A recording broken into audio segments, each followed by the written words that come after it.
Welcome back. Raging homosexuals. As is tradition, gotta make sure that we're clean for the next combat engagements. Man, this is such a good game, huh? High quality. Thank God. Dang it, no. It's not what I wanted.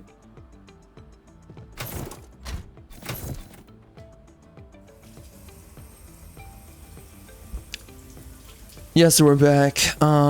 We got a couple of the mechs to try out. I tried out the Skybreaker. Man, this game is perfect. It's just perfect. Absolutely perfect.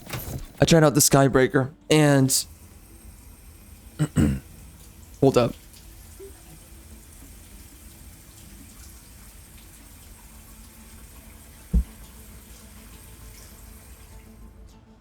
So I tried out Skybreaker. I was not a big fan of it. Yes, we gotta really make sure that we're clean. You don't enter combat. Filthy. Disgusting. That would just be horribly wrong. Just put this on repeat. For no good reason. Anyway. Oh, man. This game is perfect. I've been begging for this. How many games? How many games was I begging for this? I've finally been delivered something. Anyway, I did Skybreaker. Then I did a couple of matches playing as, you know, Welkin and blah, blah, blah. But, and a little bit of Panaka. Not by my choice. Let's see what this one's about.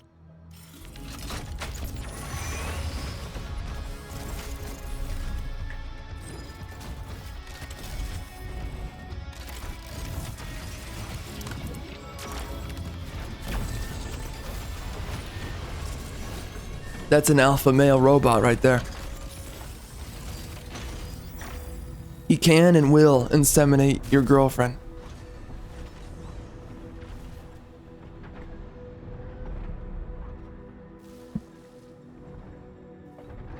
Amazing. I have no idea what he does. A decoy? Okay.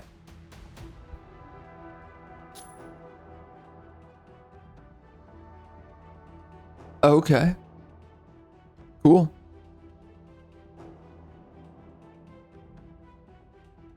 Pretty cool.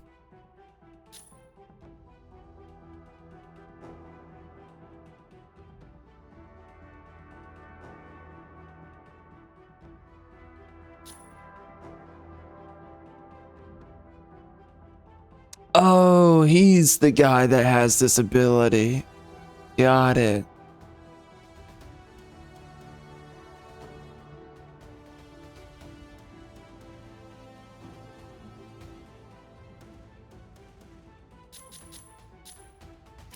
Okay. Let's do it.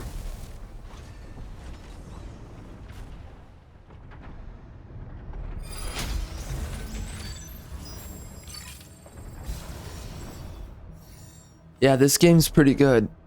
I'm really impressed. Narukami, ready to strike. Aleseness, ready to strike. Sky Raider. We actually got something good. Hurricane. God, what is this clown down here? Who's this freaking brown? This freaking red hair looking brown. Disgusting. Disgusting.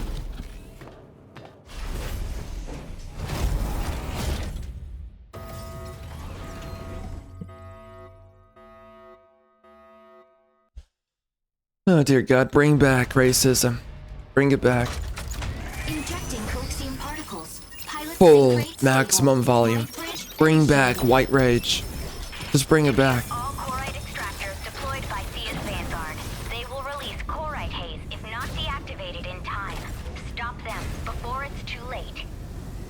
So I guess that one guy is going for a Wonder Woman color palette. Kind of looks gay. Oh, and then we got... Hurricane, engage. Is that Tifa's voice actress? It really does sound like it. Coming in to draw enemy fire. Yeah, I mean, it sounds like her. Again, it sounds like she's in the wrong game every time. I feel like she's supposed to be in a game where I get laid or something.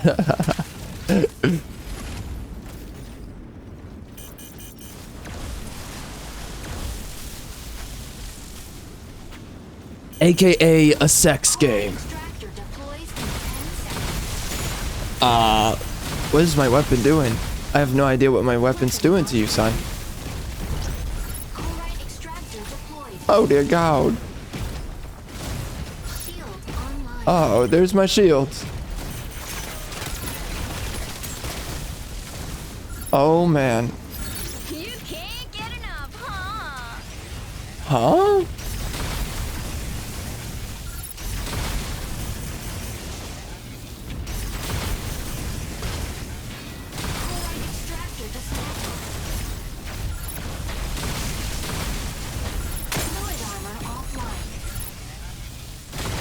Get wrecked, son. You suck.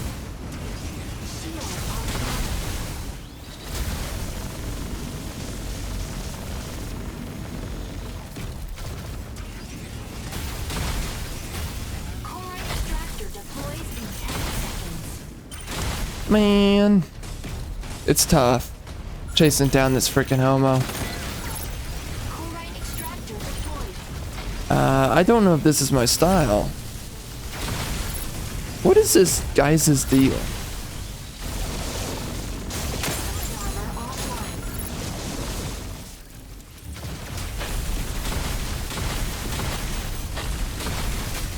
There you go, biatch. You're done.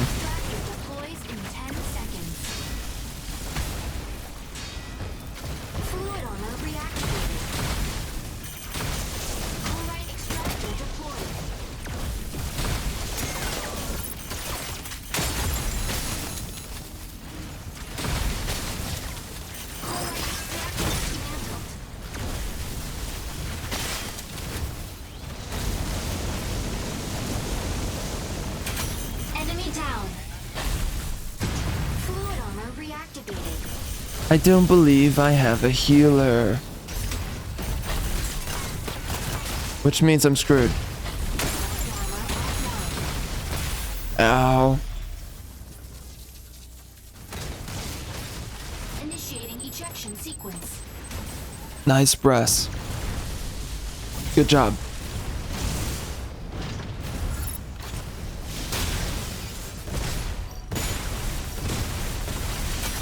Double kill. Ready for deployment. Jeez, man. Oh, you get him. You get him, Skybreaker, or whatever you are. Chloride extractor deploys in 10 seconds. Hurricane, coming in to draw enemy fire. Chloride extractor deployed.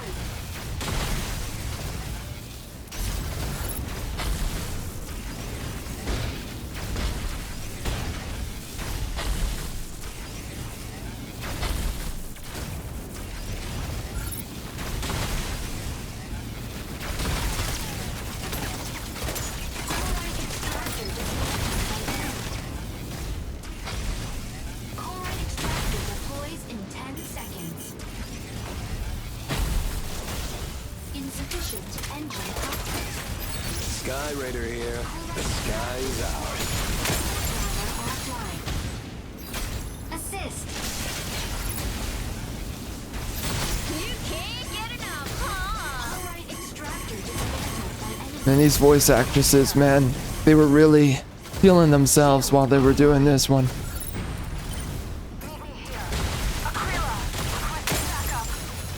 Dear God. That's not working.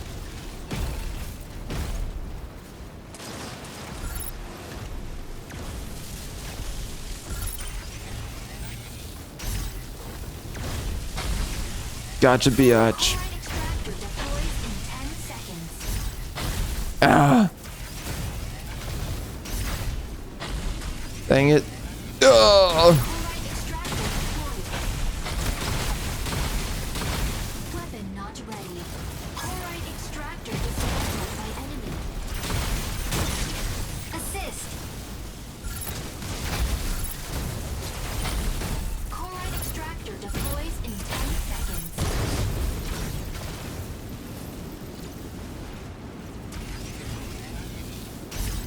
Chloride extractor deployed.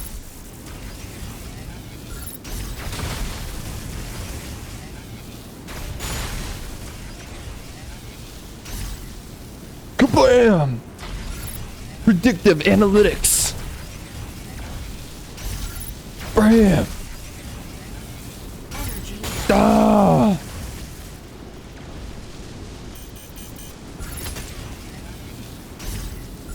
Ah! Ah! Enemy down. That's right, get wrecked, queer. Chloride extractor. Absolute loser. Panther, diving into You suck at the ambush. game, kid.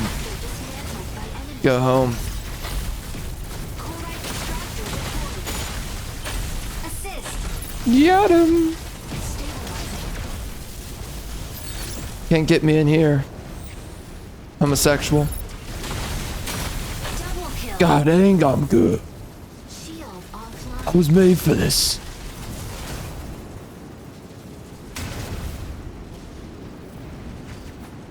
Oh my.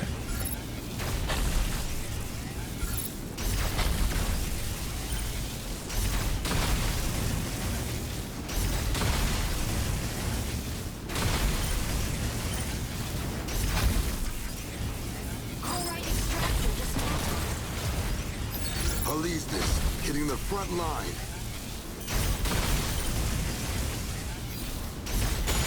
Stabilizing. You better run. Homos. I don't have any healers. Oh! Extractor deploys. That guy wants a piece of this. Stabilizing. Assist. Uh-oh. Weapon not ready. Energy low. Scowie.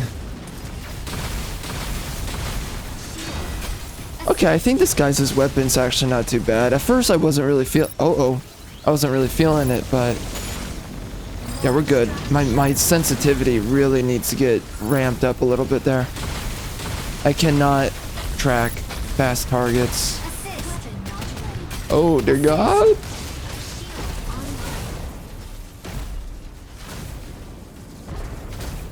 Fire truck behind.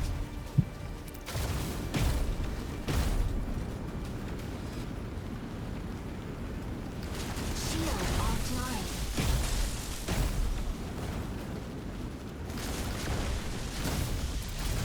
Not even focusing on the objective. I'm just in full Stabilizing. combat mode.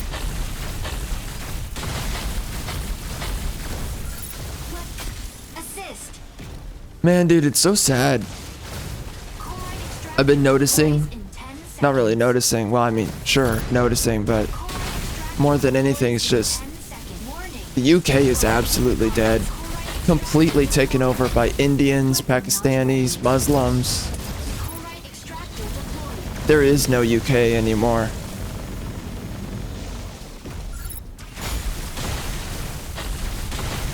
And I don't even know what's left of British men. Completely Enemy torn down. apart Gives it in their up. own country. I was hoping it Wow. would last longer. Guys.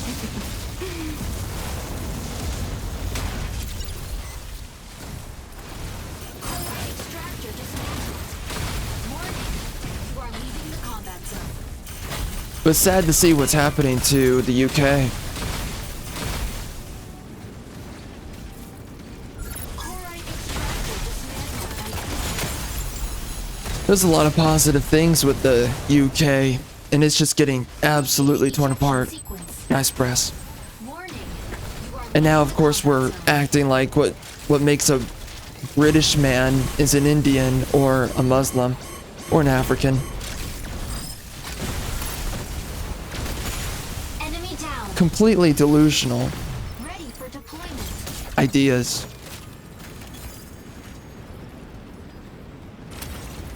Hurricane. Coming in to draw enemy fire. Fire control system unlocked. Corite extractor deploys in 10 seconds.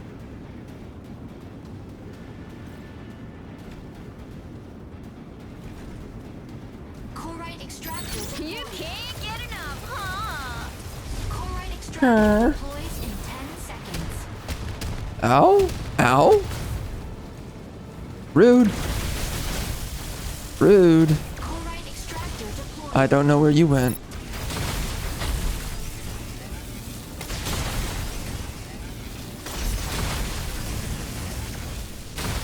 Panther. Diving into Oh! Dismantled. Insufficient engine output. Oh! Enemy down. Gotcha, biatch. Stabilizing. You're done. Get plowed in the freaking punene. Battle ends. What you gonna do? 60 seconds. I'm an alpha male. Double kill. Corite. Too easy. But, you know, I was saying this.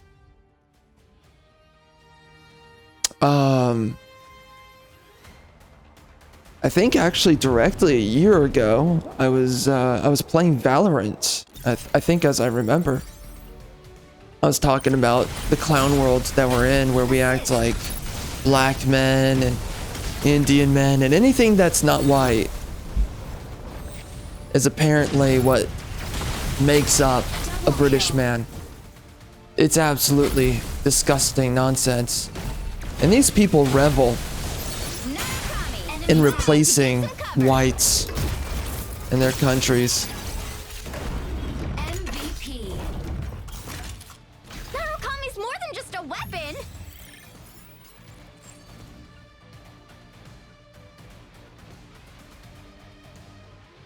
And I think what's more pathetic than anything else about all of it is that they should have just gone for war. They should have gone to war to go for it if they really wanted it. You know, if you want to take over America, if you want to take over Europe, you should have gone to direct war. You should have gotten together in your teepee huts and started throwing your sticks and stones. But instead, they just come in, and through invasive assimilation, they're doing everything in their power to replace whites in America and Europe. And of course, it's better happening in Europe, but again, they should have just gone to war. They should have just grabbed whatever they freaking had, and they should have gone at it. And then we could have nuked them, and then we could have obliterated their freaking faces off the face of the earth, and then we wouldn't have these problems where these retards from other countries are coming in trying to replace you. Those issues would not exist, and they would be completely wiped off the face of the earth. But no, they're cowards. So they come into your country as an inferior people, trying to overtake the superior people, acting like the inferior taking over the superior isn't an issue. And I've spoken about this at great length before in the past, but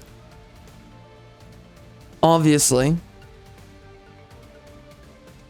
you don't have much of a country when the inferior overcome the superior.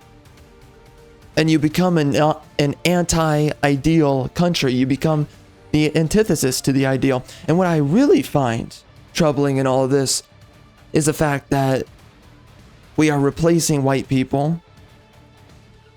We're having less and less white children.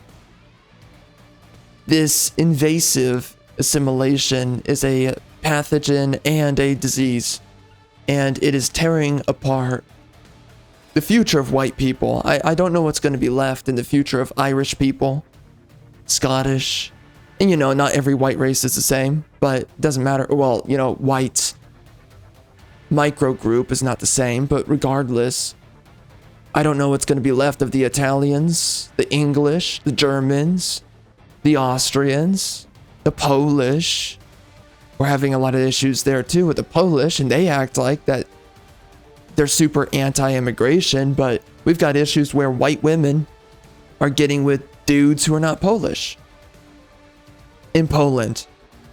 That is absolutely disgusting filth. So here we are. Again, I don't know what's going to become of so many of these white countries. I mean, what's going to be left of the Swedish people? What's going to be left of English, Scottish, Irish? Go down the list.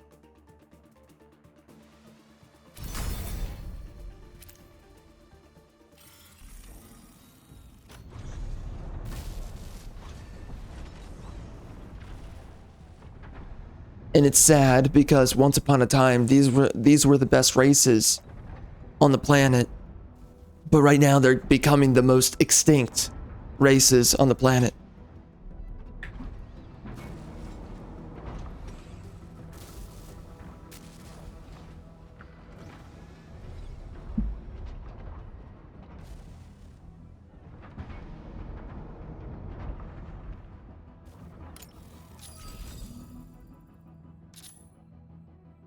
So I think Hurricane was not too bad.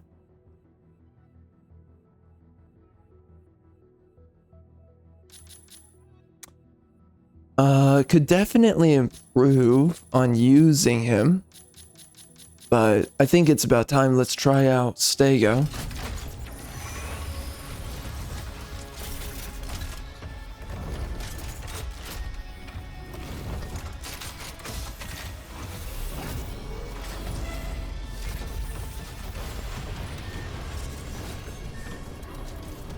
It angers me though to see how extensively white people of every race are being replaced.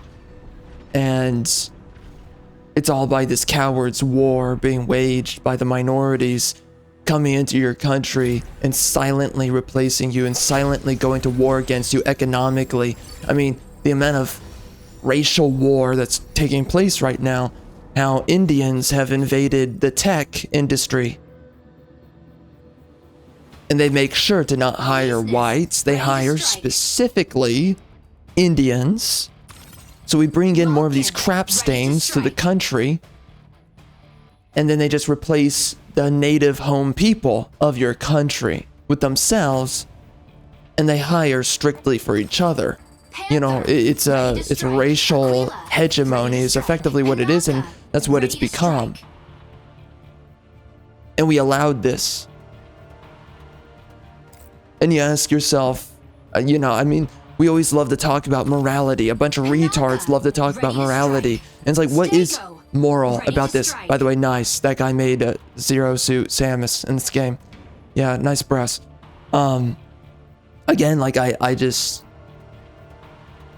concerned for the future where we have less white women, the most desirable race on the planet, and we have less white men. It's just, it's not the way to go. And that's currently where we're going. But anyways, you see the racial hegemony that's been made in tech. And we keep on talking about what's moral and what's not moral. And Google likes to tell you don't be evil. Meanwhile, you're getting replaced in your own country. And it's like, you know, there is no such thing, right? I've said this before. There's no such thing as good or evil. It's just what's to your benefit and what's to the benefit of others. And right now we live in such a circumstance where we keep on talking about morality and what's moral. Meanwhile, we engage in a greater evil.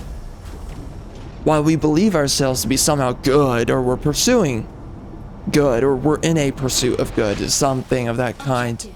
And we're in the absolute antithesis of that.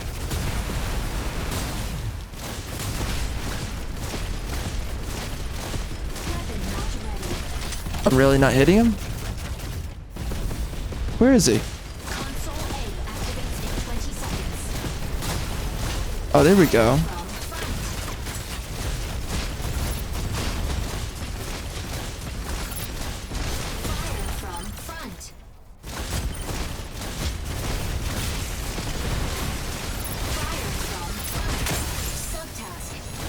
Don't care. I'm just sitting here like a Chad.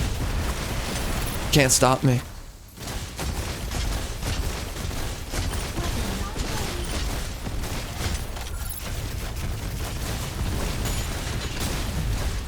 You know, that's my thing though, man. They should have just gone to war for it. The Africans invading Europe right now, right? All across the board. They should have just gone to war for it. Just go to direct war for it. Don't do the invasive assimilation. No, just go all out war. And then nuke them off the face of the planet. Enemy down. And then you don't have this problem where you're getting replaced by these crap-stained people. But instead, they're absolute cowards, and they revel in replacing you, and they love it. Ready to pick off some stragglers. And we tell everyone that you're evil if you oppose it, but you're a good person Reloading. if you condone it. You know, don't do anything about anything. That makes you a good person. Just sit by and be a complete coward. You know, ethics and morality is the greatest lie Aquila, ready to provide that's aerial honestly cover. existed in a long time. Convincing people that they're good when they're actively enabling their own harm and the harm of your own home country and its people. You know, if we're gonna act like for 2 seconds that where you come from matters, which everyone acts like it matters where you come from when you're brown or black, but it doesn't matter where you come from when you're white. So again, it's just so clear that all of this is an anti-white regime, anti-white philosophy within white countries. And, you know, we've gone through so many generations of perpetual propaganda where we say that slavery is wrong and evil when all throughout history everyone has engaged in slavery. And the reality is that the white man did slavery better. And the white man did slavery the best way. Everybody else did slavery worse than the white man. I mean, if you were to ask, do I want to be enslaved by a bunch of Indians? Or do I want to be enslaved by a bunch of Africans? Or do I want to be enslaved by a bunch of, what, Muslims, whatever? Go down the list. Or the Chinese. Do you want to be enslaved by all these races, or would you rather be enslaved by the white man? And the absolute totalitarian, not totalitarian, the absolute totality truth is you would rather be enslaved by the white man. You will have a better way of life. You will be in a better society. White civilizations are absolutely superior. Actually, civilization is a white concept. Generations of white men bled and died. And that's a whole history. But anyways, they bled and died so that they could actually create a functioning civilization, unlike what a bunch of blacks and browns could make. If you were a slave, you should have been begging to be enslaved by a white man.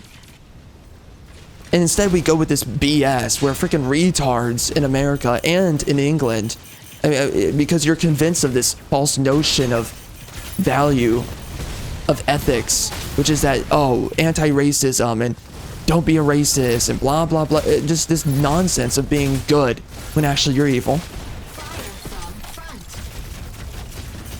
And we talk about how slavery's wrong. And no. And of course, that's a, you know, we've already gone deeper on that conversation before, so I'm not going to go into any layers on that one.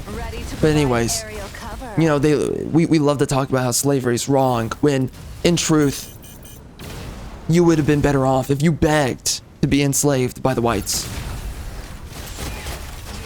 I mean, you just imagine everyone that wasn't enslaved by the whites, and their life was 10 times worse. But if you're enslaved by white people, you're actually in an educated society with sophisticated music, architecture, everything. Everything's better for you. Everything's better for everyone. Well, I mean, except for bringing in an outside race of people to your country, but outside of that, your life gets better. And it amazes me when we sit around and we listen to blacks talk about black excellency and how the white man's evil and we was kangs and all this nonsense, and that, oh, we were, all the original inventions were made by blacks. You're a freaking retard. And you all should be begging to be enslaved by white men, which, you know, I mean, anyways, yeah, we don't have to split hairs on that one. But no, I mean, like, your ancestors is really what I mean. Your ancestors should have been begging to be enslaved by the white man. If you got enslaved by any other group, including your own people, Native Americans, Africans, it would have been really bad for you and your ancestors.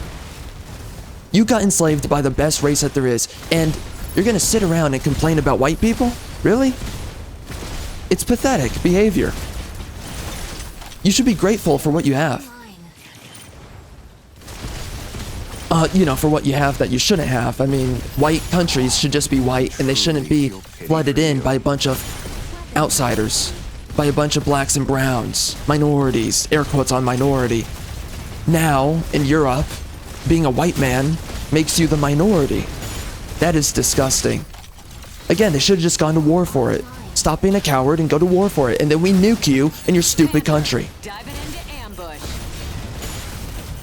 There is no such thing as good or evil. In the end, there's only such a thing as what is to your benefit. And do you care about the quality of life for a brown man or for a white man? Or specifically, it just really comes down to this: your own people or external races of people, right?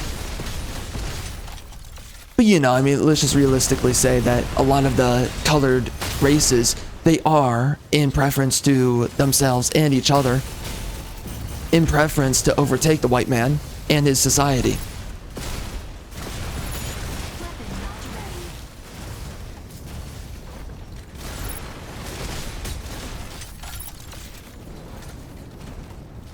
Uh-oh. Oh, yeah, alright. Connection just went toast there. That's nice. Nice. It's pathetic, man. It's absolutely pathetic. It angers me, and people are not angry enough seeing how white races are being actively replaced as we speak. In no way should we be accepting this. But instead, we bring in these people to our countries. We allow them to become a part of the population. We feel sorry for them whenever things aren't going their way, and then we give them entitlements and governmental programs and blah blah blah, while we tax the white man. We do all this nonsense. There's no way that this ends well.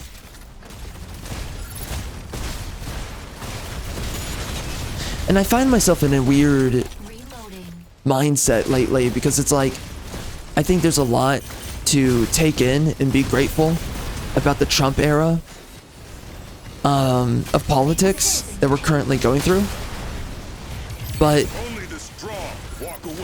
there's so many problems. And once Trump is gone, there's going to be a lot of issues that he has brought to America.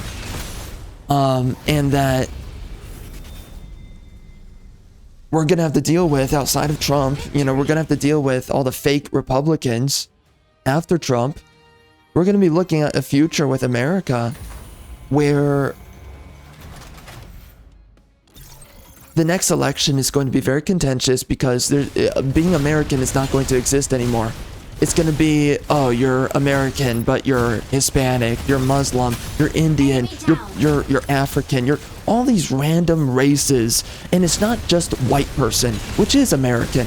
We can't even simply say that, because everyone's a freaking retard and everyone wants to forget. You know, I mean, they like to play off and pretend like they don't know what American is, which is European. So here we are, we are replacing what American is, and we've been doing it for a long time now. If you just happen to walk, you're American. We're getting to the point that your freaking dog can be American. I mean, we're basically already there, so. Enemy down. And you got these freaking people with mental illness thinking that they're freaking animals are real life human people.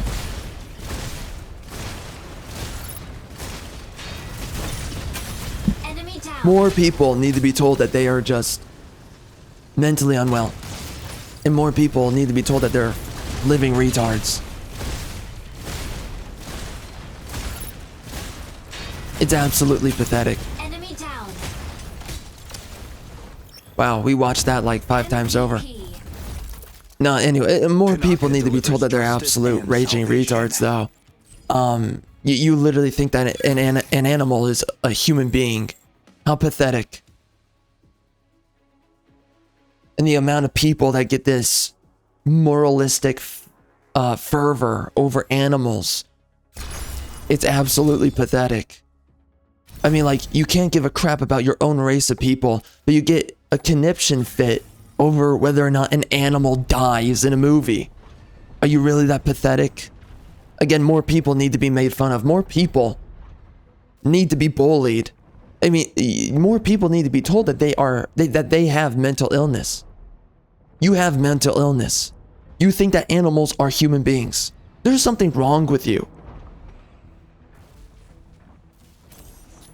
And then we sit here and we don't give a crap that our own race of people are being replaced by an outside invading group that couldn't bother just to go to war so that we could nuke them off the face of the earth and end the freaking conflict.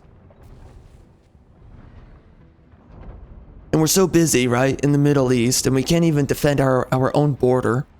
And it's just so... And honestly, I don't even know what Trump is doing on that front either, if I'm being honest. There's a lot of people who have been allowed to come into America, and there's a lot of compromise that we've given into regarding illegals and these visitors treating themselves as citizens.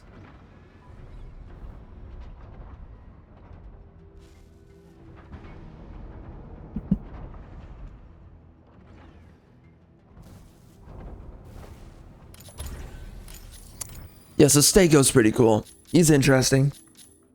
And the last one is Lumine.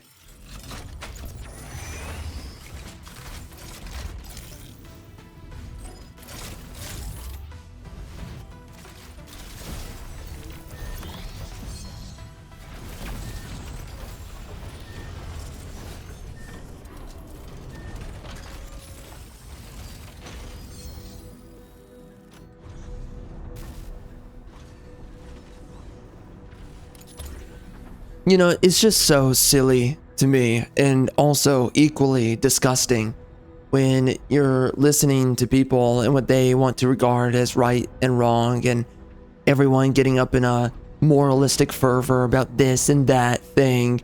You know, you're gonna get upset about animals this and animals that, but you don't give a living crap about your own people and your own country and the dog filth that's happening to you. You don't care. And then you think that you're a good person. You think that you're moral. Because that's what everyone's obsessed with, is that they want to talk about, I'm a good person. It's like, no, you're not. You sell your own people down a freaking river the second chance that you get.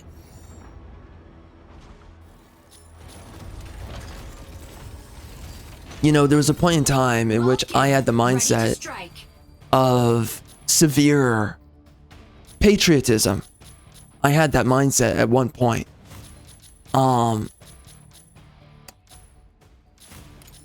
And I used to care about the essence of my own country and whatnot.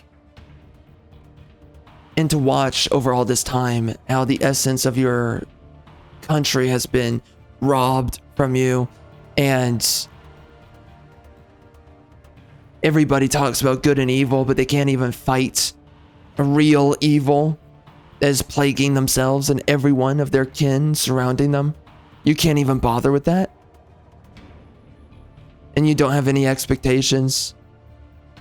It's not just that. I mean, we can go down a long list of all the nonsense that people whine and complain about what's moral, what's not moral, or what's the right thing to do, and what's the wrong thing to do. I mean, it's an extensive conversation because then we can get into feminism and many of the issues there. We can get into so many other problems. And it's just amazing to me to watch and see how people talk about what's right and wrong. And meanwhile, you blatantly support and you blatantly side with the things that are wrong. And what is wrong surrounding us, you don't do anything about it. And you don't want to do anything about it. You don't want to talk about it. You excuse it. But you won't excuse everything else that is socially correct to stand against.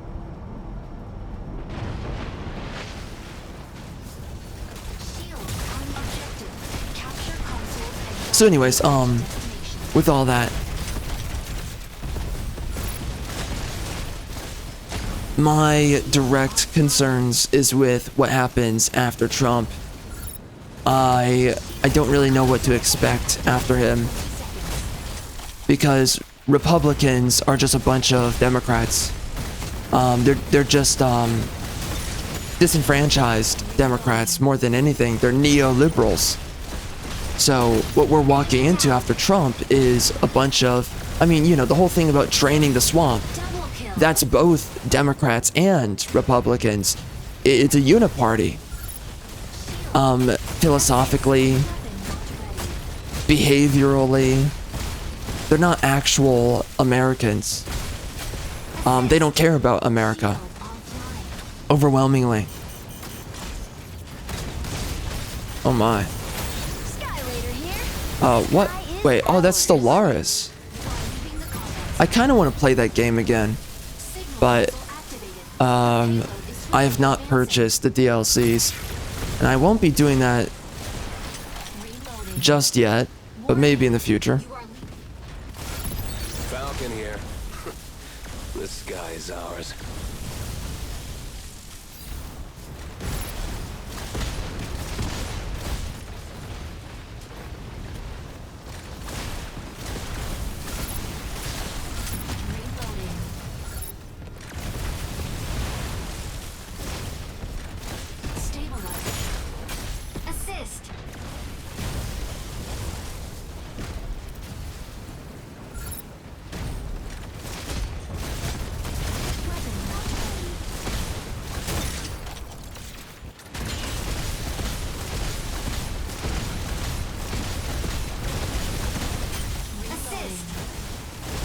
Oh, that's cool.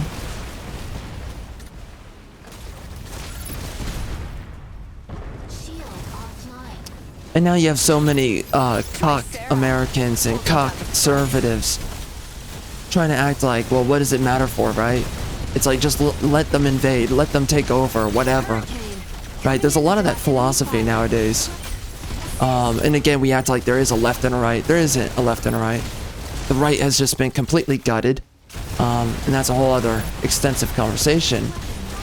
But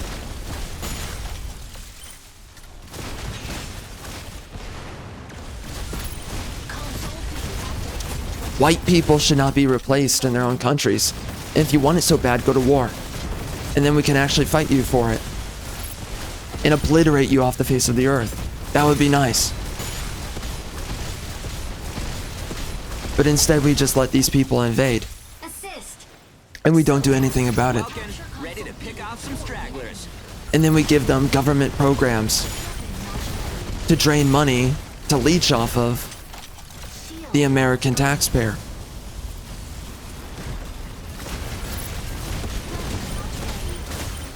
Falcon here. This sky is ours. Enemy down. Weapon not ready.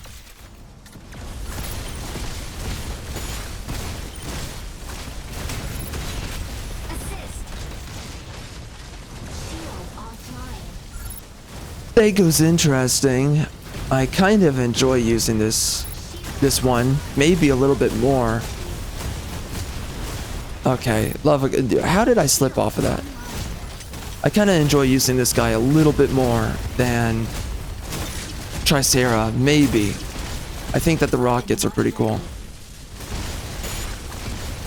Tricera, holding down the front.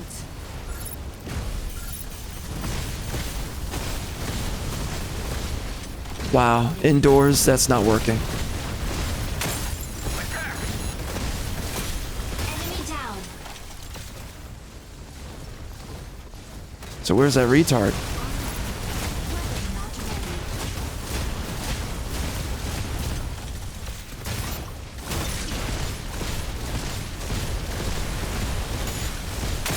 Armor offline. Well, that's not good. Energy low. Do we have any healers?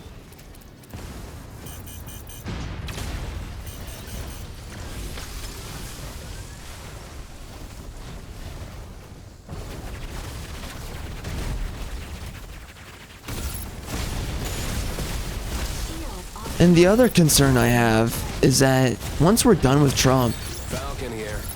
I think we're going to have a legitimate problem of the left regaining ground. And we're just going to continue with the dystopian hellhole that they wish for all of us. And that they definitely have ready for us. Sky is ours. The dystopian future is still on its way. Advancing payload.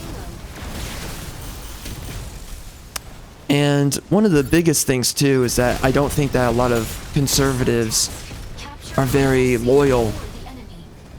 to their cause. And that's of course an issue with the fact that Stabilizing. many people are not even conservative. It's a giant uniparty, and that's both the politicians and the people. A lot of people are just neoliberals. So we have a legitimate issue in regards to future elections. We have a legitimate issue of whether or not, I mean, the Democrats are going to try everything in their power to regain ground that's been lost. And they're going to lie, they're going to cheat, and they're going to steal in order to get themselves somewhere that they want to be, which is to get voters back on their side, even though I think they'll just continue to do fraud, election fraud, but maybe less of it. Who knows? Who knows what they're gonna do, but Advancing payload.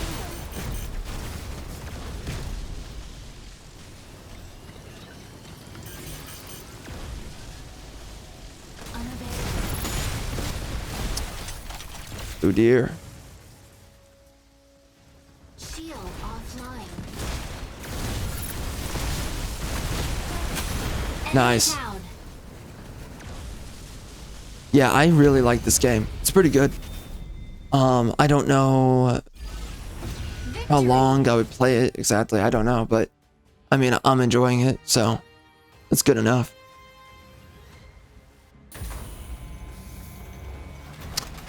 But I do concern for the fact that we will likely fall to democratic thinking MVP. after Trump. We will Tricera continue will always have spilling your back. through the border. I mean, we've already done it by now, but I think that we will continue to do that. We will continue to pillage America. Right now we have a hope to turn it around, but we have to do much more.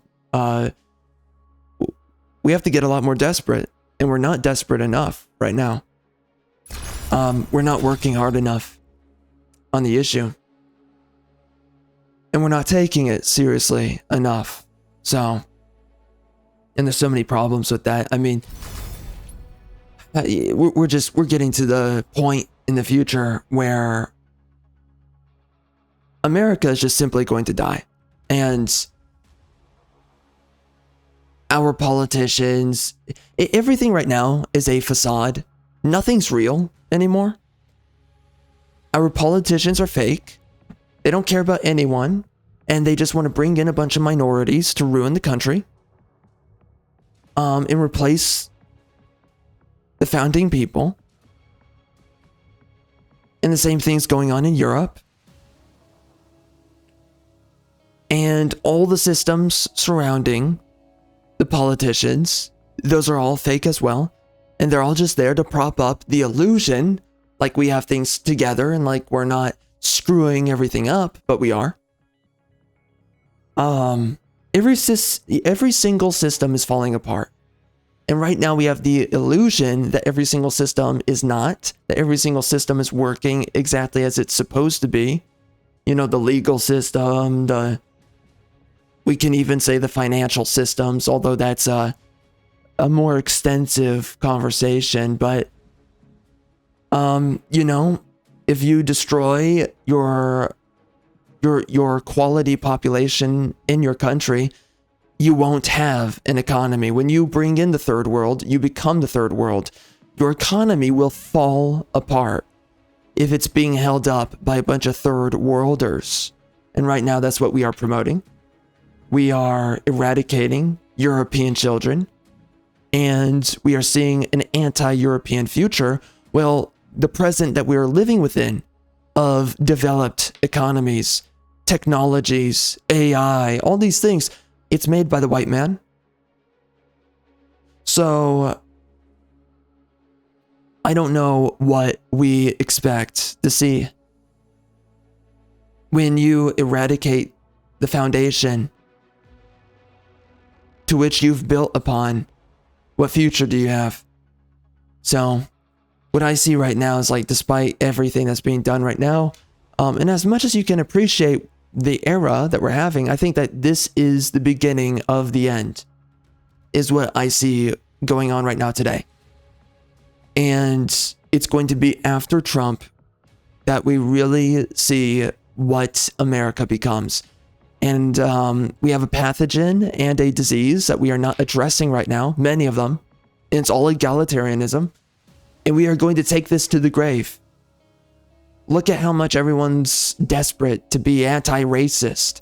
And everyone's desperate to side with feminism, including the right. And I think people are slowly waking up to the fact, more and more, that the right wing is just another face of feminism. But we are bringing in, we are administering a disease, a poison. And we keep on excusing everything. You know, we employ socialism. It's not really socialism, but it is modern day socialism. We keep on employing communism, and then we say it's capitalism. Oh, well, capitalism's wrong and evil. And no, you are employing communism. But we act like we're not. And we continuously mischaracterize and diagnose capitalism as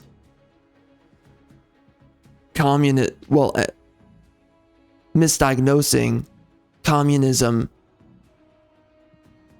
or rather capitalism. Which way do I want to word that?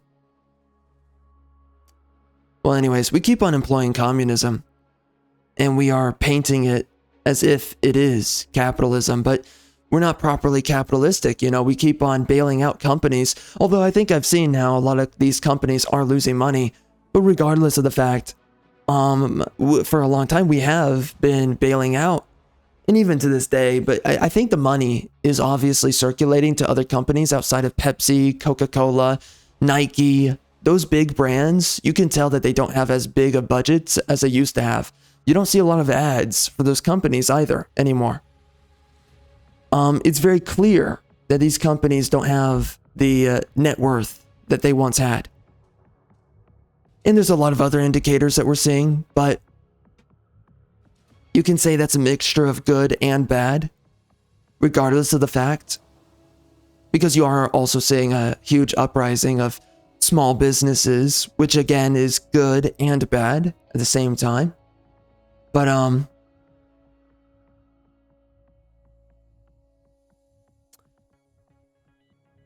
you are seeing that change, but regardless, we are bailing out these companies.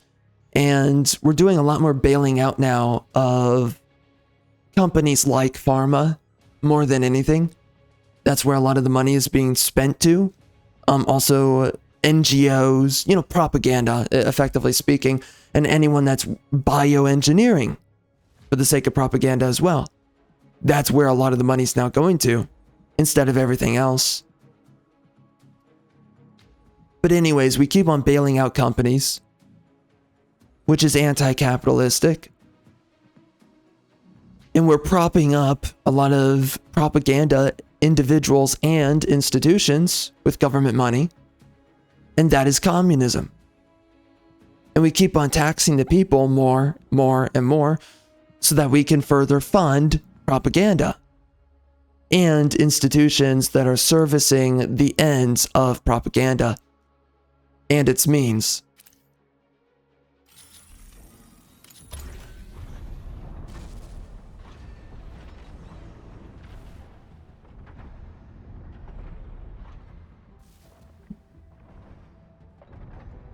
By now, there's a lot of things that we would have to change if we wanted to actually say that we're living within a capitalistic society. But a lot of liberals, for instance, they're too retarded, and also conservatives. A lot of people are too retarded to understand that a lot of these companies right now are being propped up by the taxpayer dollar, and these companies have not justified themselves.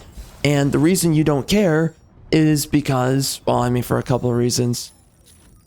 Let me think about that. Narukami, ready to strike. Alisness, ready to strike. Well, the main reason you don't care, though. Aquila, ready to strike. Oh, wait, I wanted to select Lumine.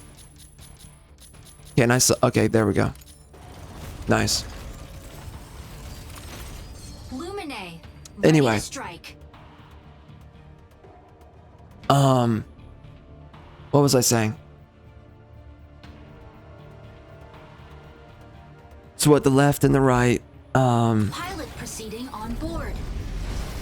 Oh, the reason you don't care, though, about companies being realistically nowadays communistic instead of capitalistic is because you think that they're supporting your cause. That's the reason why you don't care. But if you realized that these companies don't exist because people actually want the products and want the business to continue, but because the government wants to continue pushing different things upon you through the services of that company, you know, until you realize that, you won't realize just how much propaganda we're being fed and that we're living with right now today.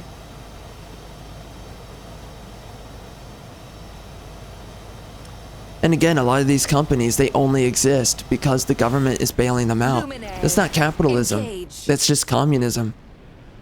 And it's the government that's facilitating, you know, and it's also central planning. I forget the other term for it that it's called. There's another term for it. But anyways, it's not draconian. Is it Malthusian? I think it's Malthusian. Oh, what the heck is that? What is it? Oh, corruption? What, so I can do damage? Oh, this is interesting.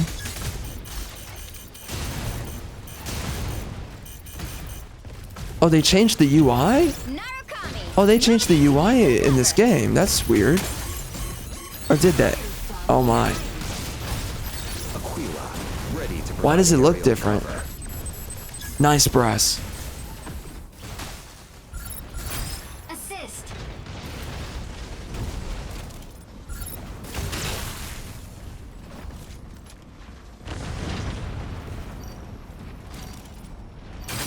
Triple kill.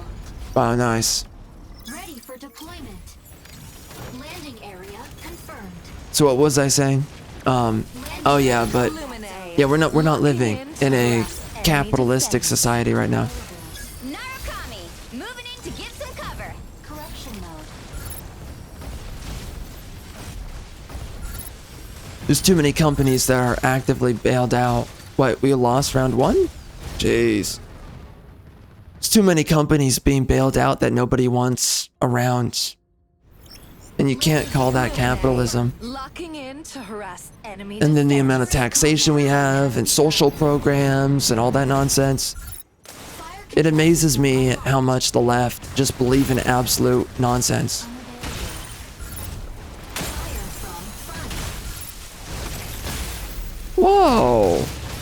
Immediately like that.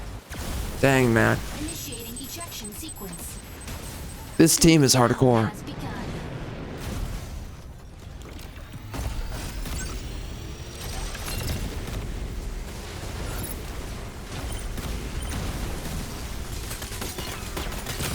Enemy down. Ready for deployment.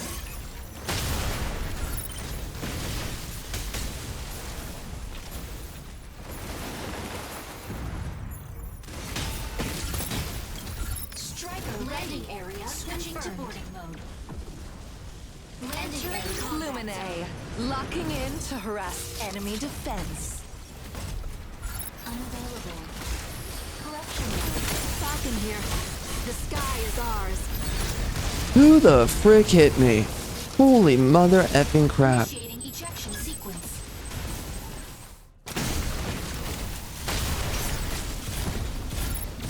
It's annoying because the switching weapons button is different on this character than other. Wow. Yep. Kill. Oh, he's using Skybreaker. I did not enjoy Skybreaker. Landing area confirmed. Landing area combat. Lumine, locking in to harass enemy defense. Wow. We are roughing it.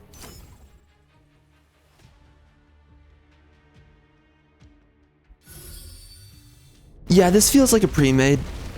When you get stomped that heavily, that's a pre-made for sure. I mean, we did not even have a chance. We were getting obliterated so heavily.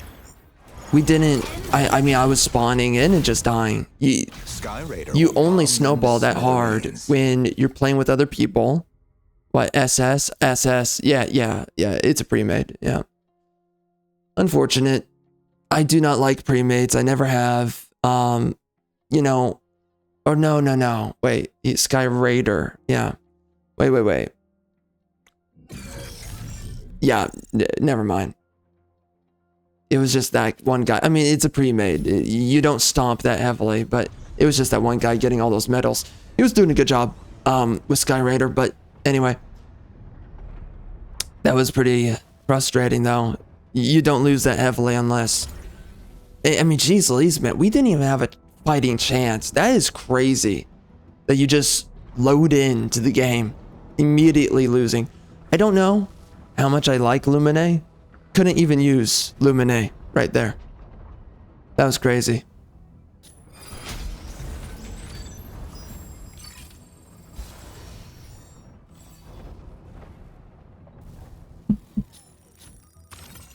Aleseness, ready to strike. Narukami, ready to strike. Stego, ready to strike. Lumine, ready to strike. Sereneth. So anyways, what was I saying? Yeah, so... the whole thing, though, with... Where was I getting to with capitalism and communism? Yeah, I forget. So, anyway. Yeah. So... Oh shoot, what was I getting to? Because there's a couple of thoughts with all that I was forking into. But anyway.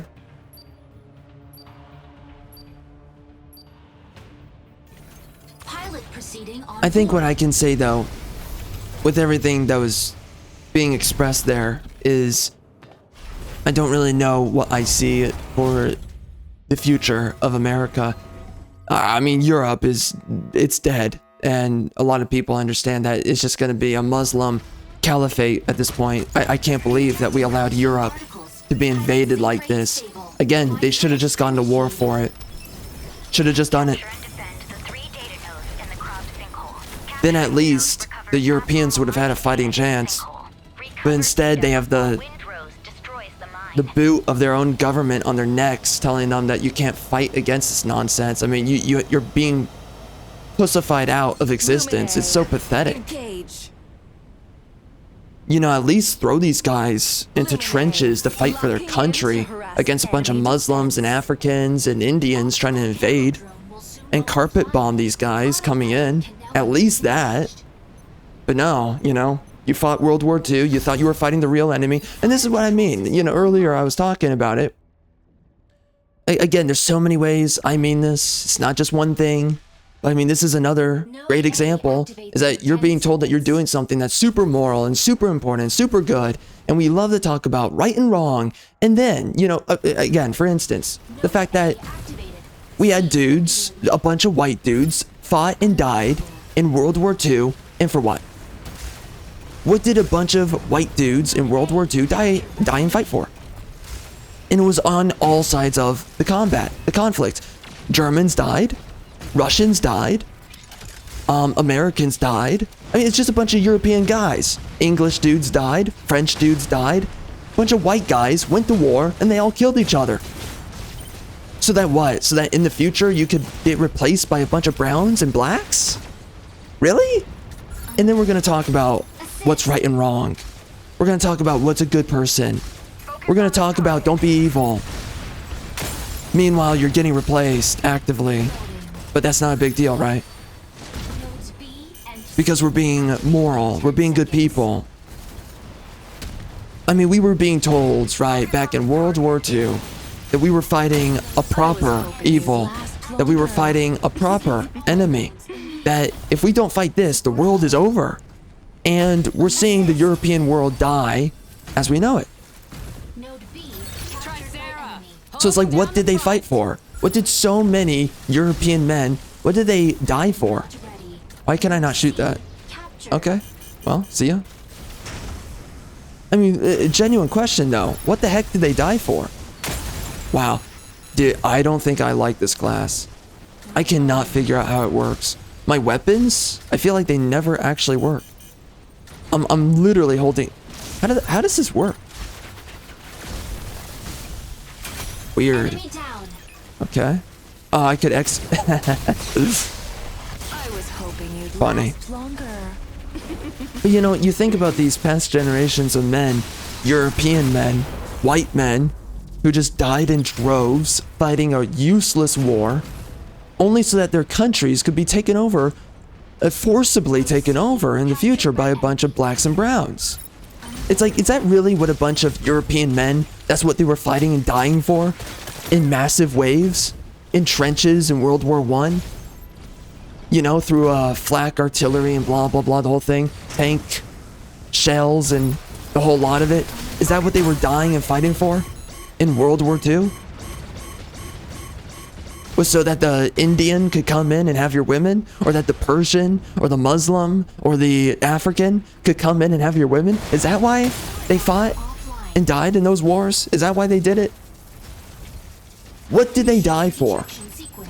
And it was for absolutely nothing. And you were told that you were fighting the right enemy, that you were fighting pure evil. That's what you were being told. And that's what you were told to buy into. You're fighting pure evil. We must fight pure evil. We have to kill our own similar kin, you know. To some extent, you know, there's other sides, but yeah, I mean, the core focus was a bunch of other white guys on the other side of the war.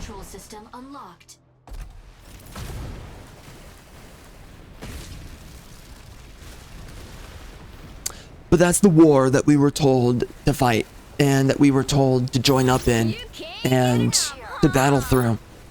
And now we're looking past that, and we're looking into the future, where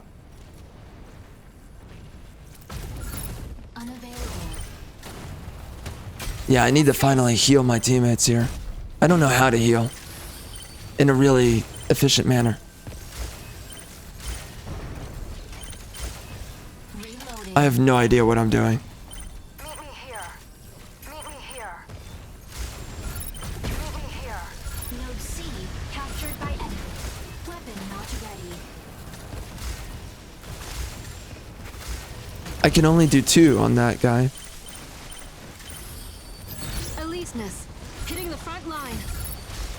Node B Capture. Assist. Oh man, this is confusing. Weapon not This character. I'm trying to figure it out. Yeah, it's kind of tough. I gotta kill though. support mode. Anyways, we were told what was evil back then and fight against evil. And then we live in a future where you're actually getting replaced. And you're losing a war that you're being told, don't fight, don't do anything. Just sit by and get replaced. Because that's what good people do. Capture. And it's like, well, hold on a second. So wait, we died in the past. We fought in these bloody wars against people who looked like us. We fought and died in those wars so that what? In the future, we could replace ourselves for a bunch of brown and black people? That's what we did it for? And that is what made us good people back then? Oh, fight these guys. They're super bad and evil. Okay.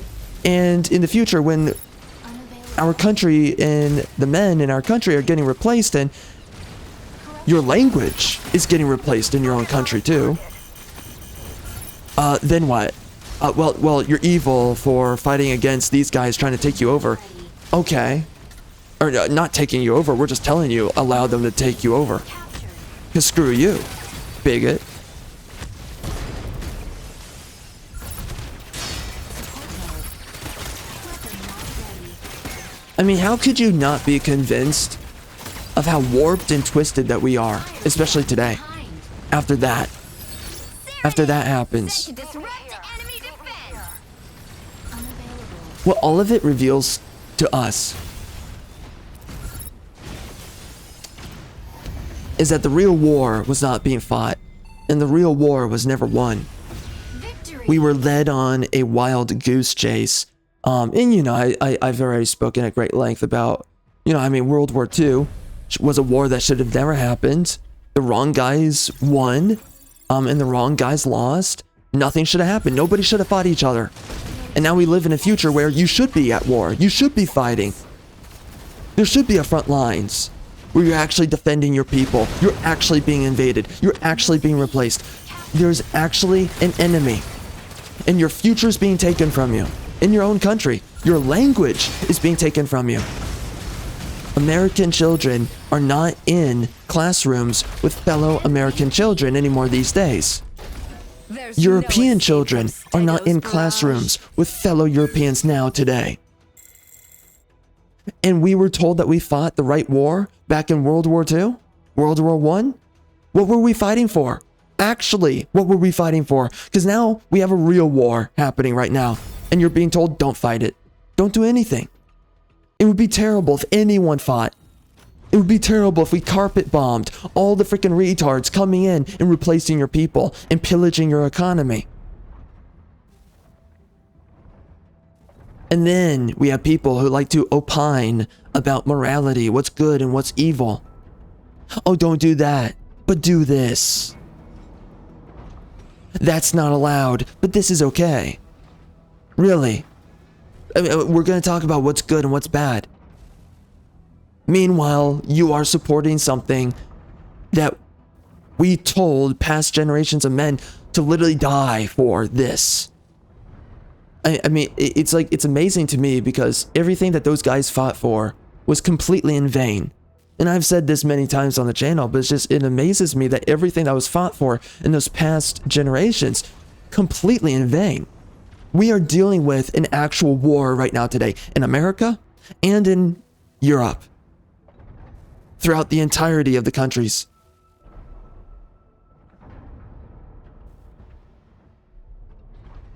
And the native men, the native people of these countries are being told, don't do anything about it.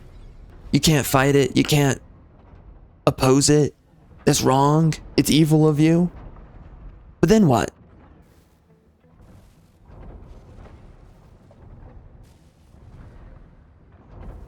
You know, you're losing your future.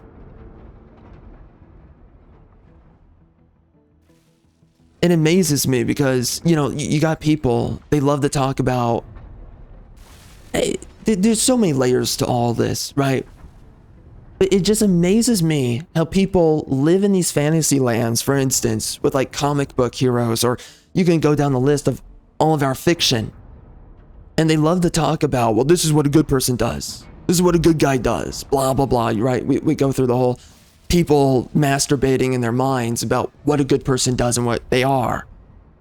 And then you live in reality and you're the villain. Or you are complicit to the villain. Or you allow the villain to be a villain and you're not the hero in this story. All you are a mindless zombie observer. I mean, I guess you could say yeah, you're an NPC. I mean, literally. And you know, it always feels ridiculous that we have NPCs in video games and in stories, movies, books. You have characters that just kind of exist. They're just kind of people that are just there. But the reality is like, that's you. This character in this story, right? You're masturbating to Superman. You're like, Superman would do this in this story and Batman would do this. And you get, you know, you love to have your tangents and be like, this is what's moral and this is what good people do and bad people do this. You love to sit there and masturbate to how ethical you are and you're considering all these things through your favorite little character that you're masturbating to. And then meanwhile, everything that's happening around you, you're the NPC. You're the guy that's just watching Superman and saying, well, why is he doing that? Why is Batman fighting Joker? Joker's a pretty okay guy. I was told by my government told me that I should allow Joker to take my wife. And do whatever he wants with her, by the way. Who cares?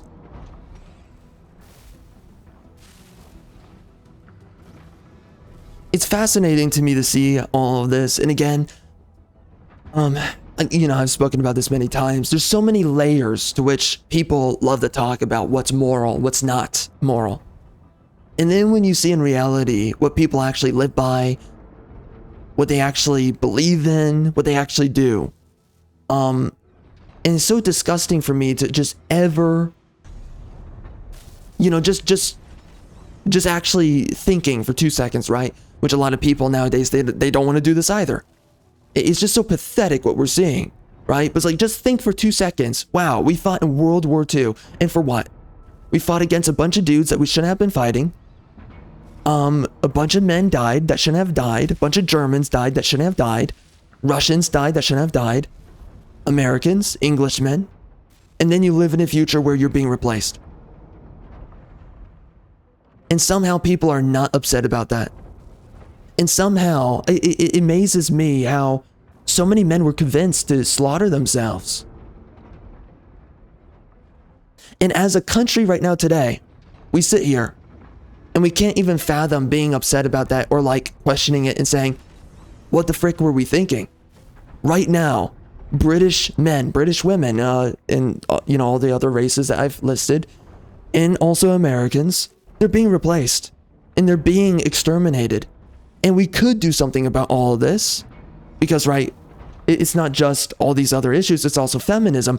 We could put everything to bed, and instead of doing anything about it, we sit here and we cope with it and we just live with it and we decide nothing should be done or nobody should even talk about it because it makes you uncouth, right?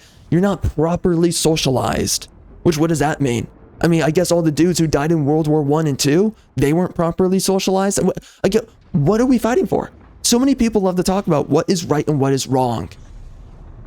But what are we fighting for? A bunch of men died 100 years ago for a future in which their kin are getting replaced. Their own country is getting replaced. Again, we're not going to have America within the next, I would say, 10 years or less than that. I don't even know what the language of America is going to be by that point in time either. It's interesting just looking at what we're looking at today with Trump, right? Because it's like, I always try to sit here and have a lot of appreciation for what's going on. The Trump administration, how it's better than the Democrats, right? And all that stuff. I try to have a lot of appreciation, but then I'm just like, okay, but we're still getting invaded by Indians. They're still replacing white people in tech. You know, we're looking at all these issues And you got guys like Elon Musk, who he's not going to give it up. I mean, he wants these people storming into the country, and we've got so many issues. And again, by the way, Elon Musk, he only exists because of government dollars, which is what? Communism. You know, the American people got taxed so that a guy like Elon could get rich. That's how his companies, they all got subsidized by the American taxpayer. And that's the reality with so many companies. That's not capitalism. Again, that's communism. But that's what we're living through right now today. It's just, you look at all these layers. It amazes me, you know, with everything I was saying, but actually I'll just double back to this. I do concern for, after everything with Trump, what are we going to be looking at down the pipeline? What is America going to look like? Who are the candidates? I mean, I could see some people showing up because you have a lot of people who are outspoken right now. I don't know how much attention they really get. And I think a lot of them are neoliberals, let's just face it. But, you know, the reality is that if America is ever going to be saved, and the EU, I think it's just dead. I don't know what's going to happen with the EU. I mean, they don't have superstars either, like America does. America actually has these, you know, bigger than life personalities.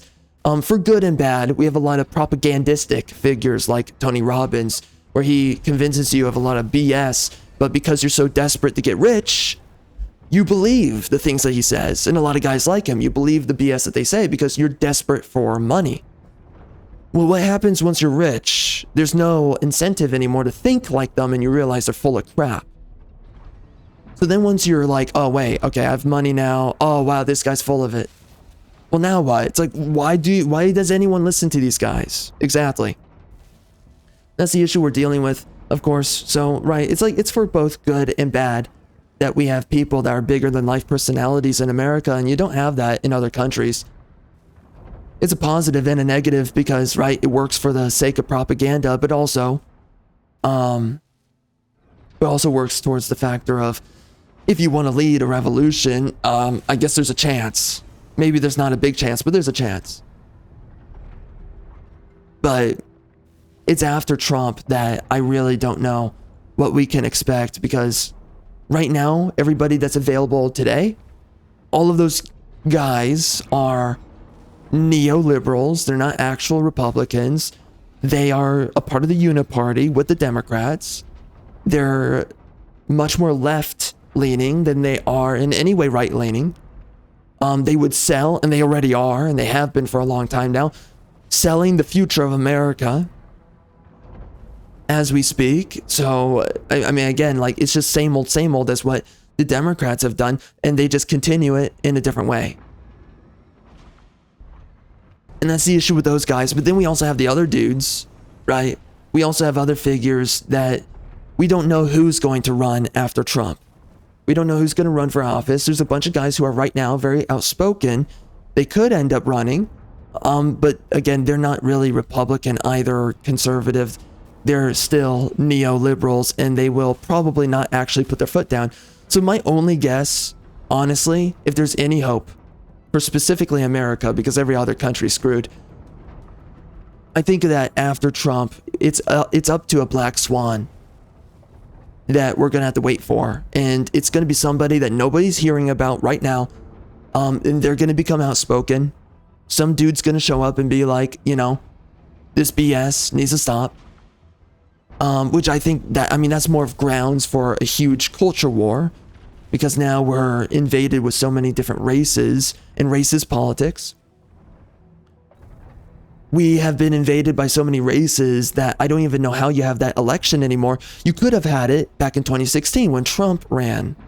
But now we're outside of 2016. A future election, you can't sit there and really talk about solving these issues in the same way. I mean, right, you can. But you can't do it without having huge and heavy pushback.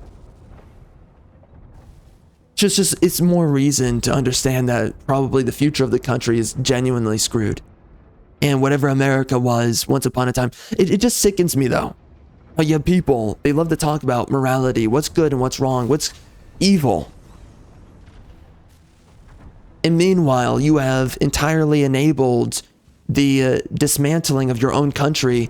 There's going to come a point where we are past conversation and you're going to be experiencing the fall of Rome. And then once that happens, there won't be any conversation and there won't be any more coping about, well, you know, all these minorities. You have to understand why they're coming in and these are the reasons that we're going to justify them. Those conversations are going to be done. There's not going to be a fight to save the country. Then there's not going to be a fight to end the country. Now it's the fall and you're going through the anarchy now. And that's the kind of future that we're looking towards. Because everyone that's going to come after Trump right now is going to be the status quo, or they're going to try and fix certain issues, but not all of them. And right now we need to fix everything if we actually want to have a hope for to continuate the future of these countries. Again, like Europe, I don't think there's any hope for Europe, but we look at America and it's just not, yeah, it really does. It just comes down to a black swan. And when there is a black swan, it's only going to be a fight. And that fight is not going to actually go anywhere. It's going to be the final battle cry of the dead. And once the final battle cry of the dead is heard, then someone that gets elected, that is not the solution, the proper solution to the country, they're going to be the one who is instated as the leadership after Trump. So that could either be the status quo or somebody that is a Democrat or somebody that just continuates the very things that are currently killing the country. The things that are right now in their fullest maturity in Europe. I mean, and that's really what it's going to be, is that America is headed towards where Europe is right now. Seriously, I don't know what the heck is going to happen in Europe, but it is insane what Europe is going through.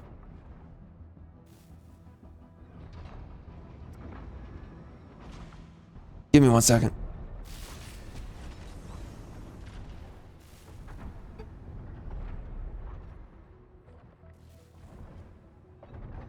All right, so Doom Guy says they are outnumbering native students and talking, what is that? And talking S about them in languages they don't understand.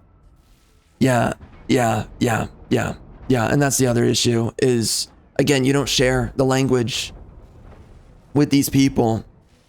They've invaded you. And then you have these kids who are native to their country. They're growing up in a school where they're surrounded by these peers. I mean, it's not peers in any way. I mean, these are outsiders, invaders, foreigners who speak ill upon you while they invade you.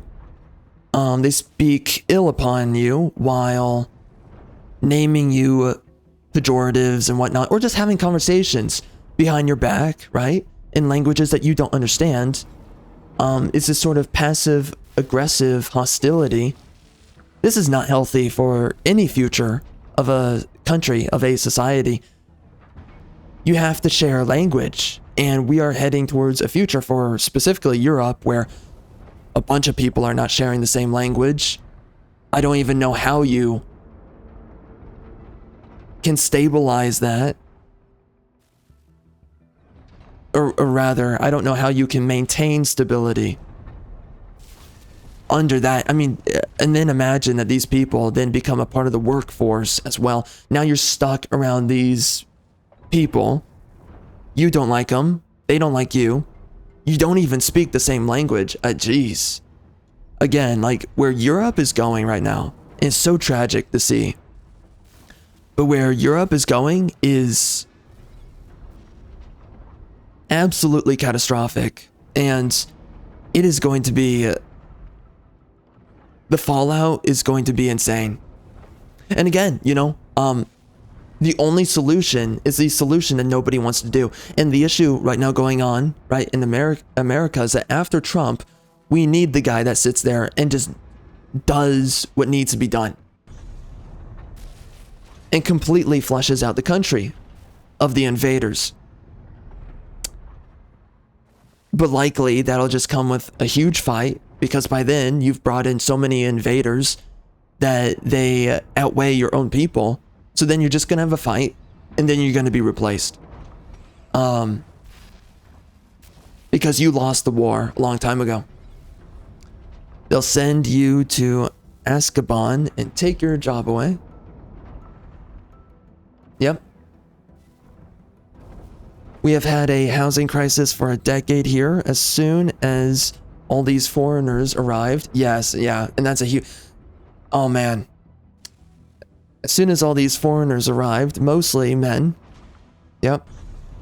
New housing estates start popping up everywhere.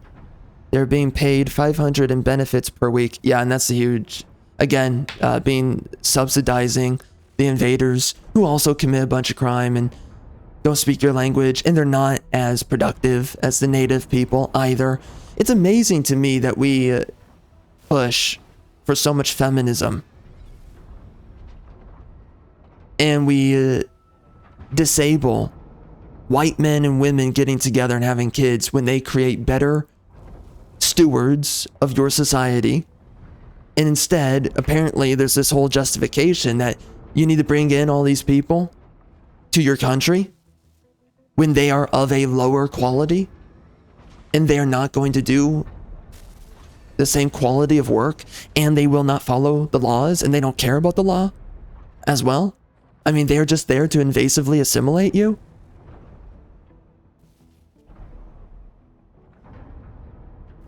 It is some of the most backwards thinking. I mean, you are just engineering a dystopia.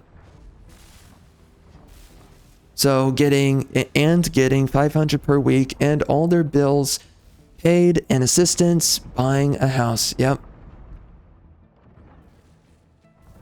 Yep. And that's been going on in America too. It's unbelievable.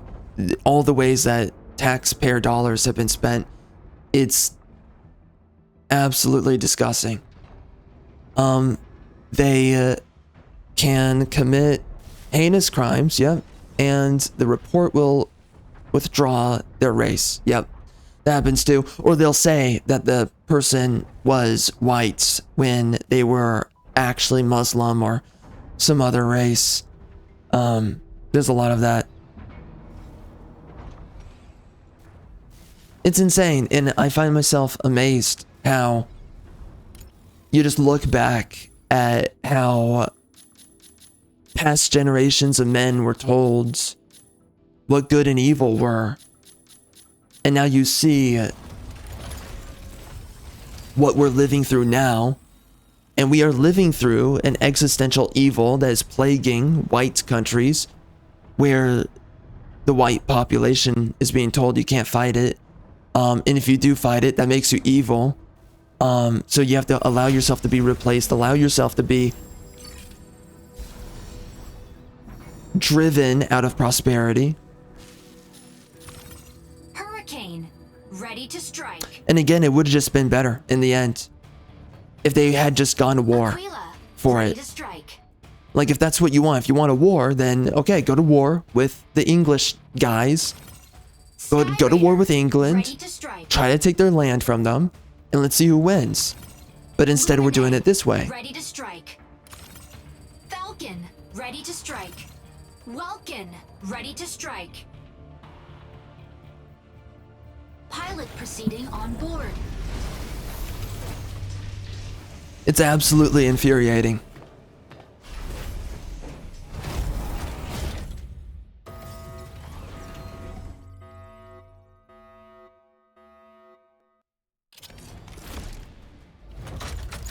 Injecting coaxium particles. Pilot sync rate stable. Mind bridge initiated.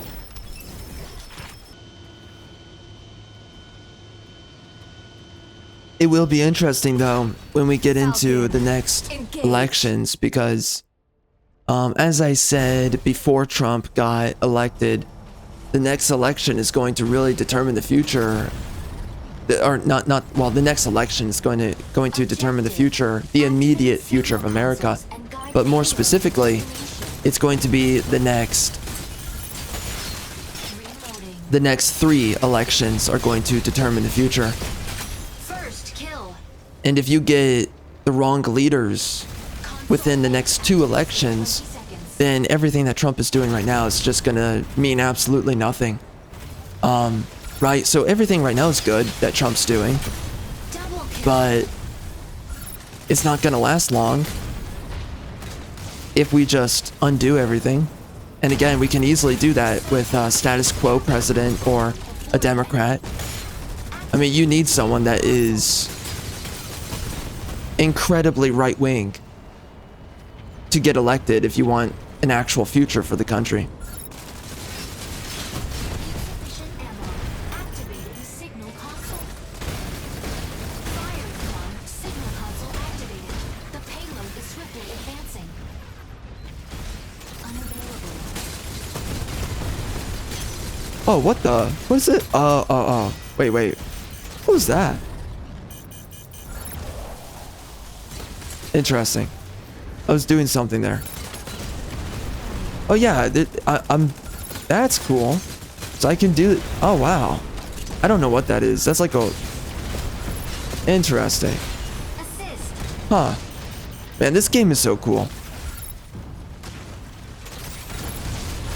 It's gonna be interesting though because so anyways, right? Like the next 2 presidents are going to really determine the future of the country. If we elect a woman, it's over. That is the determination that your country has been sufficiently pussified. If there's not any sufficient men to take over leadership as president in your country, it really just means the men have given up on their own country. And that is the beginning of the fall. Which would not be the first time in history, but there's a bunch of other indicators as well. The next 2 elections are going to be really important, and if they don't go right, then the future of the country, America, will be determined after that. And it won't be America anymore.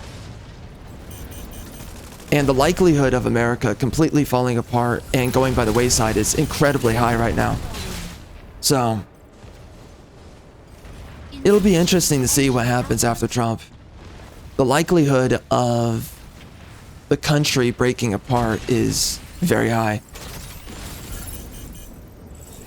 Aquila, ready to provide aerial cover.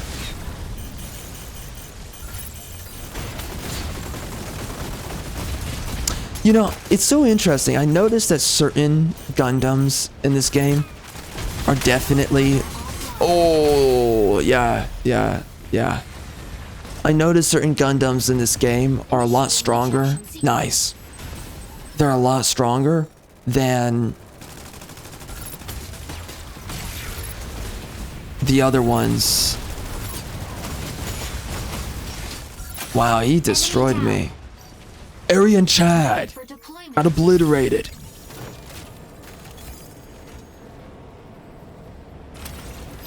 Falcon here. The sky is Yeah, some of these Gundams are really weak. Like Lumine might be good as a secondary healer, but there is no kill potential Subtask. Capture console feed. from what I can tell with Lumine. Oh, let's get rid of this guy. Yeah, screw you. Target required. Sky Raider here. The sky is ours. Man, this guy's making me work for it. Oh, shoot, son. Enemy down. Weapon not ready.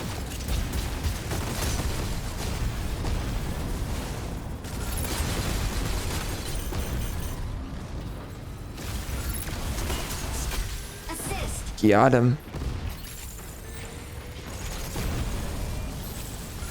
Yeah, I think they need to buff some of these other... Weapon not ready. They need... Oh. What? Oh, wait. So there's a low normal. I just noticed that. The payload is swiftly advancing. Anyway. Yeah, I noticed some of these Gundams are definitely weaker. Like the, Stego's pretty alright. Tricera's alright. I think they're pretty much equal in their Hurricane, capabilities. Coming in to draw enemy fire. Panther feels pretty weak. Welkin. Ready They to def- pick off some stragglers. Oh my gosh. Oh, this guy. Skybreaker, I don't really think Skybreaker's too crazy. He's not terrible. Obviously, some people can use him well. Falcon's super good. I really enjoy this one. Ready to provide aerial cover. Assist. Pinaka is not really super strong, but it's kind of more of an average Gundam. Oh shoot. Pinaka's pretty weak, but Enemy down. Insufficient ammo. Energy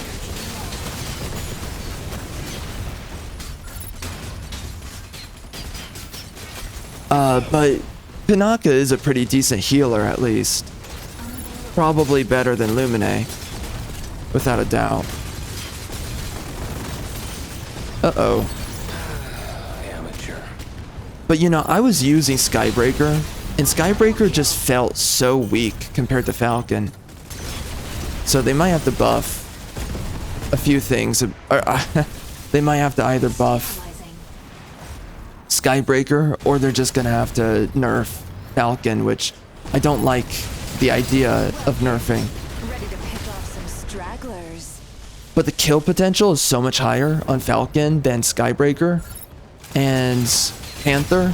Triple kill. Panther is so weak compared to Welkin. Welkin is super good. Elisnus, or whatever the heck the starter Gundam is, super weak. Elisnus is trash.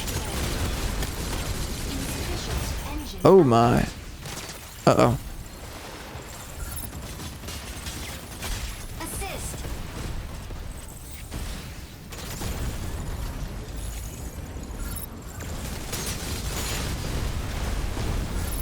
Target required. Oh no.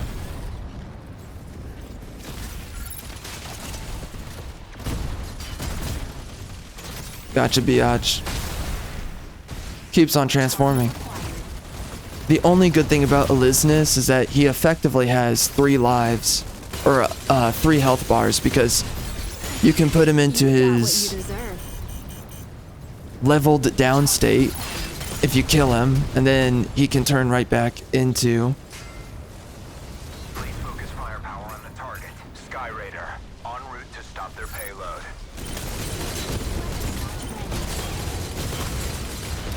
And he can turn right back into his original form. Ready to pick off some Oh my, stragglers. yeah, it's so difficult killing him.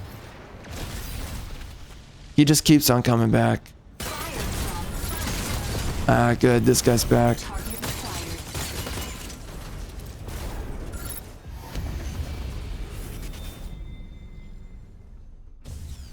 Defeat. Oh, really?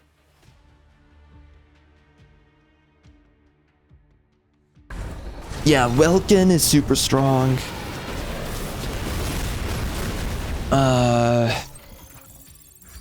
Isn't there another one that's good?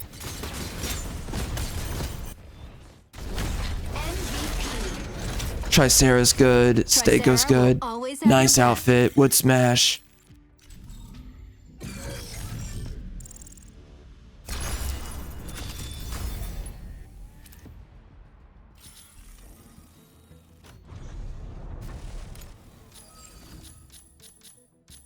Narukami is all right. Yeah, if you have good positioning, very strong. You can get a lot of one-shots with that one. Hurricane is okay. He's kind of more average. Sky Raider's probably also average.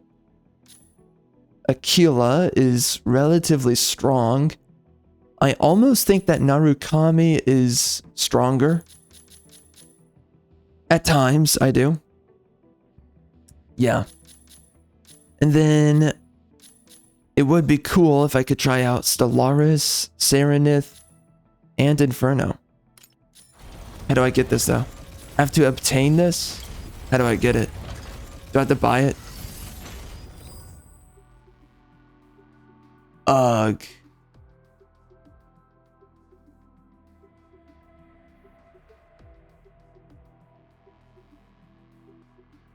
Freak, son. You want me to spend $13 on that?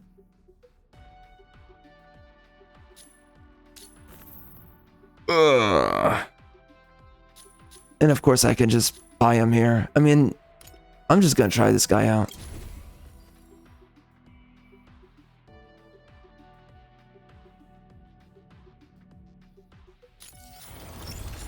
Alright, let's see what Stellaris is all about. He has the blade, which is a pretty cool weapon.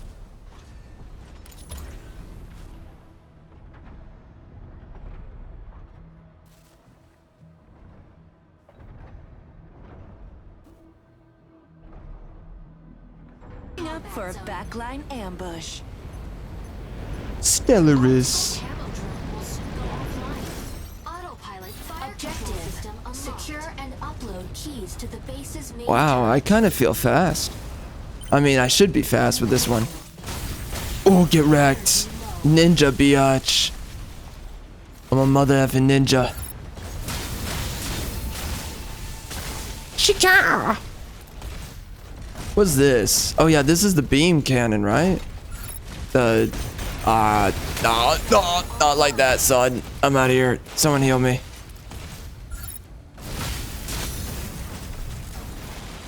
Okay, so how do I heal? Do we have a healer? We have a Sky Raider.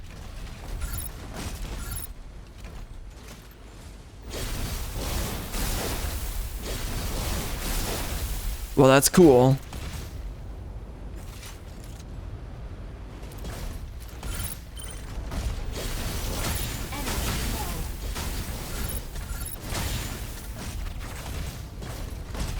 Uh-oh.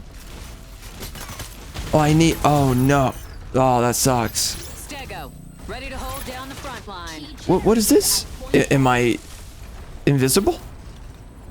I guess nobody can see me now.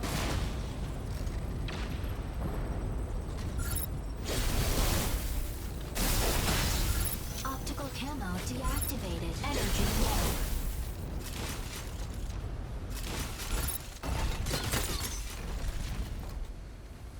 Warning. Enemy secured key. Intercept now.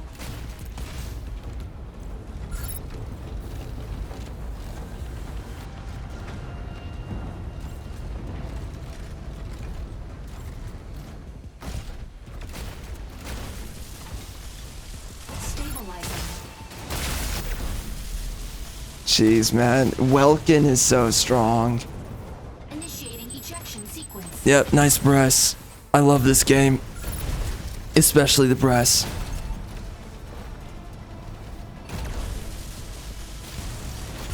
I just wish I could Enemy down. wear a hooker stripper outfit For deployment. on this chick.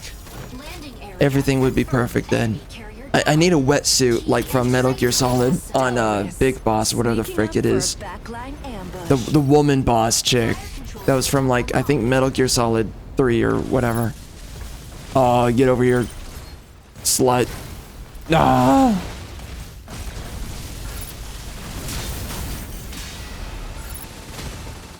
Ow. generated at point B. What does this do? What is this? Okay. Assist. Cool. Fluid armor offline. Wait, so can I use both my swords? Let's see. I guess so. Ow. Where the frick are you, biatch? Face me. Unavailable. Awkward. Stabilizing. Oh, what the? What am I doing? Energy low. This is crazy. Warning. Enemy secured key. Dear God. Now. She mate. Unavailable.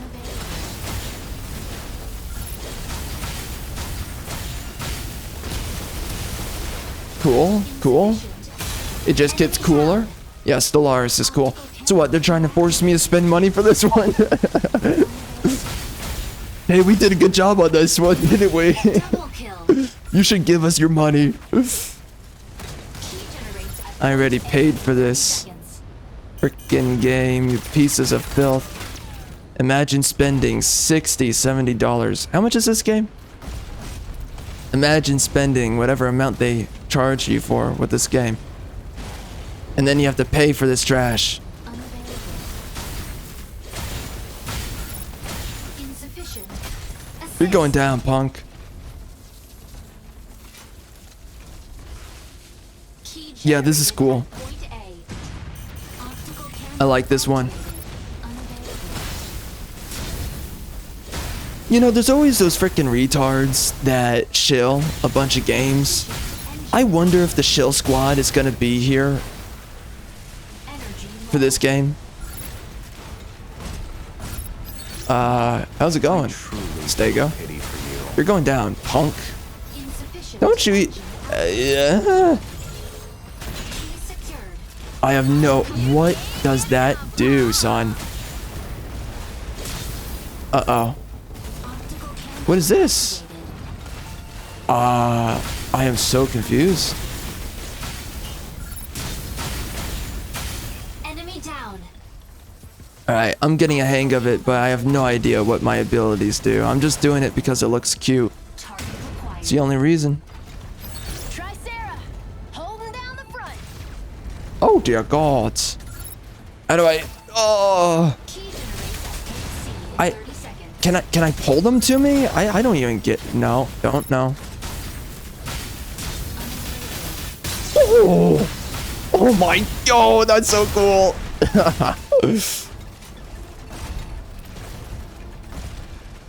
Yo, this guy's awesome. I love Stellaris. What the F?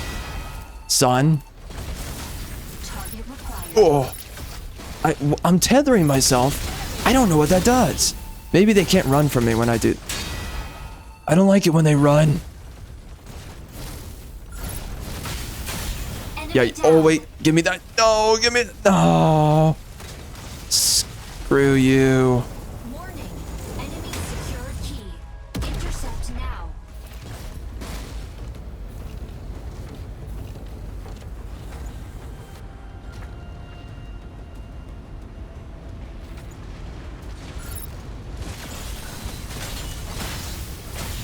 Dog. My name's Stellaris. You're dead. Unk.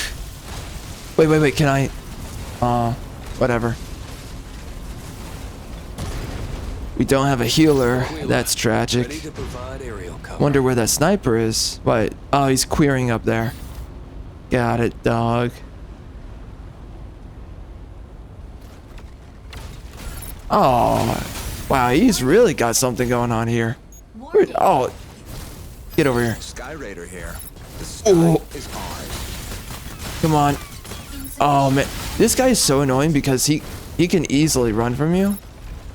Where is he? Is that you? Oh, that's Falcon. That's someone else.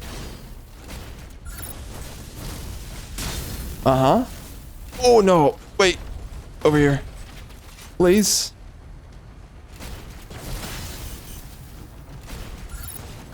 Oh, nice. Down. Energy low. Warning. Solar storm incoming. Seek cover immediately. Oh, I hate this kind of crap. I can't tell who's the enemy. Alright, whatever. I gotta take cover somewhere. Is this good? Optical I mean, it should be good. activated. I can't attack anybody. This feels stupid, man. How is everyone shooting at each other, but we don't know who's who? Oh my gosh. Enemy down. That's cool. You'd last longer. I want to understand my grapple a lot more. I don't understand it for trash. Target required. Alright, that's my ally. Optical Who the- camo activated. Oh, so it is camo. I knew it all along. Who's the enemy? Generates at point C. Ow, ow. Offline. Oh shoot, son.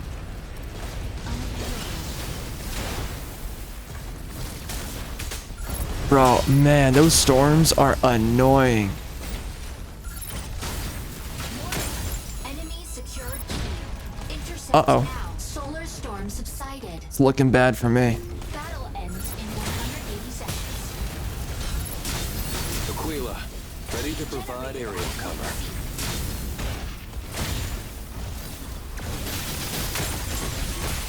Oh,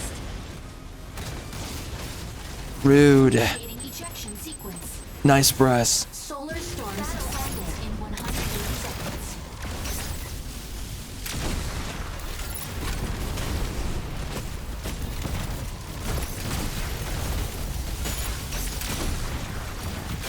Assist. Ready Nice. for deployment. Landing area. You know, I was thinking this game would be good, Landing area. and luckily it turned out good. Sneaking up for a backline ambush. Man, I was talking about it all throughout the last like 3 months. Every time I would pick up, oh frick, pick up and play Player Obscure Expedition 33. You don't see me, biatch. Amateur. Intercepted. Yeah, you're done. Enemy down. I'm a ninja, biatch. This is so cool. I love this class. Oh my gosh, though, he is wrecking me. Oh, frick. I'm glad we actually got a good game. There's at least one good game this year. I don't know what else is good.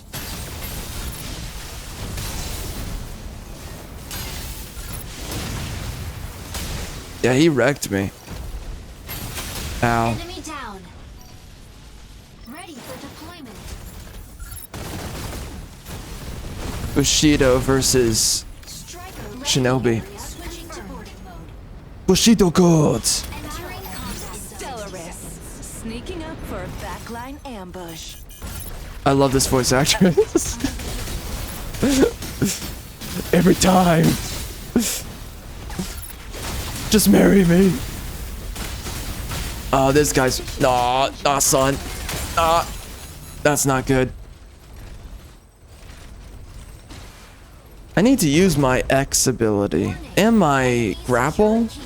Whatever that does. Battle ends in 30 seconds. Alright, I did the grapple. What is the grapple? Optical camera I just deactivated. don't even... Alright. Uh-oh. Uh-oh. Frick, son. Aquila, ready to provide aerial cover. Stabilizing. Part of me wonders if these are AI voices based on real people, but then they used AI on it. I wonder.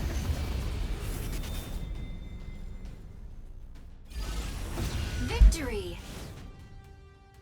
You picked her too? The same voice actress? Yeah. It's a really nice voice. It's in the wrong game. But the first voice actress too, the first option, the default one is also pretty good.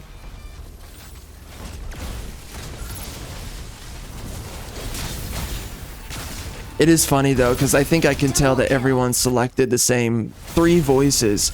It's either the chibi voice chick, or it's this voice. I think a lot of guys selected this one. And then the default voice, I think like a few have that. Enemy down. Man, Stellaris is so cool. MVP. Woo! Elysia's making waves. You can control the mech pilot, what? Lift and jiggle the character around. You can do that? Gee, I wonder why I would do that. We must do this for science.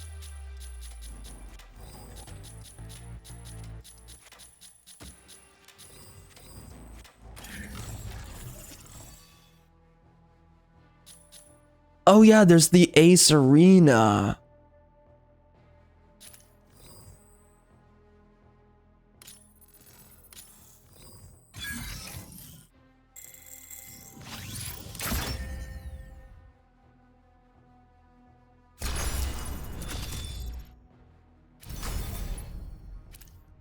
need to give the Ace Arena a try.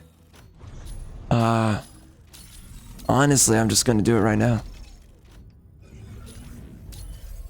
I wonder what the challenge is. Oh, I don't know if I really care for those. Don't know.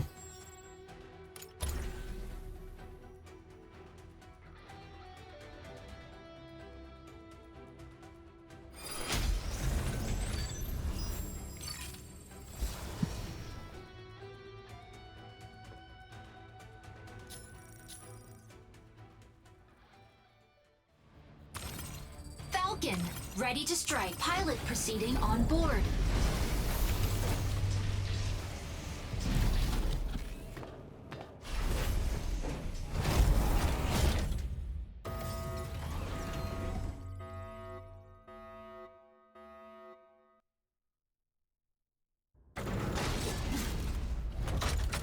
Injecting coaxium particles. Pilot sync rate stable.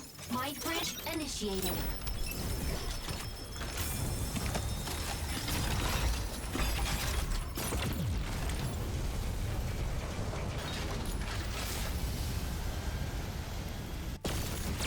Stellaris, engage. Stellaris, sneak Yeah, up no, for the backline yeah, I ambush. did the vending machines when I played this game Destroy all enemy the first time like 3 days ago or whatever. Yeah, it's a crazy animation.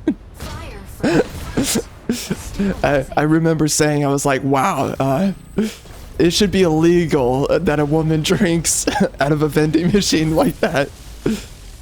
Dear God. It is not okay.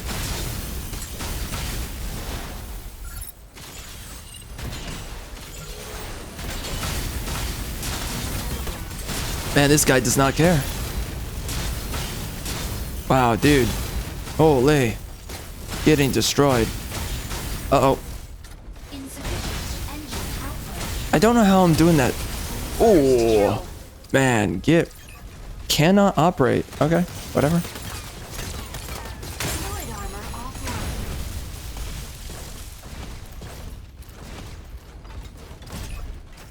But yeah, that has to be the sexiest vending machine animation in all of gaming. I forget if there was one in Stellar Blade. I think there was.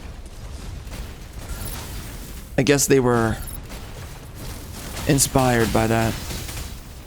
Or it's some kind of weird idea pathogen that's the right kind that's been getting passed around. Behind.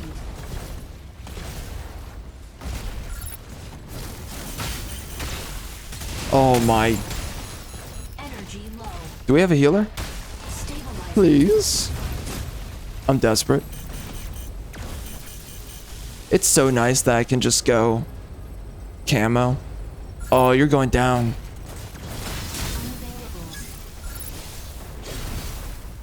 Unavailable. And then I just go back into camo. That's so cool. Bunker City Where's Aquila? containment system activated. Oh, no. Falcon here. Nah, son. Sky is Not good. ours. Yeah, Aquila's not happy. No one's happy that I'm here.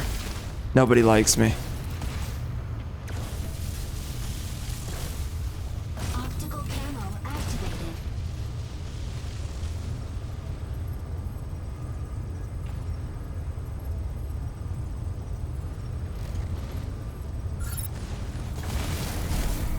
Energy low.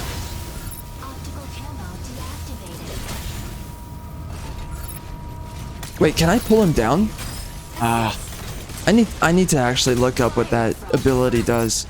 I have no idea. Droid armor offline. Weird. I have no idea what this is. Wow. Oh, I'm out of here. Insufficient engine output. Oh my. Seems we are surrounded. Camo activated. Nice. You can kick the vending machines in Stellar Blade and Jiggle stuff. Enemy down. Yeah, I think I remember that. Stellaris, sneaking up for a backline ambush. Fire control system unlocked. Sky Raider here. Yeah, that was hilarious. Sky is ours. I remember saying that he has no business drinking out of a vending machine. That's sexy.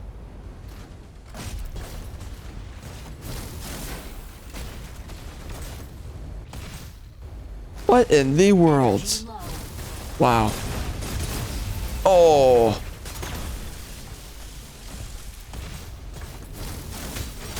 Bro, is it just me? Like, I feel like everybody else knows who to attack.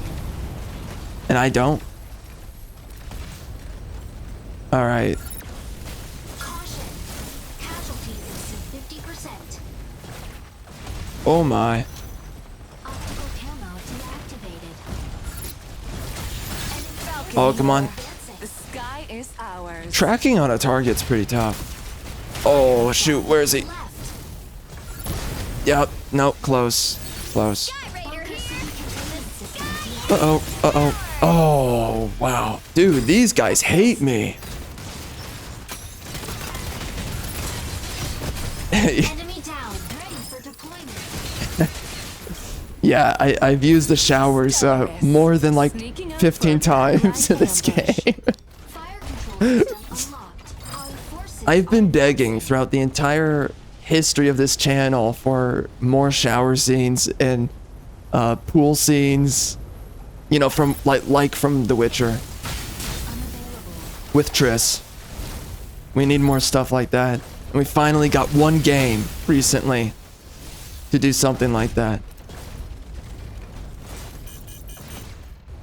I legit wonder if this game's developers have heard my cries in pain for the shower scenes.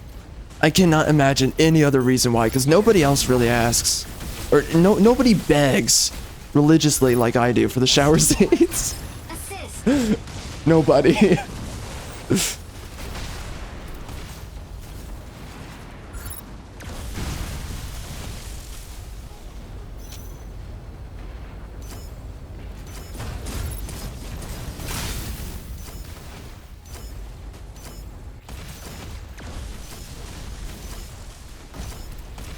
Oh, that countdown. Stalemate? Continues. Unavailable. So what? Is it now elimination?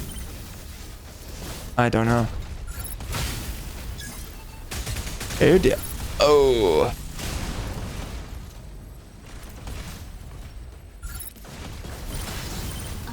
Whoa. Dang. That was crazy. Ours. I literally just teleported on that guy. Energy low. Oh my. Wow, he is moving. I guess that's how you deal with melee.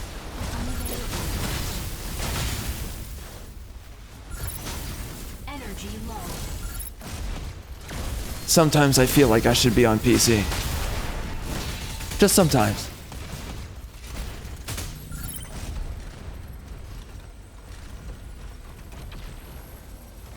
Bunker city containment.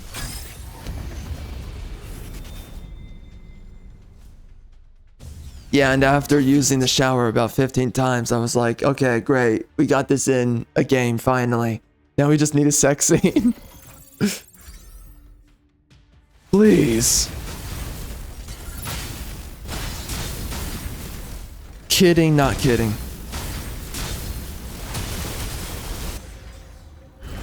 MVP. Eliseness is making waves. Man, imagine being one of the homosexuals that wants to look at a dude when you finish a match. There's no way. Bronze 5? What the? I guess I'm losing too heavily. Or did we lose? I don't know. What does that freaking weapon do? Fires a grappling hook? Oh, okay. That's not. Wow. Really? Yo, this guy's good. Wow, they really want you to pay for this.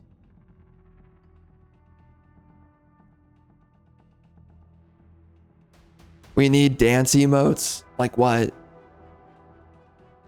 Like in the first Descendant? I think that game had it. I don't even...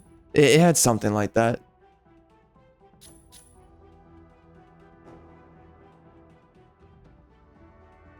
Cancel stagger. Oh, really? That's nice.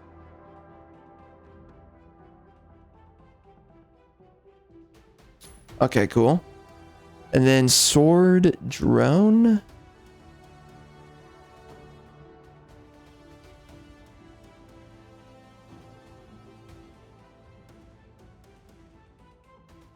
Disrupting it.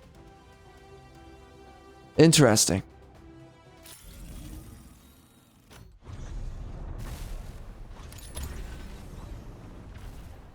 So that's the Ace Arena. Okay.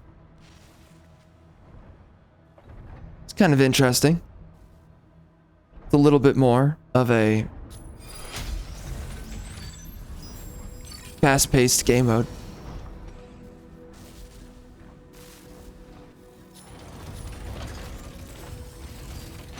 Yeah, it's like being offered a Lamborghini and saying no, I'll walk. Yeah.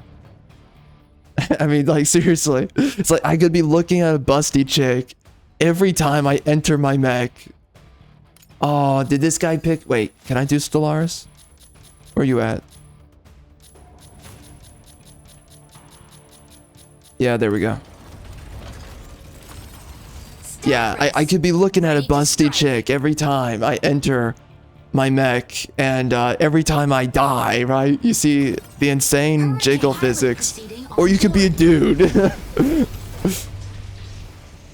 I mean, look at that. It's worth it every time.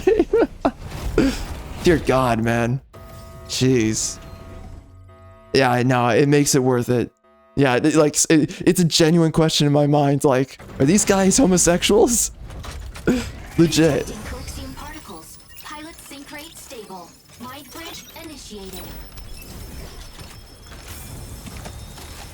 I mean, again, right there. I mean, it just... Seriously, looking at a dude instead of that? Whatever, man. Stellaris. It couldn't be me. Engage. It couldn't be me. But it might be the Christ cocks doing that. I don't know. They can't handle looking at a woman. Which reminds me of a joke I made. Oh my gosh.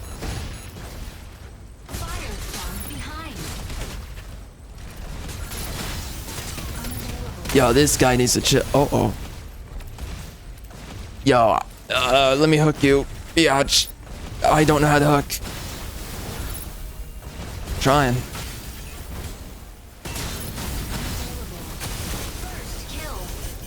There we go.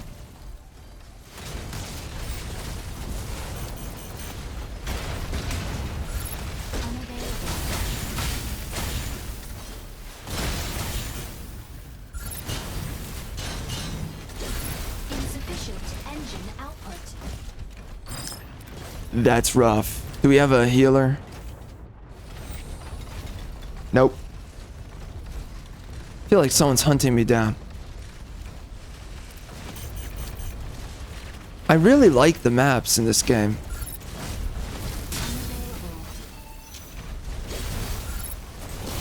Uh-oh.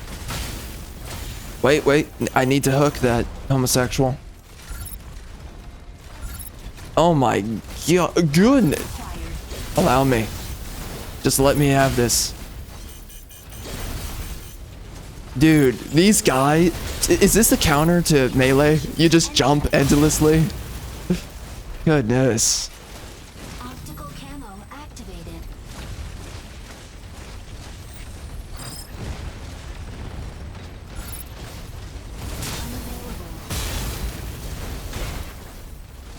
Okay. Oh, that's good stuff. Wow. Dang. I don't... maybe he wasn't even playing. Can't tell. Dude, this guy loves to run away. That's annoying.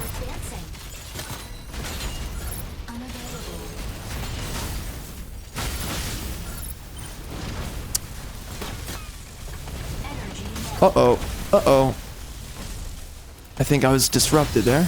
Double kill. Yeah, you're going down. I was hoping you'd last. Get wrecked.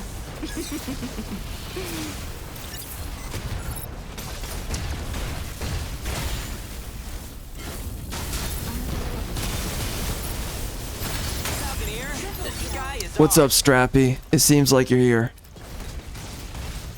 Are you watching the shower scenes as a dude on repeat? Or did you choose to join the woman's side of things? My good. Oh. Energy low.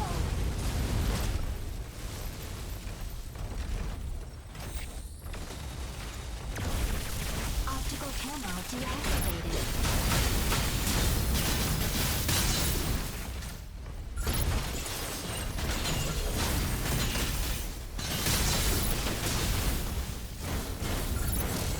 Oh my gosh. Getting stuck in corners. Oh! Dang, I nearly had him. Of course, you chose the woman. Thank God. Enemy down. Stellaris. Now, how many times did you watch the shower scene? Fire control system unlocked. You seething degenerates. Unavailable.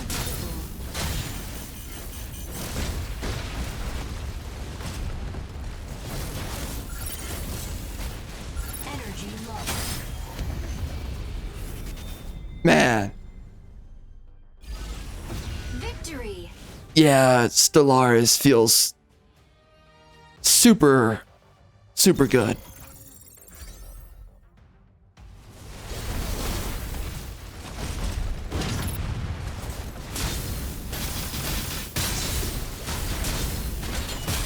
Enemy down. Man, this is an awesome character.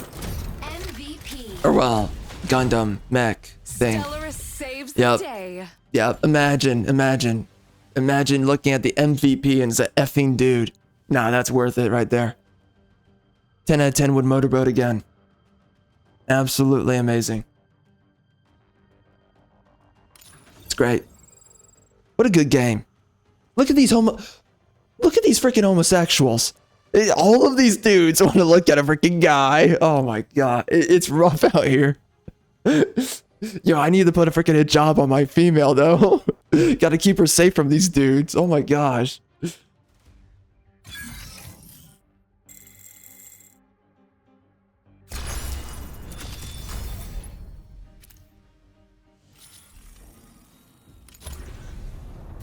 Have a guess? Well, knowing you, I would probably guess that you, in spite of yourself, you watched one shower scene. She probably had the smallest breast that you can get in this game. And then right after, you had to text your mother about it and apologize in a foreign language for looking at a woman through blurry water in a shower. And then you reluctantly watched it 5 more times, pretending like you weren't into it. And if you were me, you would have been watching it 20 times over. You know, I started. Those dudes are gay? Yeah, definitely gay. Yeah, no, I started this video though, literally like doing 5 showers. You can't stop me. I have X-ray vision. I can see through the blurry water.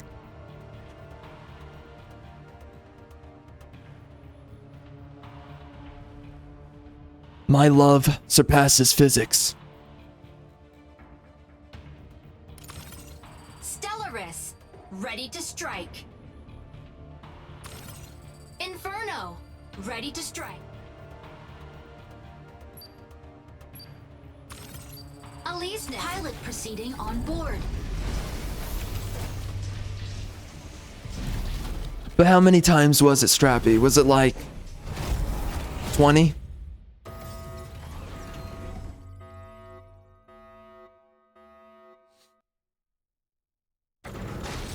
Did you take back your straight card? Injecting Coaxium Reclaim it from the throne of Stable. homosexuality? Bridge initiated.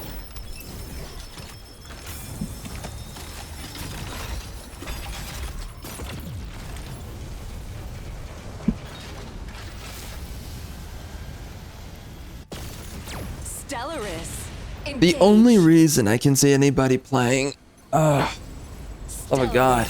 Sneaking up for a backline ambush. The only reason I can see anybody playing Destroy all enemy a Lizness is for the 3 lives that you can get with that character. heavy rocket engine charging.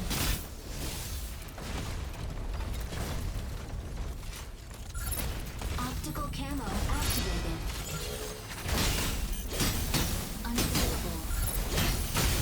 Wow, this guy can take damage. What the heck? You're a tanky mofo. That's annoying. Alright, I'm gonna go chase down Falcon, which is tons of fun to do. Optical Or no, camo Aquila? activated. Alright, you're going down, Aquila. Screw you. Where are you? So that's guy whatever. Optical camo activated.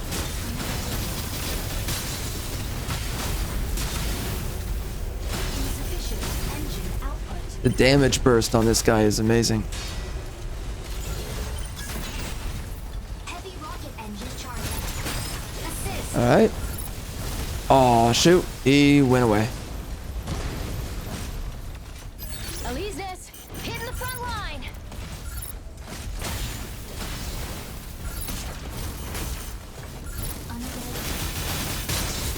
Oh. Dude, I love that combo. Enemy down. I was hoping you'd last longer. So what mechs are you guys using the most right now?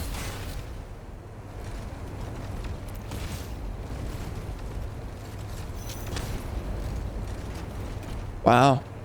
What happens if I jump up? Yeah, that's not fun.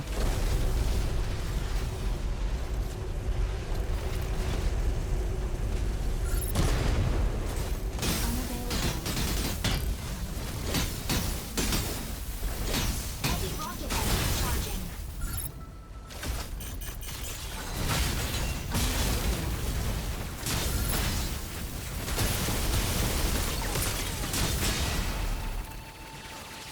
Enemy casualties exceed 50%. Press R.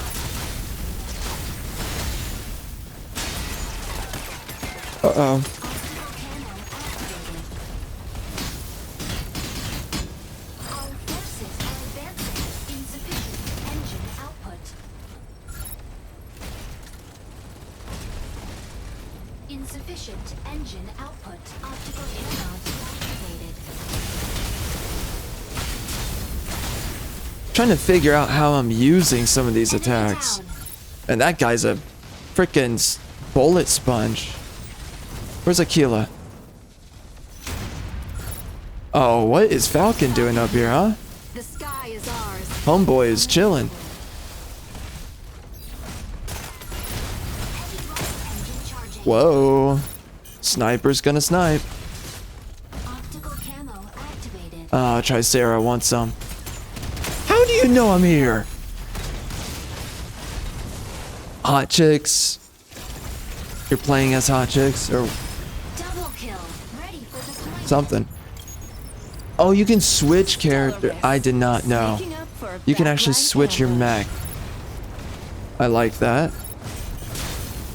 You know, it is interesting. When I've played the Mech Warrior, well, Mech Warrior 5, I was always sitting there like, they need to figure out a way to make the game faster pace.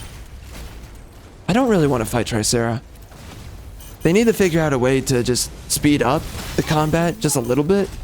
It's a little bit too awkward and clunky. Just a tad. And this is it right here. Victory.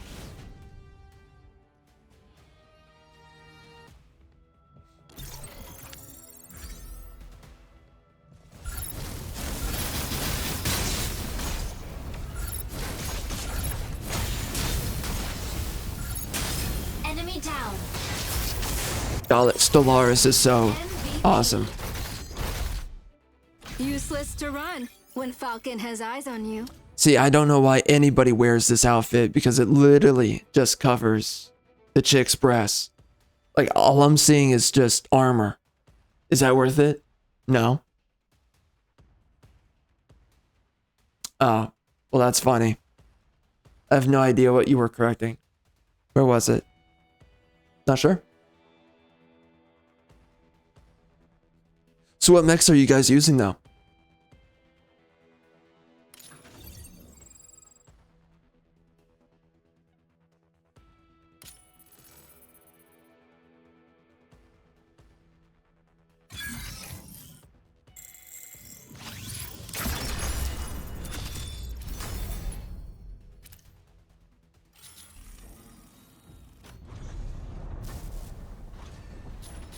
Not sure if I'm gonna do Operation Storm next.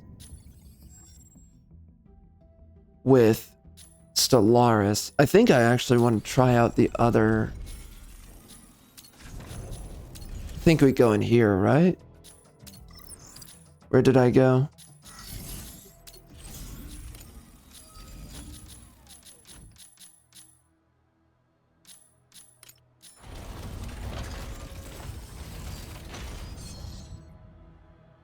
Oh, got it.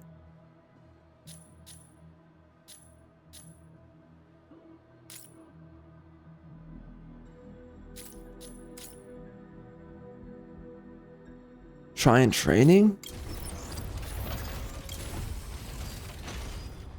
So Serenith. Let's see how this guy goes.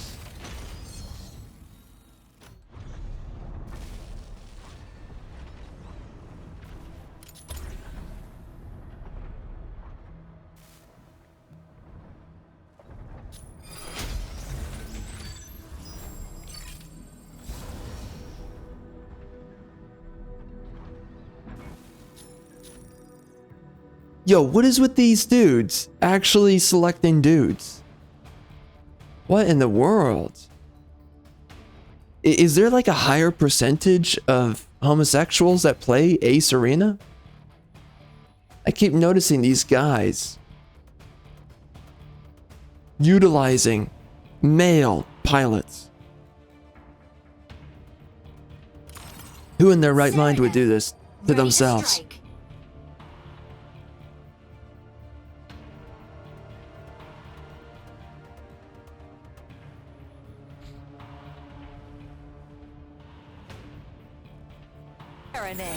Set to disrupt enemy defense. Fire control objective. Destroy all enemy units. Oh, this will be interesting. What is this? Mobility up and untargetable. That's interesting. What does this do? Rocket engine charging. Lock on ignores obstacles. Lock on range boost. Oh, so that helps me hit my targets. What the?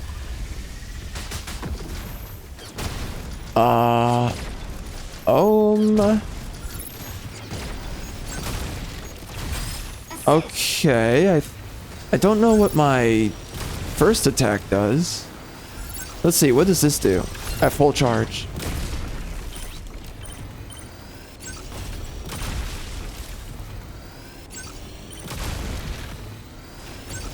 So I'm kind of like a sniper, I guess.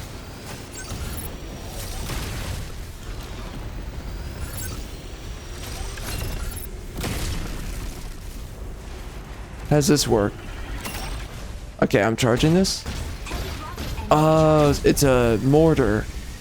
Oh, that's...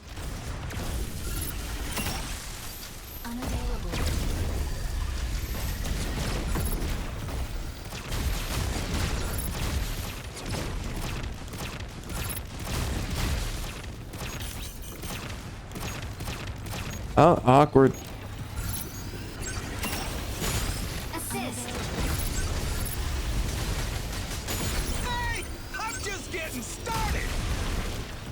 I think that's Nolan North. Or someone else.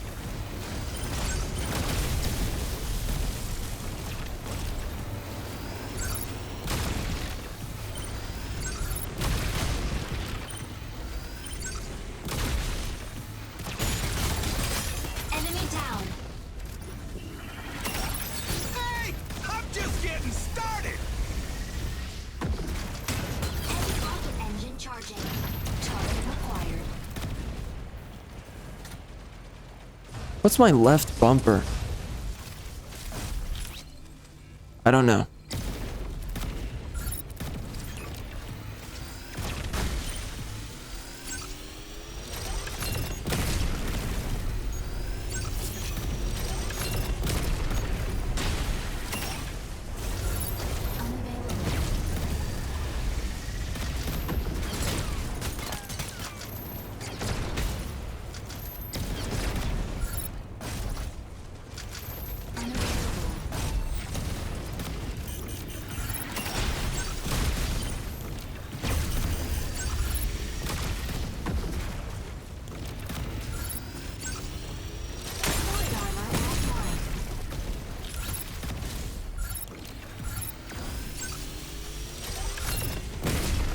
Fluid armor reactivated.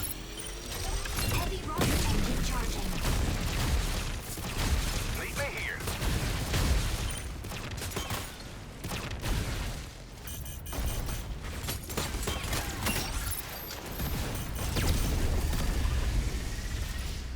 Stabilizing. It is tough actually hitting fools with this. Oh my goodness. I don't have a way of healing myself. Enemy down. I have my other ability. I don't know how to use that. What does it do? Oh, does it deactivate flyers? That's cool. Enemy forces are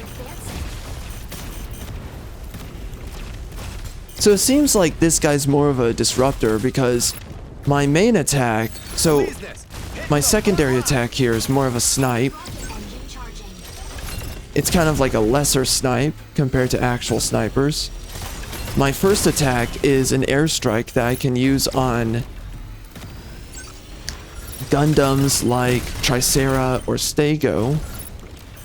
And then I can use my other ability to bring down flyers. Enemy forces are advancing. So it's kind of like an overall disruptor mech. Enemy down. Ready for defense. I like the idea. It works better, I think, in the other game mode than this Enemy one. defense.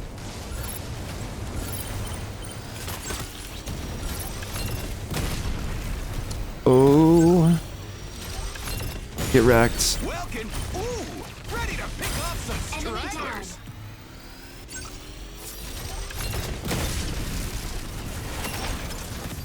Heavy rocket engine charging.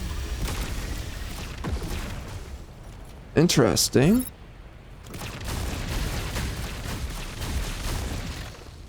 Stabilizing.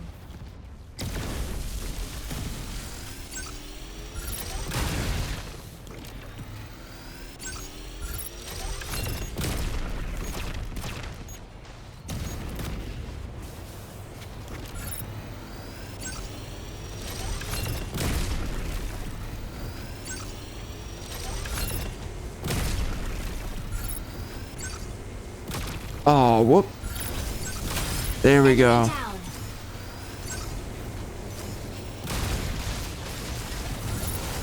Enemy forces are advancing.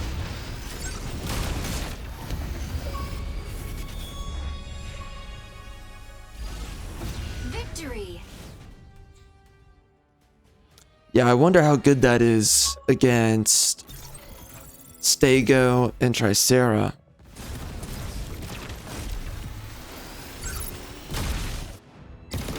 MVP. It's interesting Serenade. because When a star reaches its zenith. that totally makes sense. Nice breasts.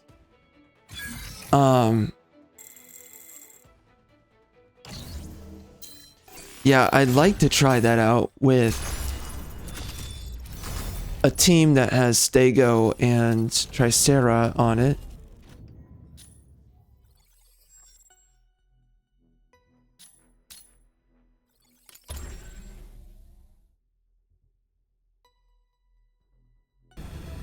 Yo, I'm noticing more dudes now. Serenade. Dude pilots Engage. instead of chick pilots. Serenade. Set to We've got disrupt enemy legitimate defense. homosexuals getting into this game. Optical camo drone will soon go offline. Autopilot can now be disengaged. But at least these other dudes got massive breasts on their chicks. At least we have that.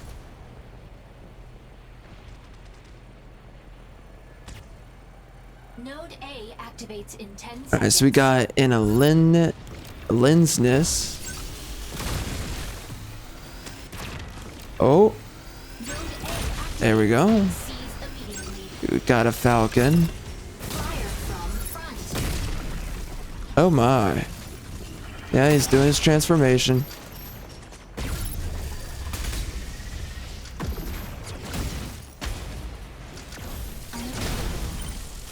Energy low.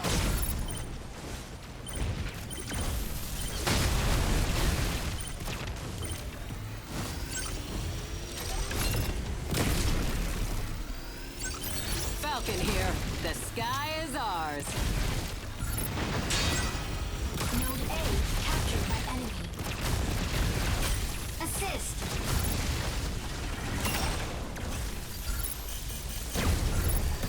Uh-oh. It's not good. And C activate in 10 seconds.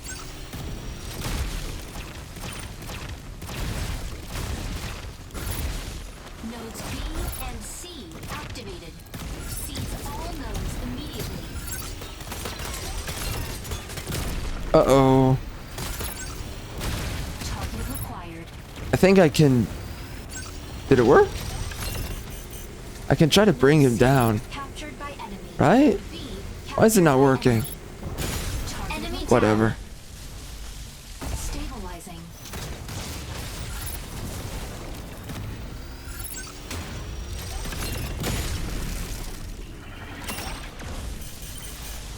Welcome. Ready to pick off some stragglers. Ow. Aquila, ready to provide aerial cover. Well, that's unfortunate. I wish I could use... Sequence. Jeez. I wish I could use Serenith against Tricera or Stego. Enemy Lucky down. me though, no one selected Stego or Tricera this time around.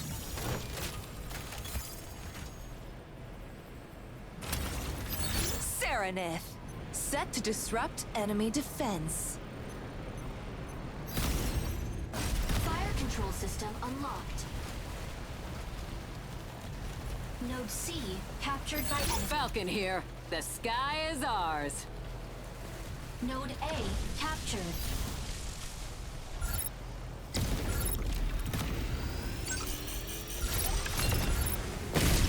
Ooh! Get wrecked. Unavailable.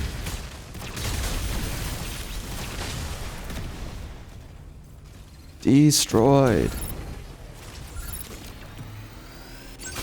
Assist.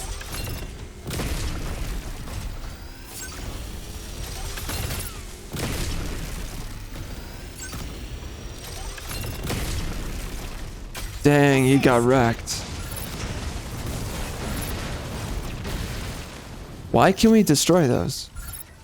What's even the Node purpose? C captured. How much damage does that do? Oh. Shoot. It's pretty good.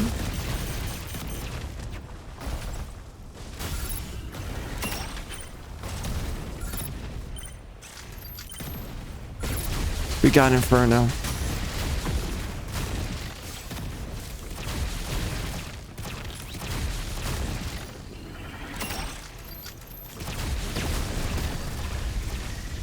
It's so hard to actually hit a target with that.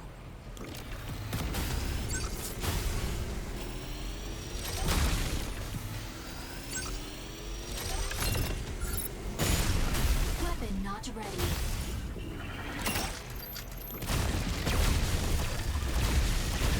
Energy low. Quite the interesting exchange. Assist. Wow.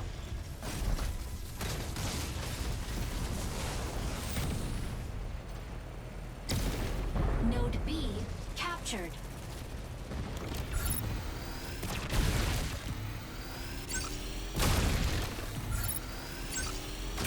Assist.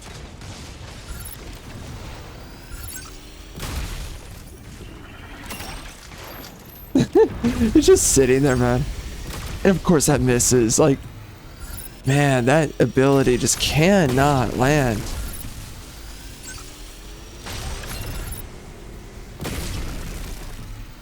Okay, let's see if we can get it. Come on, please. Oh my dog. That is brutal. So brutal.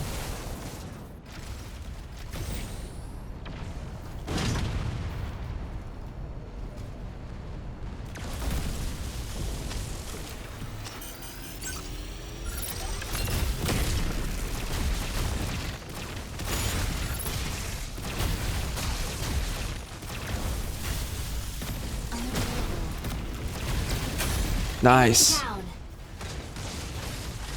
I'm trying to get better with this character. It's kind of tough.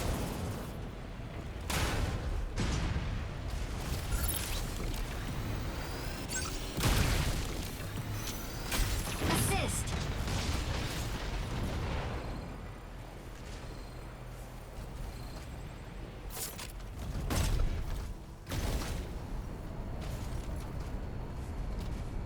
Node B captured by enemy. Energy low.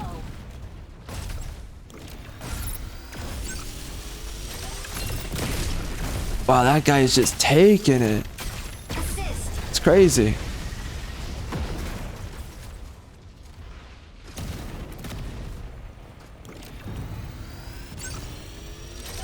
Stabilizing.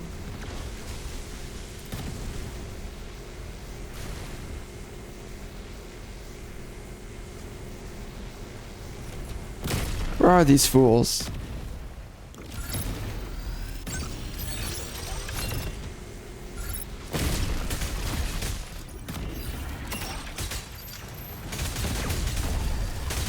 Node C captured by enemy.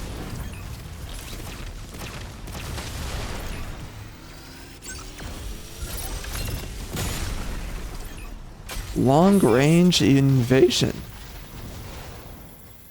Node B. Interesting. There's a curtain dress in the customization room and an what's that? SG outfit? What's that? SG outfit. I saw that one outfit had amazing cleavage. C captured And then by I saw, enemy. Node yeah, B I saw the curtain captured by dress. enemy. Enemy down. That was pretty great. I want to see how this guy does against Useless to run when Falcon has its eyes on Wood you. Smash. Oh, a schoolgirl outfit. Yeah, no, I sat there and I said, it's not good enough. It needs to be sluttier. What is this?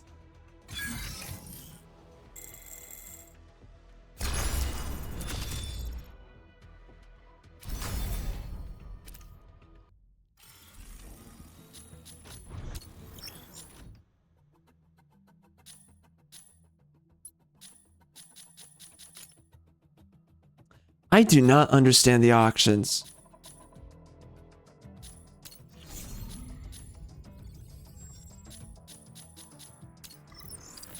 Where are those outfits, though? I wonder.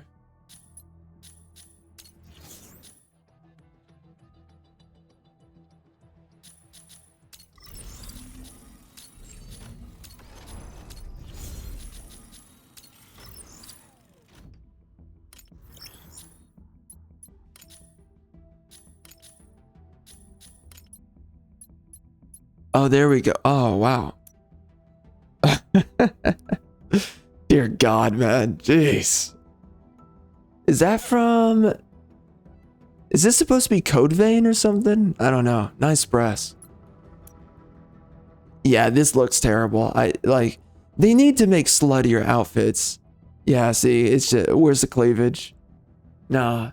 Nah. I can't bend that over. There's too much to go through.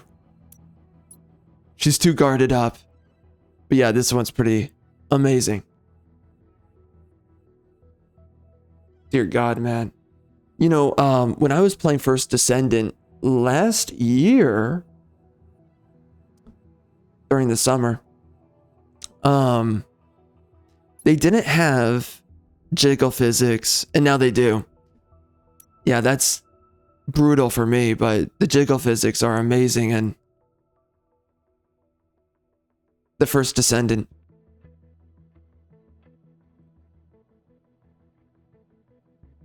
Yeah, this is amazing. Dear God, that cleavage.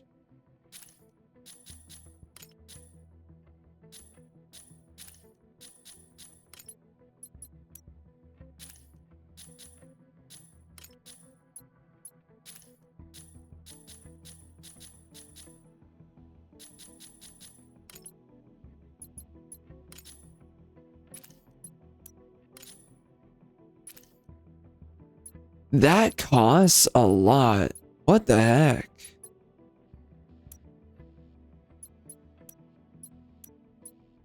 Why would I purchase these? My God, I mean that's $16 or whatever. Insane, insane.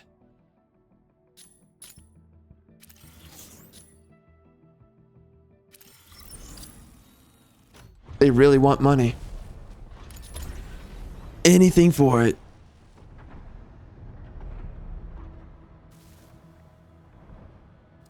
Is it ironic that Xbox is against literally made a statement? They're against curvy women in games. And the Xbox outfit has covered the breasts, or did Xbox have a hand in it? True. True. Panaka, ready to strike. Aleseness, Yeah, ready to Xbox strike. is massively woke, and Ready to they're in strike. bed with Panther, ready to strike. what are they called? DEI companies like Sweet Baby Inc. and all the other ones too. Aleseness, ready to strike. They've been in deep bed with those companies. So, and they've also funded a bunch of games with DEI Aquila, ready to strike. incentives.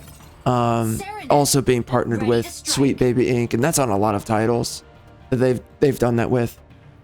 So yeah, obviously they're against games like this having hot and sexy women, and it is interesting to notice the fact that the Xbox outfit does cover the breasts on the women in the most ridiculous.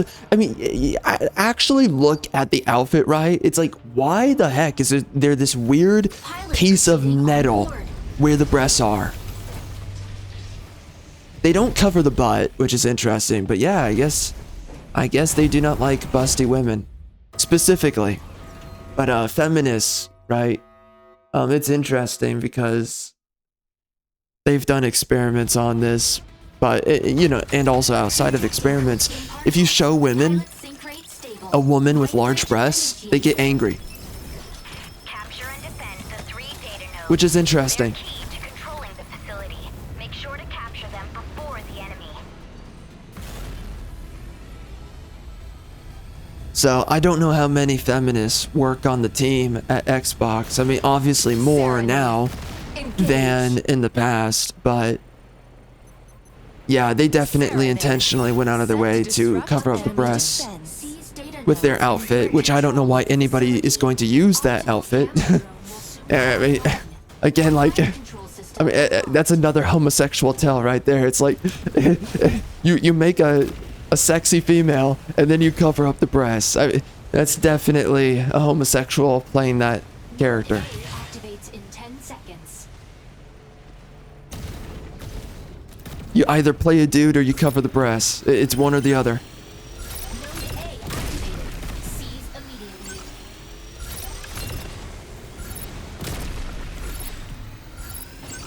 Node A. But man, Xbox is so freaking woke Energy. in more ways than one, right? They've gone against naughty language.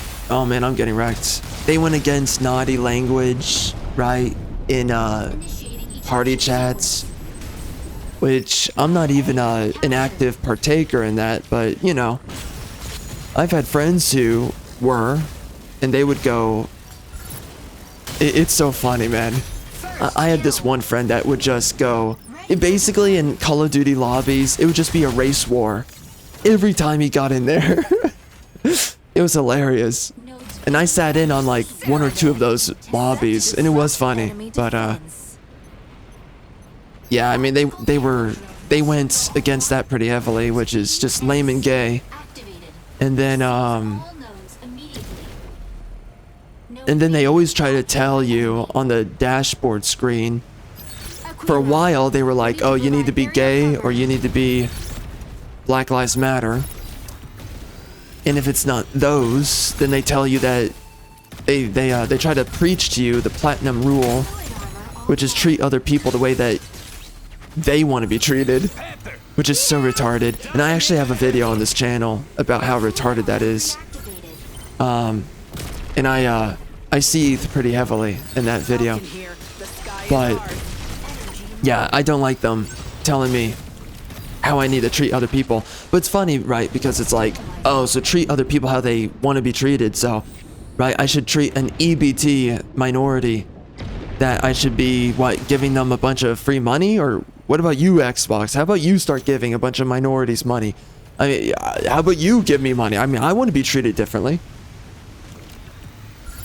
Anyways, the platinum rule is retarded, but they like to grandstand on that.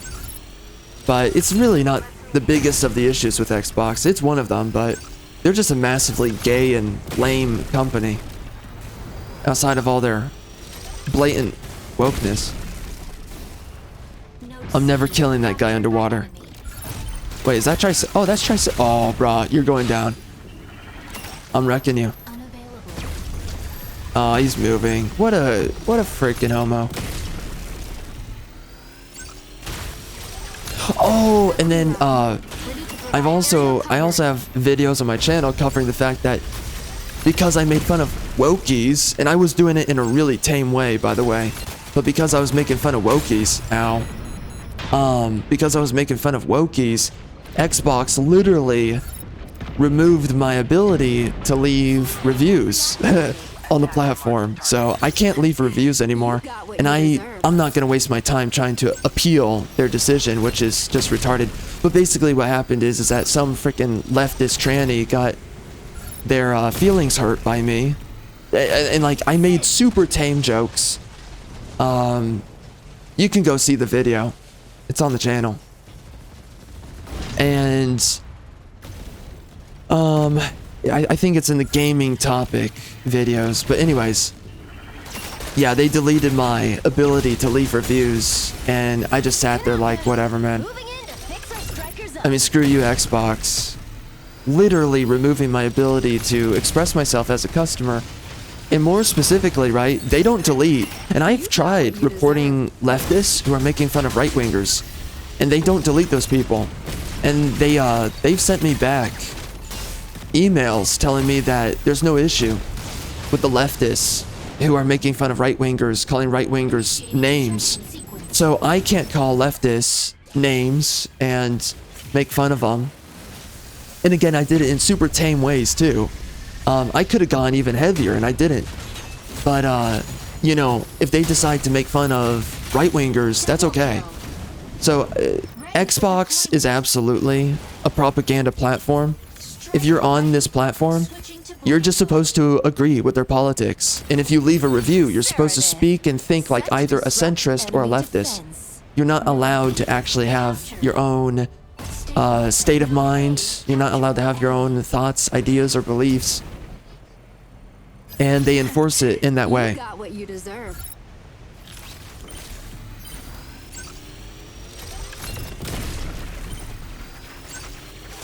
But I guess it is definitely a blessing that this game even got... Did he meow? What the frick? Okay. I guess it is a blessing though that we got this game the way that we got it. Oh my good... Yeah, I'm trying. Please die. Please die. Please. I'm desperate. I'm desperate. I'm trying to make this work so bad. Alright, I'm running. I'm dead. Oh my gosh. Maybe I'm not a big fan of this character. It's kind of tough for me. But, yeah, I'm not a huge fan of Xbox. They're definitely woke. They've been invaded by the lefties. And they just censor people insanely often to reinforce their political ideas. He seriously gave his chick large hands and a small head. Again, these weirdo homosexuals, man. Holy crap. But yeah, I can't leave reviews anymore on games, so. Serenith, set to disrupt enemy Node defense. B captured by enemy. Unfortunate. I mean, I guess at some point, it gives me more reason to eventually move over to PC, but I haven't moved over to PC yet. At some point, I probably will.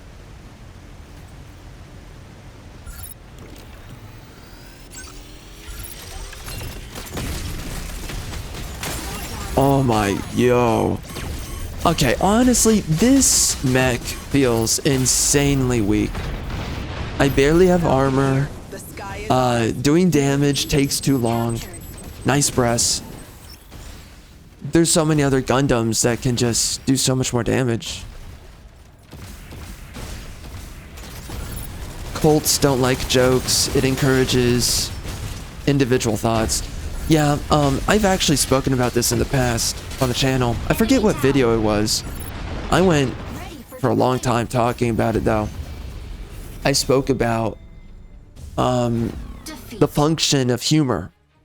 And oh shoot, yeah, a very long conversation about it. But the function of humor is in the necessity of insulting other people. And you know, right? You're not going out of your way to do it, but not being a freaking an intemperate emotional child about ever being insulted. But that's less of the point. That is a separate point to be made. But anyways, humor and also insults of some manner. Well, not really. Insults are separate from humor, but there is a little bit of a tether between the two. Insults though, or sorry, no, humor. Humor has a function. There's a couple of things about it. Man, it was a while ago that I was talking about it. I'm trying to remember so the last time I was talking about that, because I mean, I think it was when I was playing Age of Wonders 4, and I was talking about the psychological functions of humor. I think it was like for 4 hours, which is pretty insane. Or it was like 5 hours. It was a long time. Anyways, so there's a lot of layers to it, but one of the layers to humor, shoot, I'm trying to remember way too much on the spot here. But I'm gonna jog my memory. What were you saying? It encourages individual thoughts. Yeah, it is important with humor because it is. So yeah, that's one thing, is that it helps and allows you to express ideas that are otherwise difficult to express or difficult to broach into, especially depending on the scenario. Humor is a great tool of entering a conversation without eliciting aggression or conflict. But there's a bunch of other functions of humor, but of course, humor is a great tool for dancing around conflict and also making ideas and delivering ideas, making them weigh a lot lighter, despite how heavy the idea is. And when you try to cut out an individual's humor, then you're cutting out free speech, and that's effectively what it is. You're cutting out, and this is where this whole thing gets into a 5-hour conversation. I mean, I don't need to do it here, but just in the past, I spoke about it at great length about it. But there's a tether between free speech and also humor, and also the exploration of free thinking and free ideas and free thoughts. You can't explore ideas freely and openly in the sense that you can't experiment with ideas, and you can't move ideas around, right? And you can't push. It's really important that you break past the verge, right, of what is right and wrong, And oh yeah, geez, yeah. So this whole thing, yeah, I'm starting to remember the entire. It went for a long time. Yeah, because there's this whole tether of like a part of humor is also seeking out the truth. And if you're afraid to offend other people, then you will not express ideas that, right, offends others or the truth. And there's multiple layers on this aspect, but when you are engaging in humor, if you're afraid to offend other people, you're going to be afraid to express or explore or develop ideas that might otherwise be seen as offensive. So then you can't express ideas or thoughts that are either productive, more efficient, or you can't simply say what is just simply true. Regardless of anything, you cannot express what needs to be spoken. And so humor has a lot of functions. It's not strictly tied to this, but it's an intrinsically necessary component of language and communication, where we're able to offend others or we're able to dance around offense. And a part of humor is that you're playing with and you're tempering with the line. I mean, it doesn't matter whether you truly break through it or not, but like really well crafted humor, you're playing around with and you're cultivating the perfect synergy between being equally offensive but also delivering your idea and getting the idea through.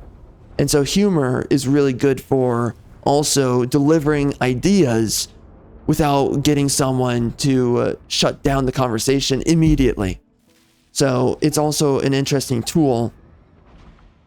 Oh shoot, yeah, yeah, I'm remembering why this was like a 5 or 7 hour conversation. It was a very long one. Because then this also goes into the jester and the king archetypes. It's really important because a part of humor is also so humor is really important for civilization. It's also a metric of if you exist within a civilization to which you cannot engage in humor, then it shows that you live in a tyrannical state. You know, when the jester cannot jest upon the king and the court, then it means, and there's a specific dynamic within all this, because obviously the jester can go too far. But when you cannot healthily jest upon the king, then it represents that you're living within a tyrannical civilization or system, and then it also represents the likelihood and the need for rebellion.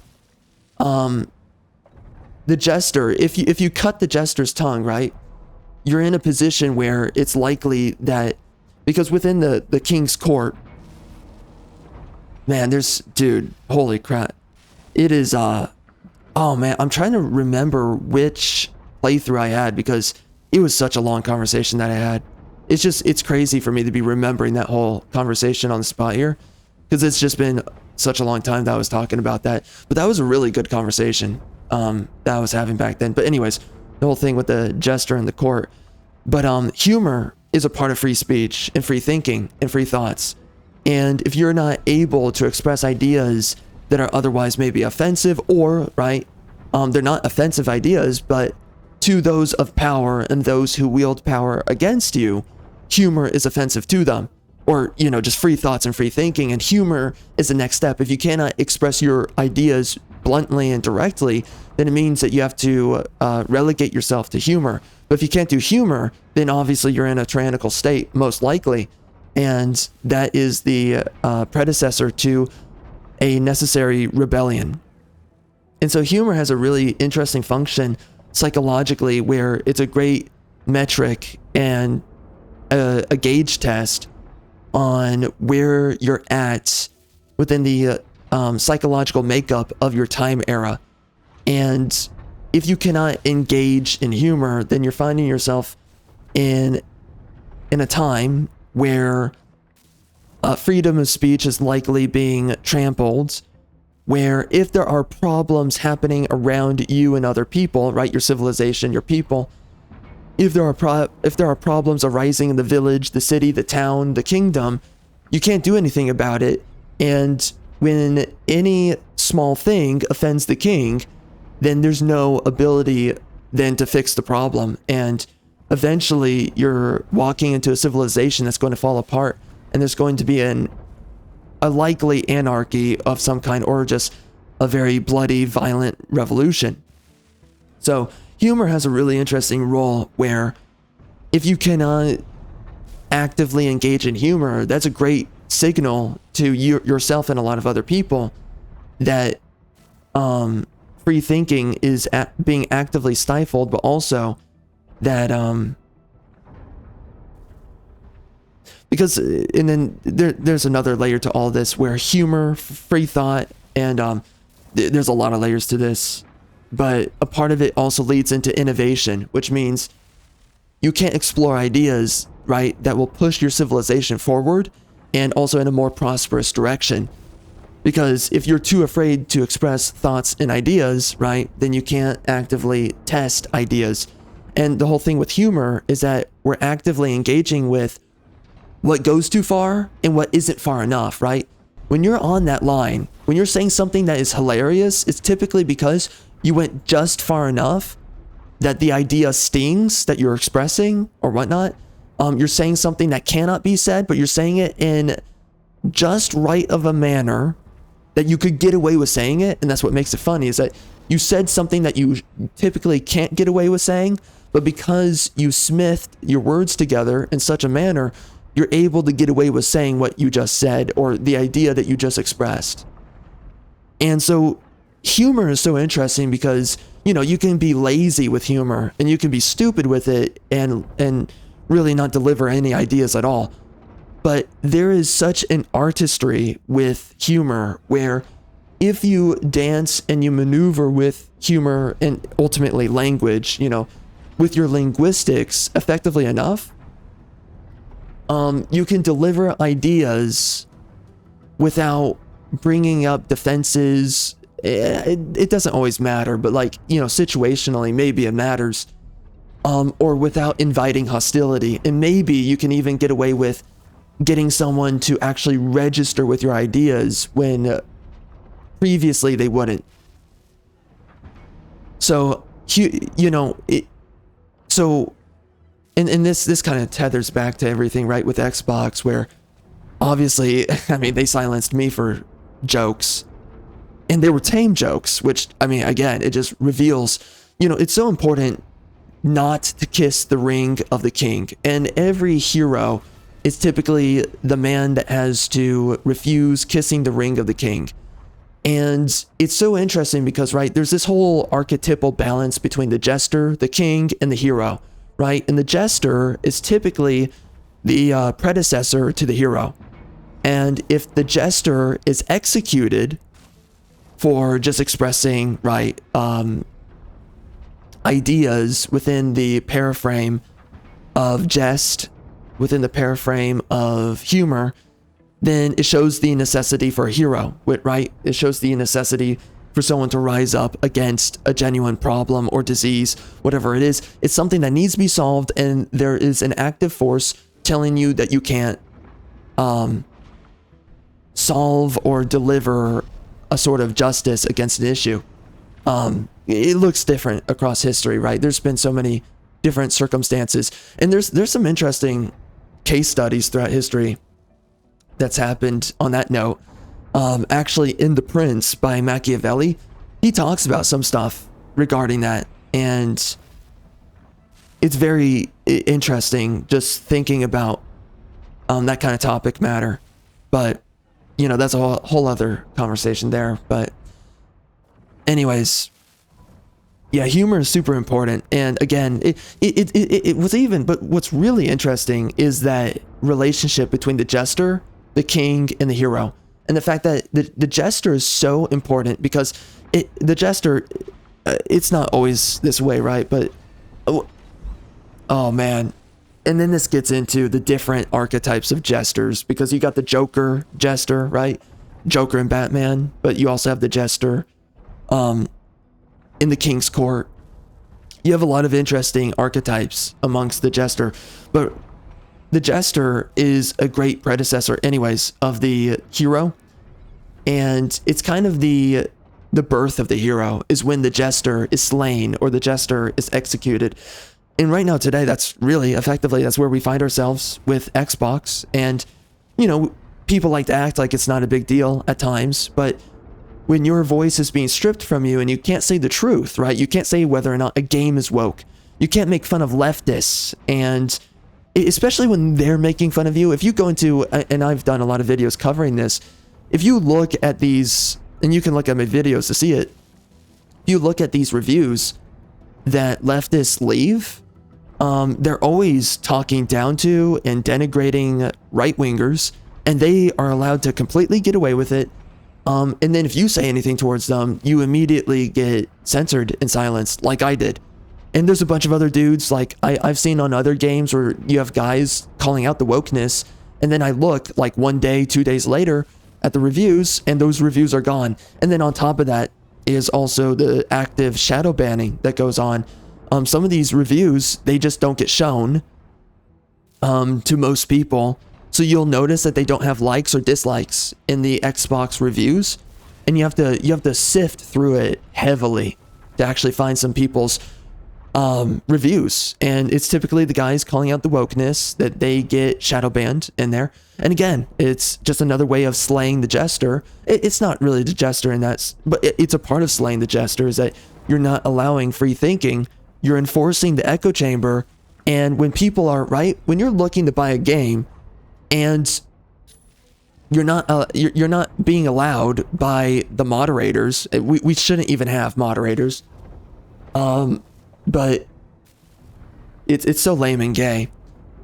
But if you can't see what everyone has to think and say about a game and its quality, then that defeats the purpose of a review section. So, and then also, I mean, you're also creating, and clearly they don't care about this, but you are creating a very unhealthy economy, because now someone can come out with a game, and this is the issue with a lot of games also, I've covered this in the videos, where clearly a lot of the top reviews, these are either paid shills, and that's, you know, they are definitely paid shills. There's a whole thing about that where a lot of developers, they incentivize people to leave reviews, so that's an issue.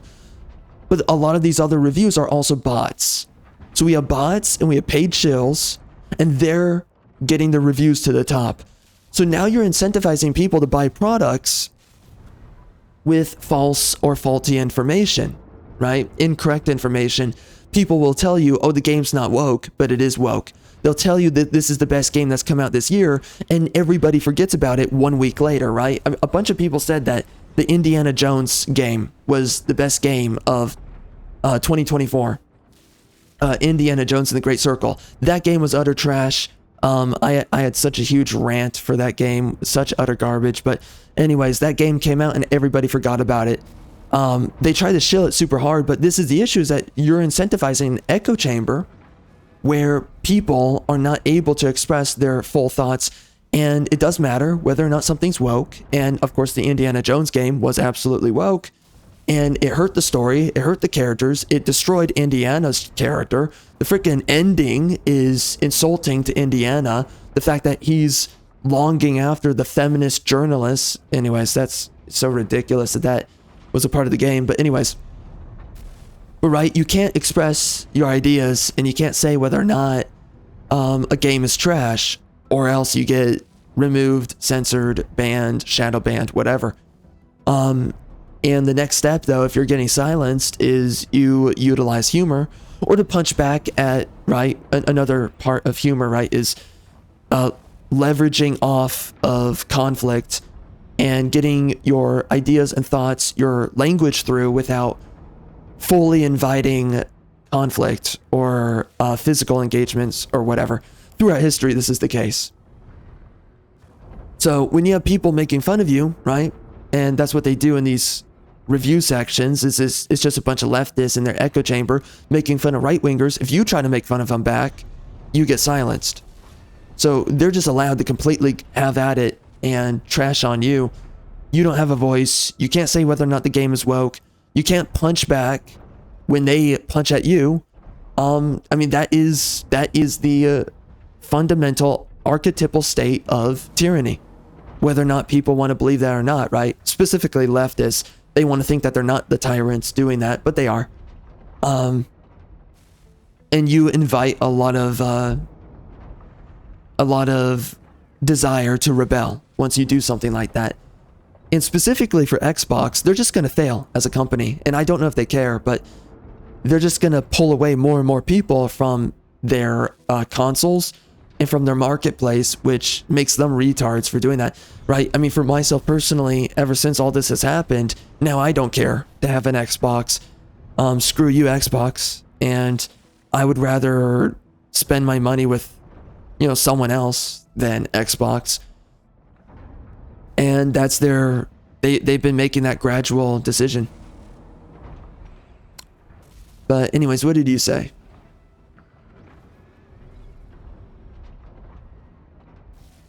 So they had a banner linking LGBT woke games on the dashboard. Yeah, I've seen that a lot of times. And right, you can't push back on that. You just have to accept it, it's just blatant propaganda. And what's that? Tanks for list. Seems like a typo, but anyways, making a list of games to avoid. Oh, thanks for making a list. Oh, yeah. Thanks for making a list of games to avoid, as if it wasn't already obvious. Yeah, which games are woke and have gays and are made for a bunch of minorities. Yeah.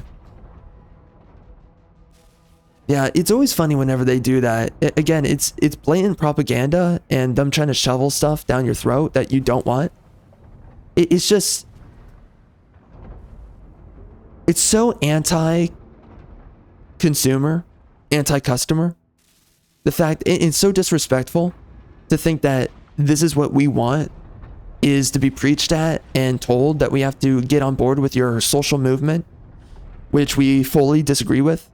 Specifically someone like me, I fully disagree with you, and screw you. And the fact that I have to agree, and I have to, or at the very least, I have to stomach looking at gay crap on the dashboard, it's absolute nonsense.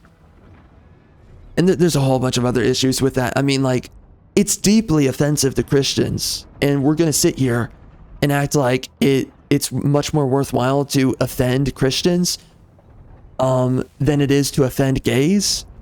It's such bent backwards ethics. And it gets back to what I was talking about earlier, where there is no such thing as good or evil.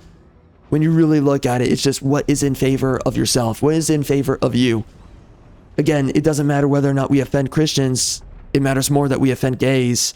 It just shows to you the priorities of where people lie and what they actually believe in or what they stand for. And that has a bunch of consequences that you may not see in the first couple of years, but eventually you will see it, right? Like Drag Queen Story Hour. Eventually it develops into something. And at first you think it means nothing, but that's just because the issue has not metastasized. I couldn't even say lol in the Gears of War Reloaded beta text chat without getting censored. It's so aggressive. Yeah, I've had that in other games. I've had that in Age of Empires. You can't say a bunch of stuff. Back when I used to play that game, you can't say a bunch of stuff in there either. They over-censor everything. It's ridiculous. Treat people the way they want to be treated. Yep. I do not owe these people anything. Yep, exactly. Yeah. You can check out my video where I rage about it. And I go nuclear on that one. But man, I mean, like, I go deep on that one. There's so many layers that's wrong with it, right? Like, I don't owe these people anything, but also, what do you qualify for? And treating someone exactly how they want to be treated, there's so many issues with that. I kind of already expressed some of that. Yeah, cults don't like jokes and encourages individual thoughts. People would get along a lot better and understand each other better if we could make fun of each other. Yeah, for the most part. They don't want the echo chamber broken. Yep.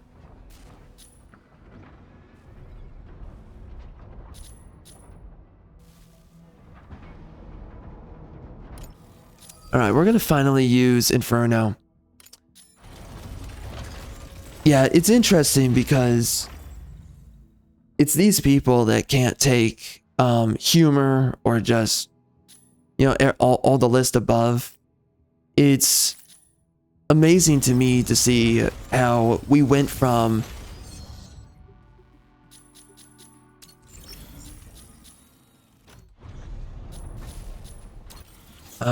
what the frick? We went from a time where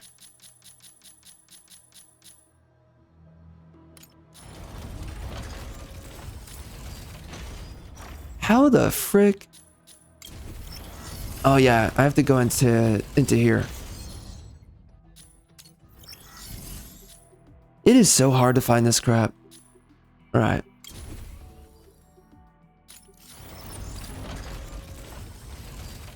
There we go.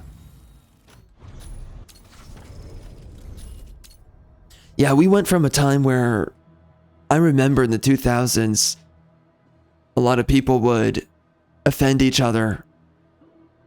And it wasn't much of an issue. It doesn't matter if it's an issue or not, but it was normal for there to be a lot of insensitive jokes and comments to be made. And nothing was of the matter with that, but of course the gays and the feminists, they got a hold of absolutely everything. And they started censoring everybody.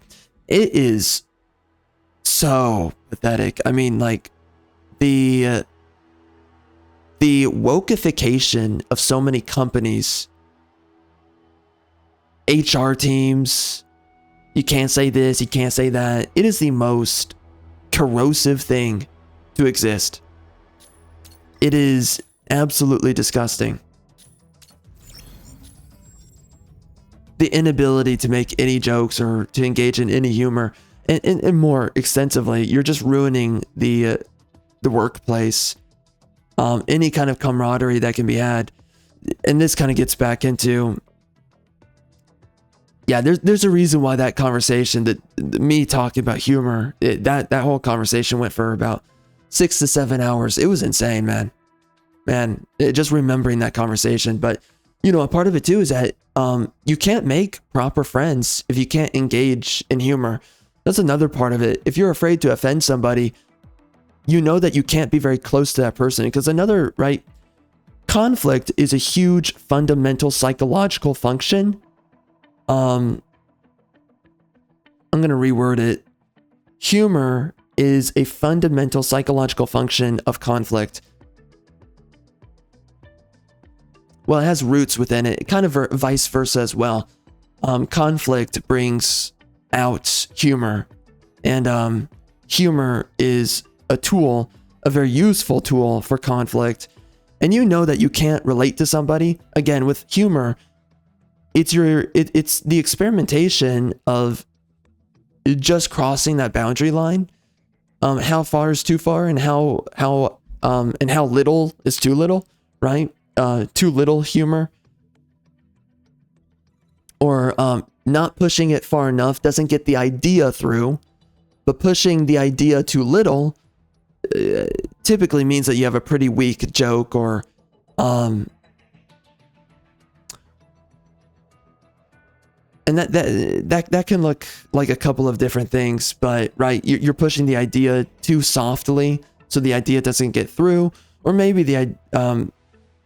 your humor sucks, and then you just end up pissing off the person that you're talking to.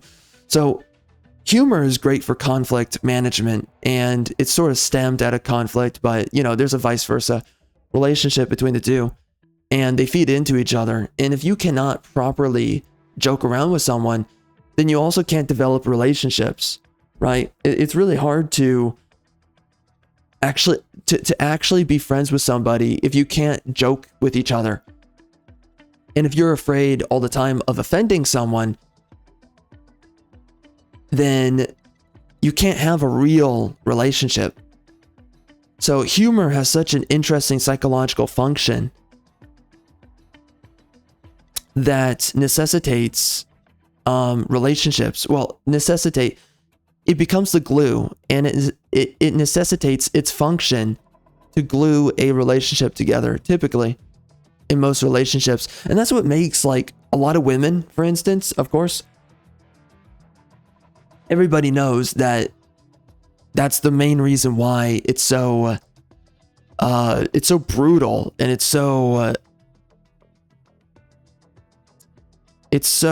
I don't want to use intolerable, but I mean, yeah, it is intolerable, but so miserable being friends with women, or, well, yeah, that, but specifically for women. This is why men are not friends with women, and specifically why women, they hate being friends with other women.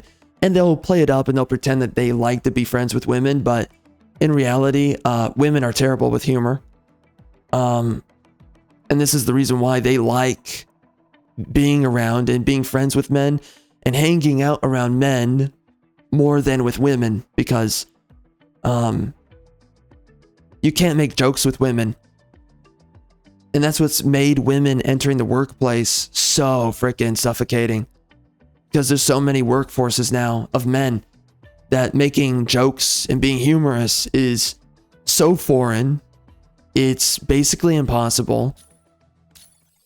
And it's because you have to be afraid of whether or not you're going to offend somebody. And you have these women who get triggered the second that anyone makes a joke. And you can say screw it, but, you know, they're going to fight you on it, and then that just turns into drama. So it's just really it's not so much unfortunate, but it's really annoying. No, it's worse than that, but it's so miserable, though, dealing with that.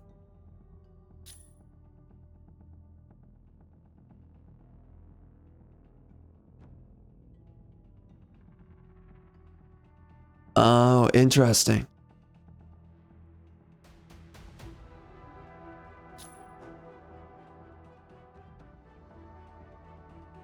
But this is why so many companies are... Wait, so he has multiple emitters. Oh, interesting. Okay.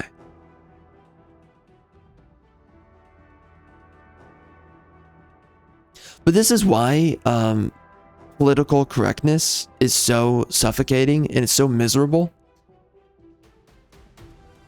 And man, like, corporate humor is some of the most soulless humor that exists. And you see a lot of that in a lot of showcases for gaming and for other industries. Anything that goes corporate, which typically means it gets effeminized, it just becomes miserable, it becomes intolerable, it becomes lame, it becomes gay. It's just not fun.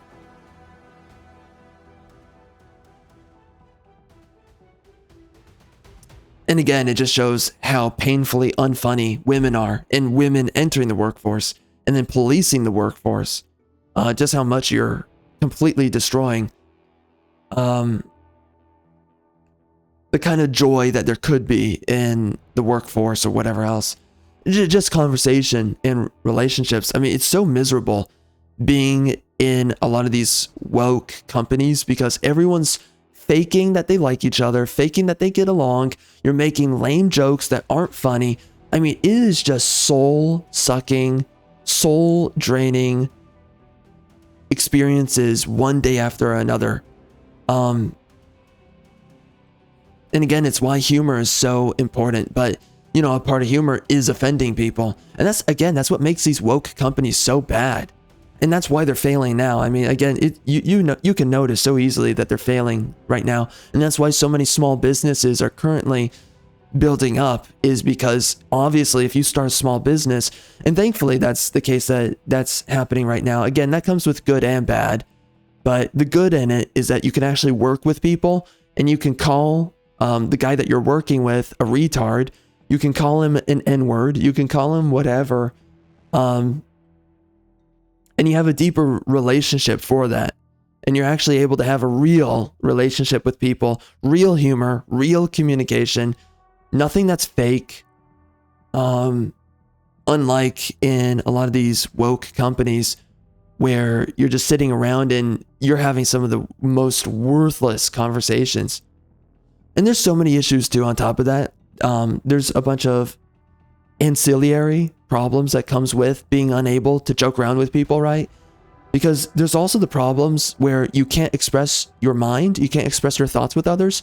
So then you live in this suffocated environment where if you're having too many meetings as a company, and people do not need to be meeting every day to talk about absolutely nothing, and you're wasting your time here and you're wasting your time there, right? You're just having a bunch of meaningless meetings.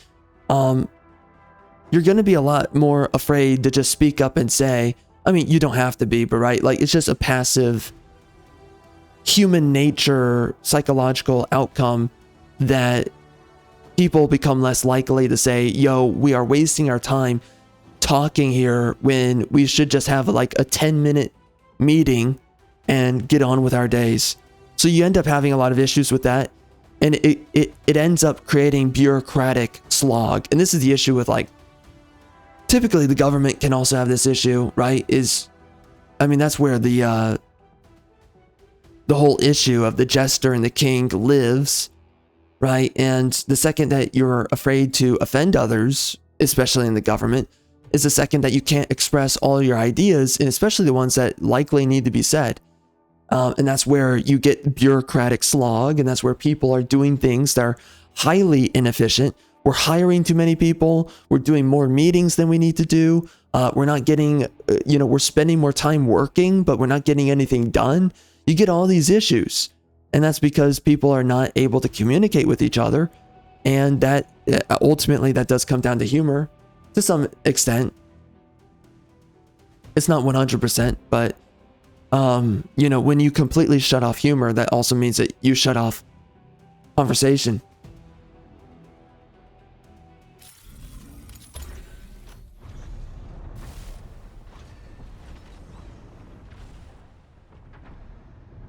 And that's ultimately what creates failing governments. It's pretty interesting in Machiavelli's The Prince when he talks about it. Because there's so many ways in which a properly functioning republic has to be developed and to which it stands. Ready to strike. Oh my god, someone select, dang it. Inferno. But once you lose the efficiency of a company, of a government, whatever, you end up being left with a lot of bureaucratic slog. And once you have that, you don't get anything done. Fixing problems becomes very slow, or even you never fix anything to begin with, and then your company or your government just dies. And that's why, of course, freedom of speech is so important. And of course, the founding fathers understood that if you can't express ideas and you're being limited in expressing ideas, then you end up with ideas that are built to die. Contamination. Reach the target number of dismantled units to halt their plan. Stellaris, engage. Landing area confirmed. Stellaris, Entering combat sneaking zone. up for a backline ambush. Yo, what is with all these dudes? Oh my, there's all these dude operators. Oh my gosh. Control system unlocked.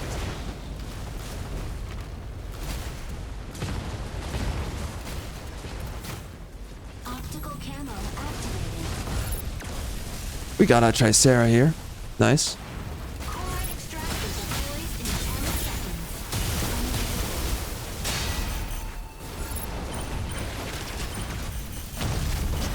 Chloride extractor deployed. Yikes. I really enjoy playing as Falcon. It's probably one of the best mechs in this game.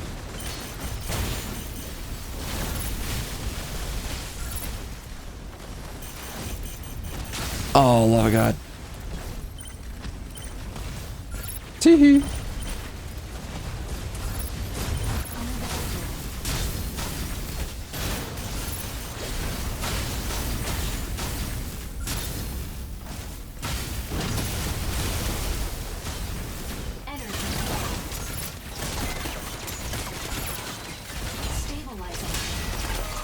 My word. This guy's wrecking me. And then Panther. Sky Raider here. The sky is ours. Chlorite extractor deployed.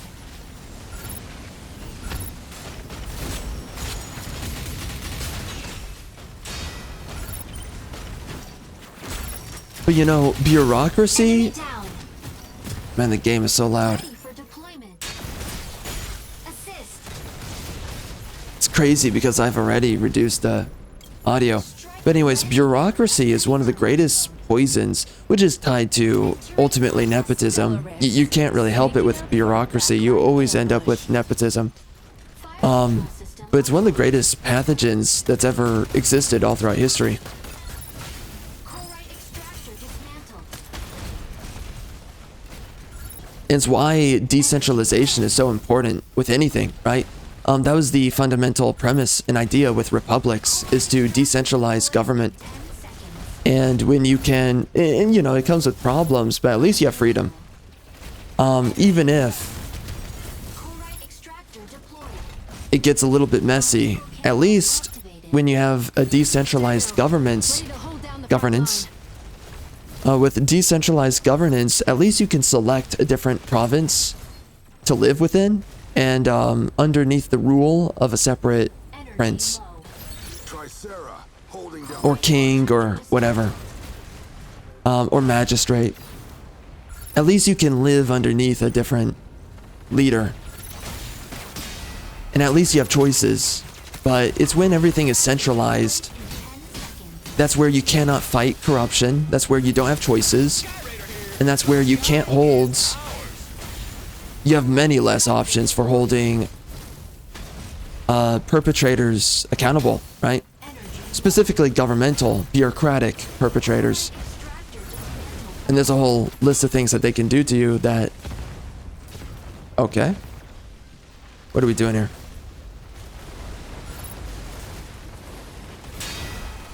Wow, I am trying. This guy is not letting me. Wow, okay. He's doing pretty well. Oh my gosh. This dude. Oh my. Yo, he's gonna get away with it. Optical camo activated. Alright. I'm done with that guy. Deployed. He's not doing a bad job. But yeah, that's what makes decentralization so important with anything.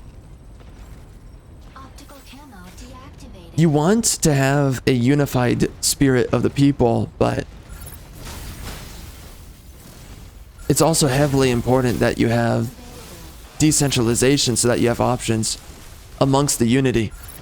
And that's ultimately what made America, honestly, at its founding, such a terrific and probably one of the most perfect governmental systems, concepts, or ideas for a country that's so far existed in history. Because you're living within one unified spirit of a people, and that's the country, but then you have all these separate states that make up the country. Of course, then we destroyed that.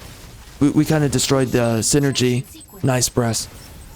We destroyed that synergy because it was supposed to be that the federal government didn't have that much control, especially over the states and also the people within the states. But then we brought in taxation because of the Civil War, and then we just kept on upping the taxation after the Civil War throughout all the other wars after. And then we created a tax machine ever since then. For a backline ambush. With all the other wars, we just kept on justifying more and more tax, and now we have insane inflation and all of that. But you know, the basis of America was great until we screwed it up. But that was us going away from the Constitution that screwed it up. So the very root idea, though, of the Constitution was a really good idea. Fragmenting the options of your province through a series of states where different locations and regions can vote for different. Extractor deploys in 10 seconds.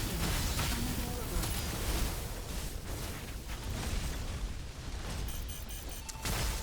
Man, Chloride extractor deployed.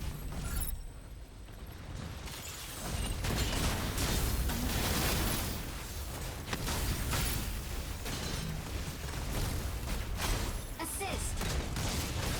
nice. But yeah, it's such a good idea to split up across multiple municipalities the governance and the chosen governance of a people. Chloride extractor dismantled. Even though it comes with a lot of trade-offs that do suck, because there are definite trade-offs that are not really preferable, but Energy low. at the very least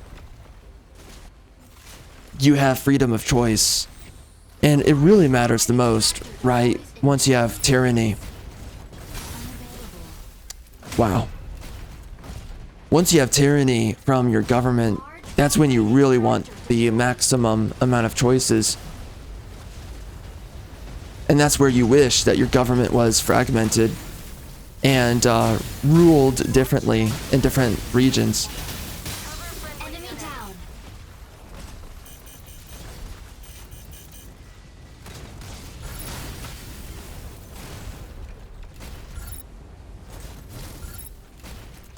Energy low. Sky Raider here. The sky is ours. Double kill.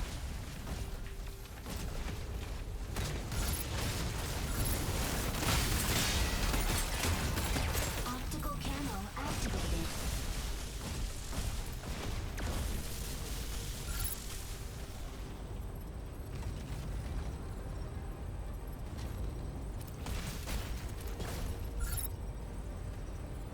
Optical camo. Chloride extractor deployed. 10 seconds. Where's this fool? Yeah, right there. Man, he can go invisible so often. That's his main defense, is going invisible. Extractor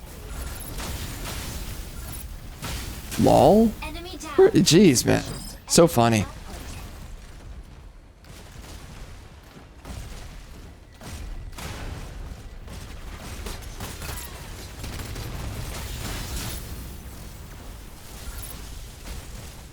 Battle ends in 100.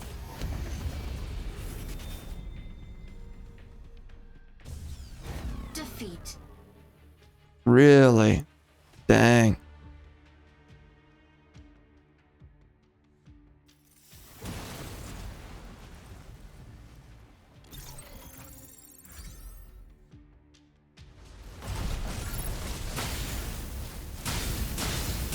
Large strategy. Enemy down.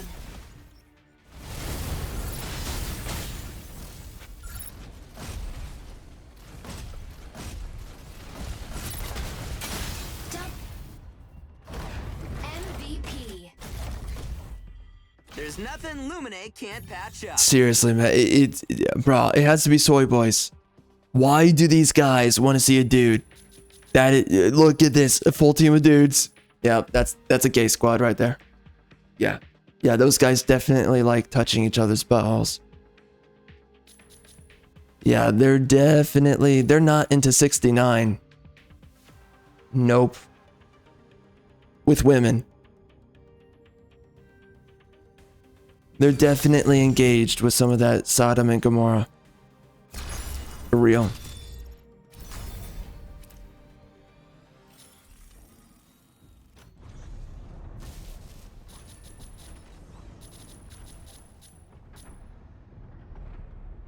All right, let's see if I can actually play using Inferno.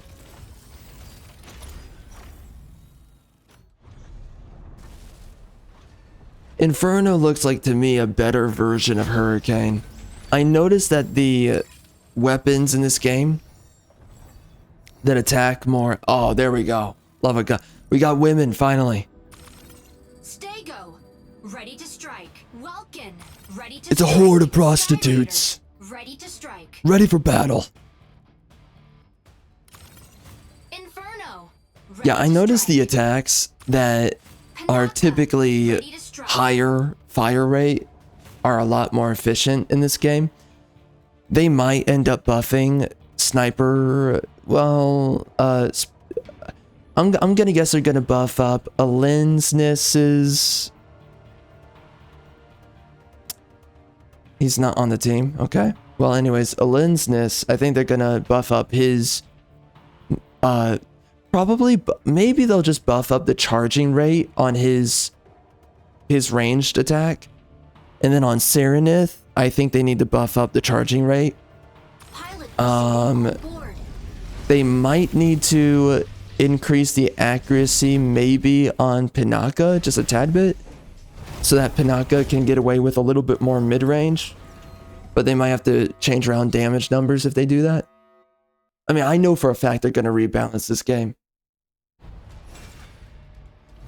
Oh, and then Hurricane. Hurricane definitely, I think all the charge up attacks in this game, they just need a buff up. It takes too long to buff them up, and I don't think the damage is paid off enough. Stop them before it's too late.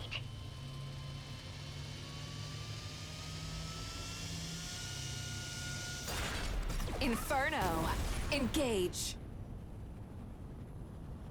Inferno, about to lay down the barrage.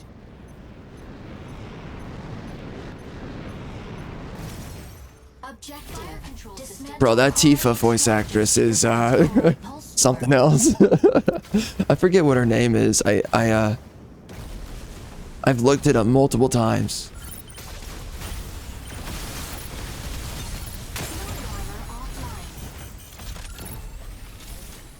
Chloride extractor deploys in 10 seconds. Fluid armor reactivated. Chloride So is this guy actually a charge up attack? unavailable. Oh, you can do shotgun. Okay. Interesting. Ow. Chloride extractor. And I do think that Skybreaker needs a slight buff, but I've seen him be pretty overpowered. But I just think that charge up attacks need to be slightly buffed. But I think that if Skybreaker gets his charge up attack, if the charging rate is buffed, they're probably gonna have to reduce the damage. Or maybe not. I don't think I remember it doing a lot of damage, actually. I think it's his X ability that does the majority of his damage. And that's how I was getting nuked in that one lobby when going up against him. The X attack was insane. Dang it. Man, these guys are all over the place. Wait, what is this? Oh. Awkward. Oh my, bruh. Chloride extractor deploys in 10 seconds. Please? Yeah, die. Burn. Chloride extractor deployed. Aw.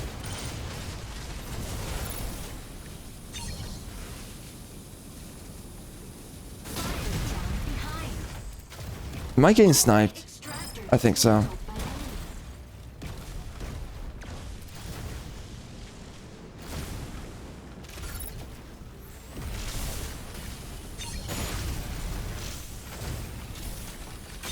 Assist. I wonder if the shotgun is better.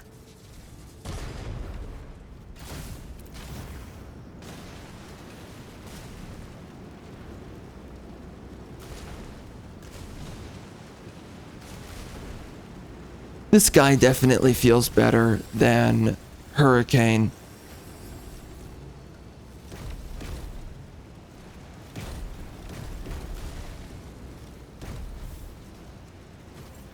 Wow. Chloride extractor deploys in 10 seconds. Looks like the enemy team is on A. Chloride Uh-oh. extractor deploys in 10 Why is it not? Okay. Interesting.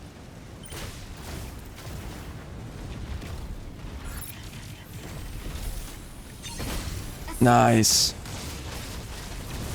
This game is so cool. Like, if I ever imagined how would they make Mech Warrior 5 a better game, this is it right here. It's not a 1-for-1, but it's definitely a lot more fun to play. In Mech Warrior 5, I did play that game, but there's a lot to be desired with Mech Warrior 5. It was a game in some part I enjoyed it, in other part I kind of forced myself to play it. Yeah, get wrecked. China.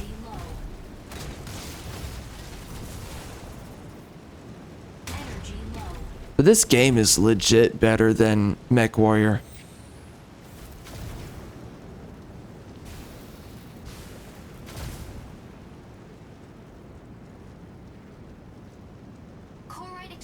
So, if I was asking for a sequel to Mech Warrior 5, I would say that this is pretty much it.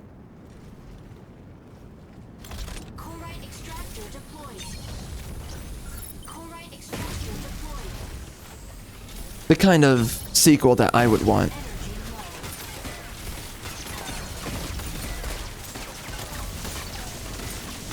Get wrecked, biatch. Oh.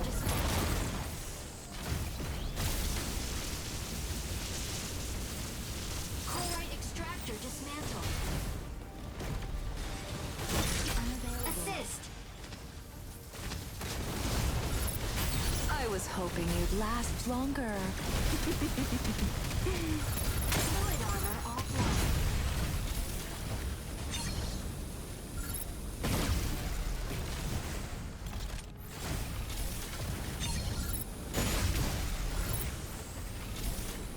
Inferno's pretty cool. Oh, come on. Oh, nice.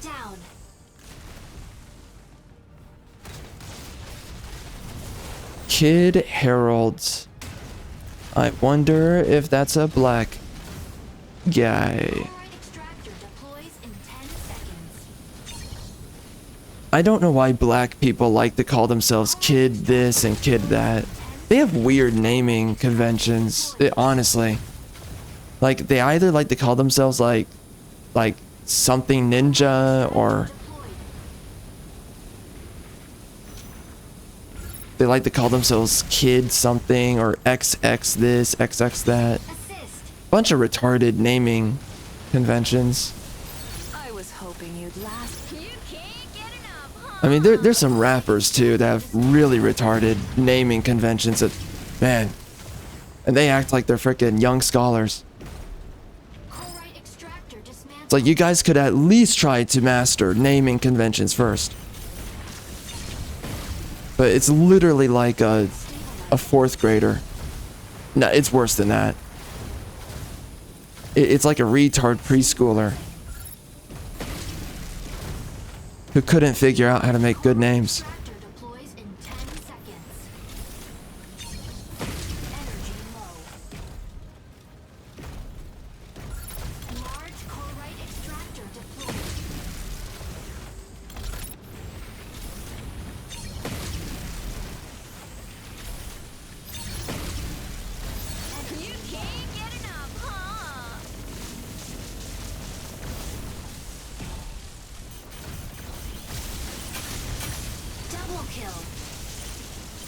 Absolute insanity. This character's awesome. I like this character. I think Serenith again. I think they're going to buff Serenith. I think Serenith is cool as an idea, but I think Serenith is pretty weak right now. Victory. Without a doubt.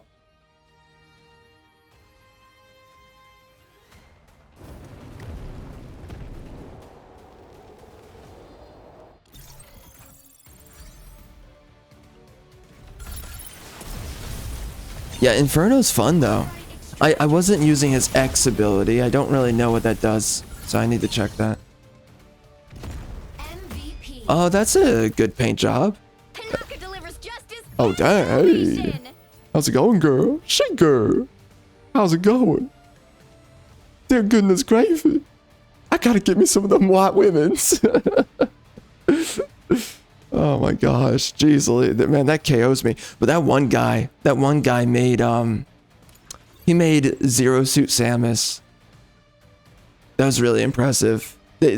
I said that no one can come close to the chick that I made, but honestly, I think the Zero Suit Samus dude, he probably is the only... I mean, I said that was going to be the only one to beat me was a chick with blonde hair, but, you know, outside of that, Crimson, my Crimson Princess.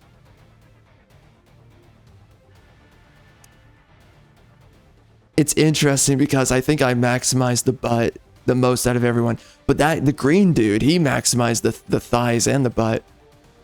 I don't blame you. I nearly did that. Look at the positioning of the knees. I could not figure out what to do with the knees. It's so funny that we can change the positioning of the knees. It's something you don't think of. It's like, why? I don't know. I don't know. It doesn't matter to me. I'm still banging her. Jeez. We're in golds. The game is so much fun to play when you're not playing up against pre-mades. The pre-mades, though, they ruin every game they touch. I hate pre-mades with all my soul. I used to rage a lot in Smite, though, about pre-mades. I mean, I used to go on enormous tantrums about it, but recently with Smite 2, I found that I'm not really that upset about pre-mades anymore. I don't know what it is I did. I wonder why I'm not complaining about that. I wonder if maybe it's because when I'm playing in ranked, if you solo queue against other solo queuers, but I thought they removed that. So I don't know what it is, but there's something about it. But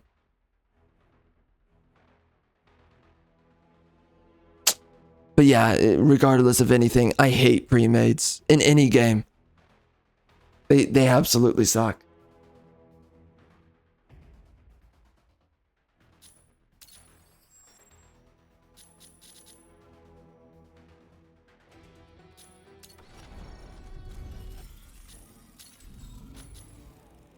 Cancels and grants immunity to immobilization and... Oh, that's nice. Boosts energy and fluid armor regen. So that's a good way to regen too. Interesting.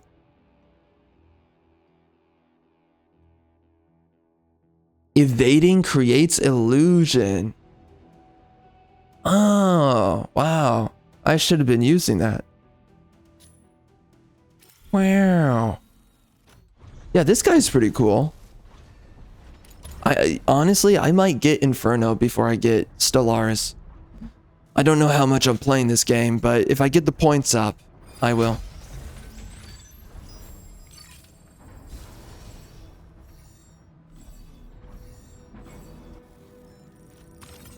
Stego, ready to strike. Tricera. Jeez Louise, man.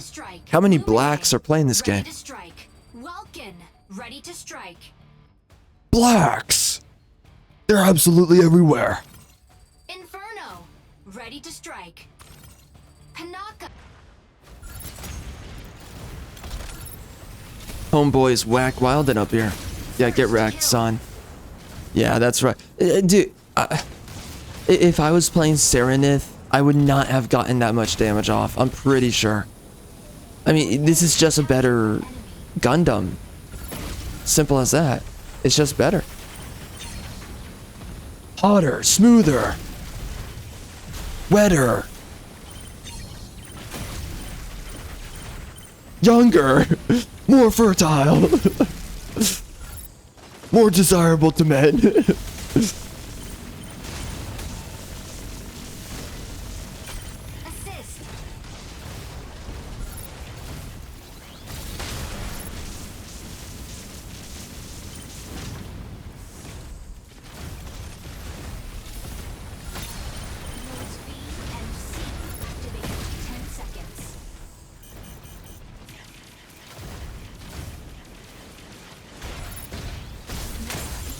Oh dear God. I might get rocked up here. Node C captured by enemy. Yeah, get wrecked, son. You're done. You're done. You're done. You're lame and gay. You're done. Enemy down. Yeah, this character's just better. He's just better. Unavailable.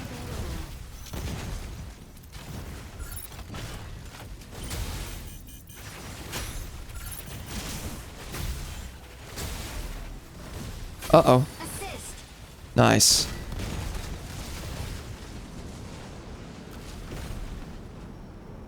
Node A captured. Oh, bro.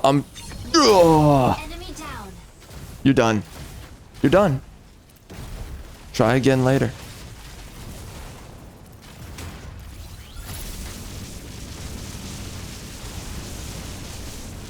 That does no damage. It's almost not worth doing unless there's a lot of enemies in a group scenario. Attack marked target. Why does everyone take that? I don't understand the point of the lift. It just seems kind of gay. Oh, what? Uh-oh. What? What the?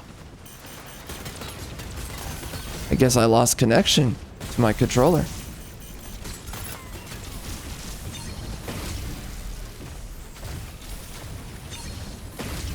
Uh-huh. Oh, that's Hurricane. Yeah, get wrecked, son. I'm the better version of you. I'm the Chad and chiseled version. You got what you deserve. A real man.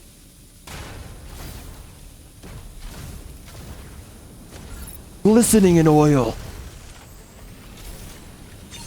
Your wife dreams of me at night.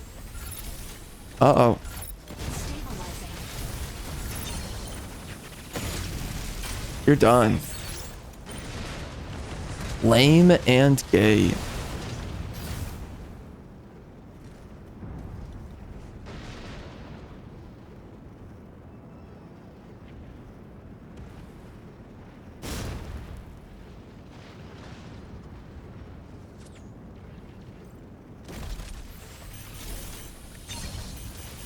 Kablamo and miss.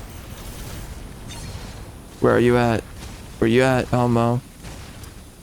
Hello? Okay. Oh, what the? Whoops. Use this one. Yeah, he's done. Enemy down.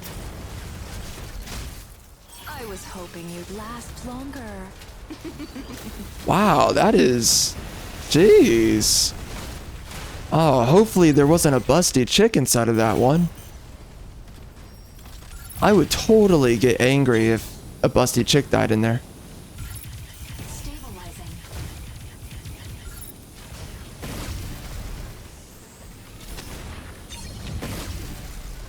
Stabilizing.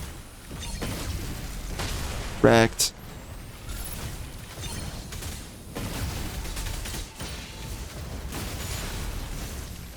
Yeah, Home Dog's gonna be the bane of my existence over here. Fluid armor offline. Node B captured.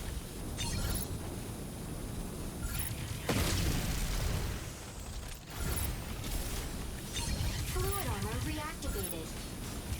Dang, dude, how many chances do you get? You can't kill this guy. I wonder what recharges his... Oh, mother. Please? Where'd he go?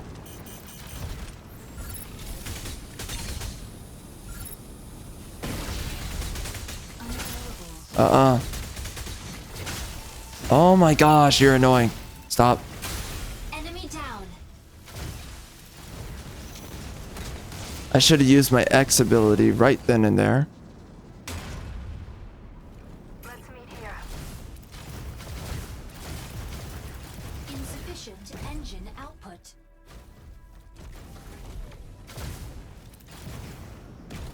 Node C captured. Stabilizing. Let's meet here. Node B captured by enemy. Yeah, you're done. Oh, what? Holding down. Oh, that's not what I had in mind. I just wanted to descend. Enemy down.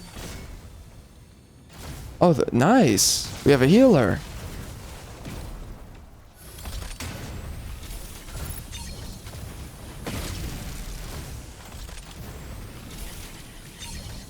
Thank goodness, Bravey. Yeah, you're not safe around me, Falcon. This enemy team's getting wrecked. Captured by double Wow, enemy dude, this kill. is a good character. I like this one. Overpowered. They're gonna nerf him, probably.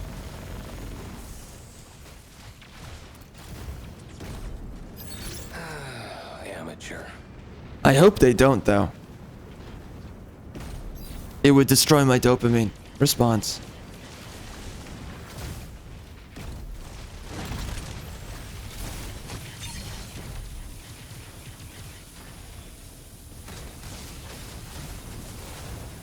Where's the enemy? Node B captured. Nowhere.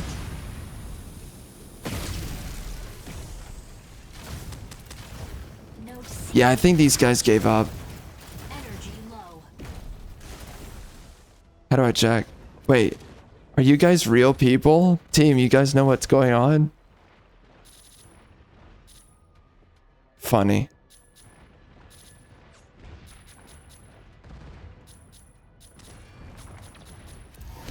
They're not real people. Victory.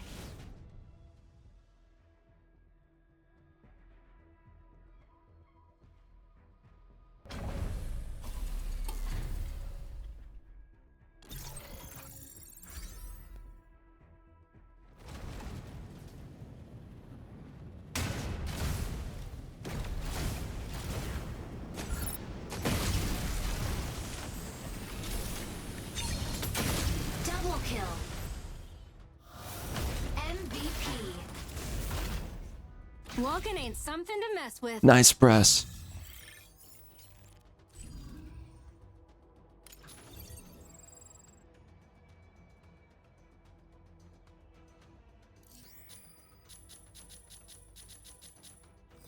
Ugh.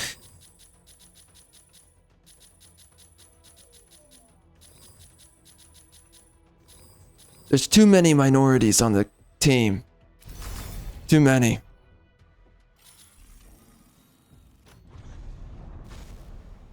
Where's all the white men? Desiring after the beautiful white woman. Where are they? Show me the press.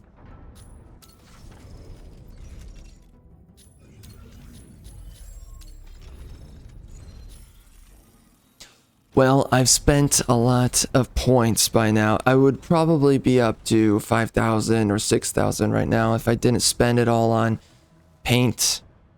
But here we are.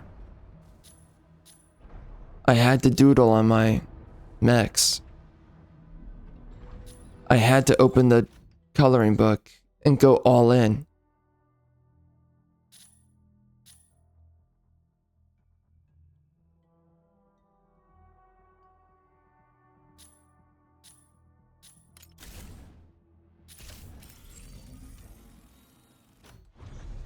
Team combat is an A on him, really.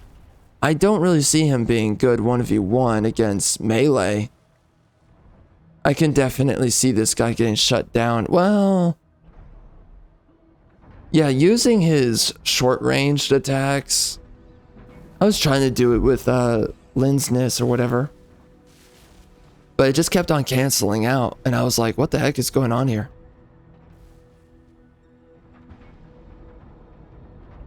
So it's kind of weird, and I guess maybe glitchy. Oh, what?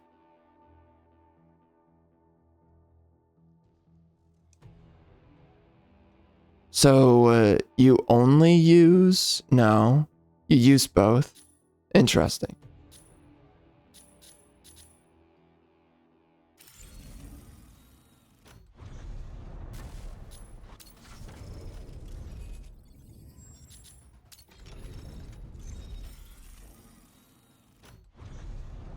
interesting.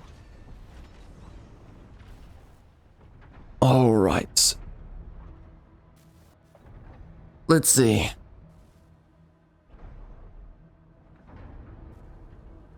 I guess we call it there. Yeah, we can call it there, for sure. So, all right. It was good. The game is fun. I like the game. I'm glad that we actually got something that's good. And now I've used all of the Gundams, so I know for a pretty good fact that it's a pretty good game. I would largely say. Had fun with it. So this seems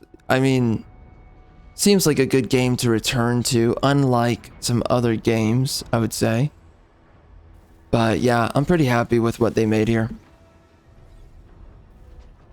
So anyway, with that being said, we will be done, and I guess we'll be back later for this, or maybe something else, but we'll see about that. There's not really all too much else that I want to play. I might finish Expedition 33, but I'm seriously considering not finishing the game. Just because I don't care about the gameplay, I don't care about the story. None of it matters to me. So, I might just quit that game. But anyways, we are done here.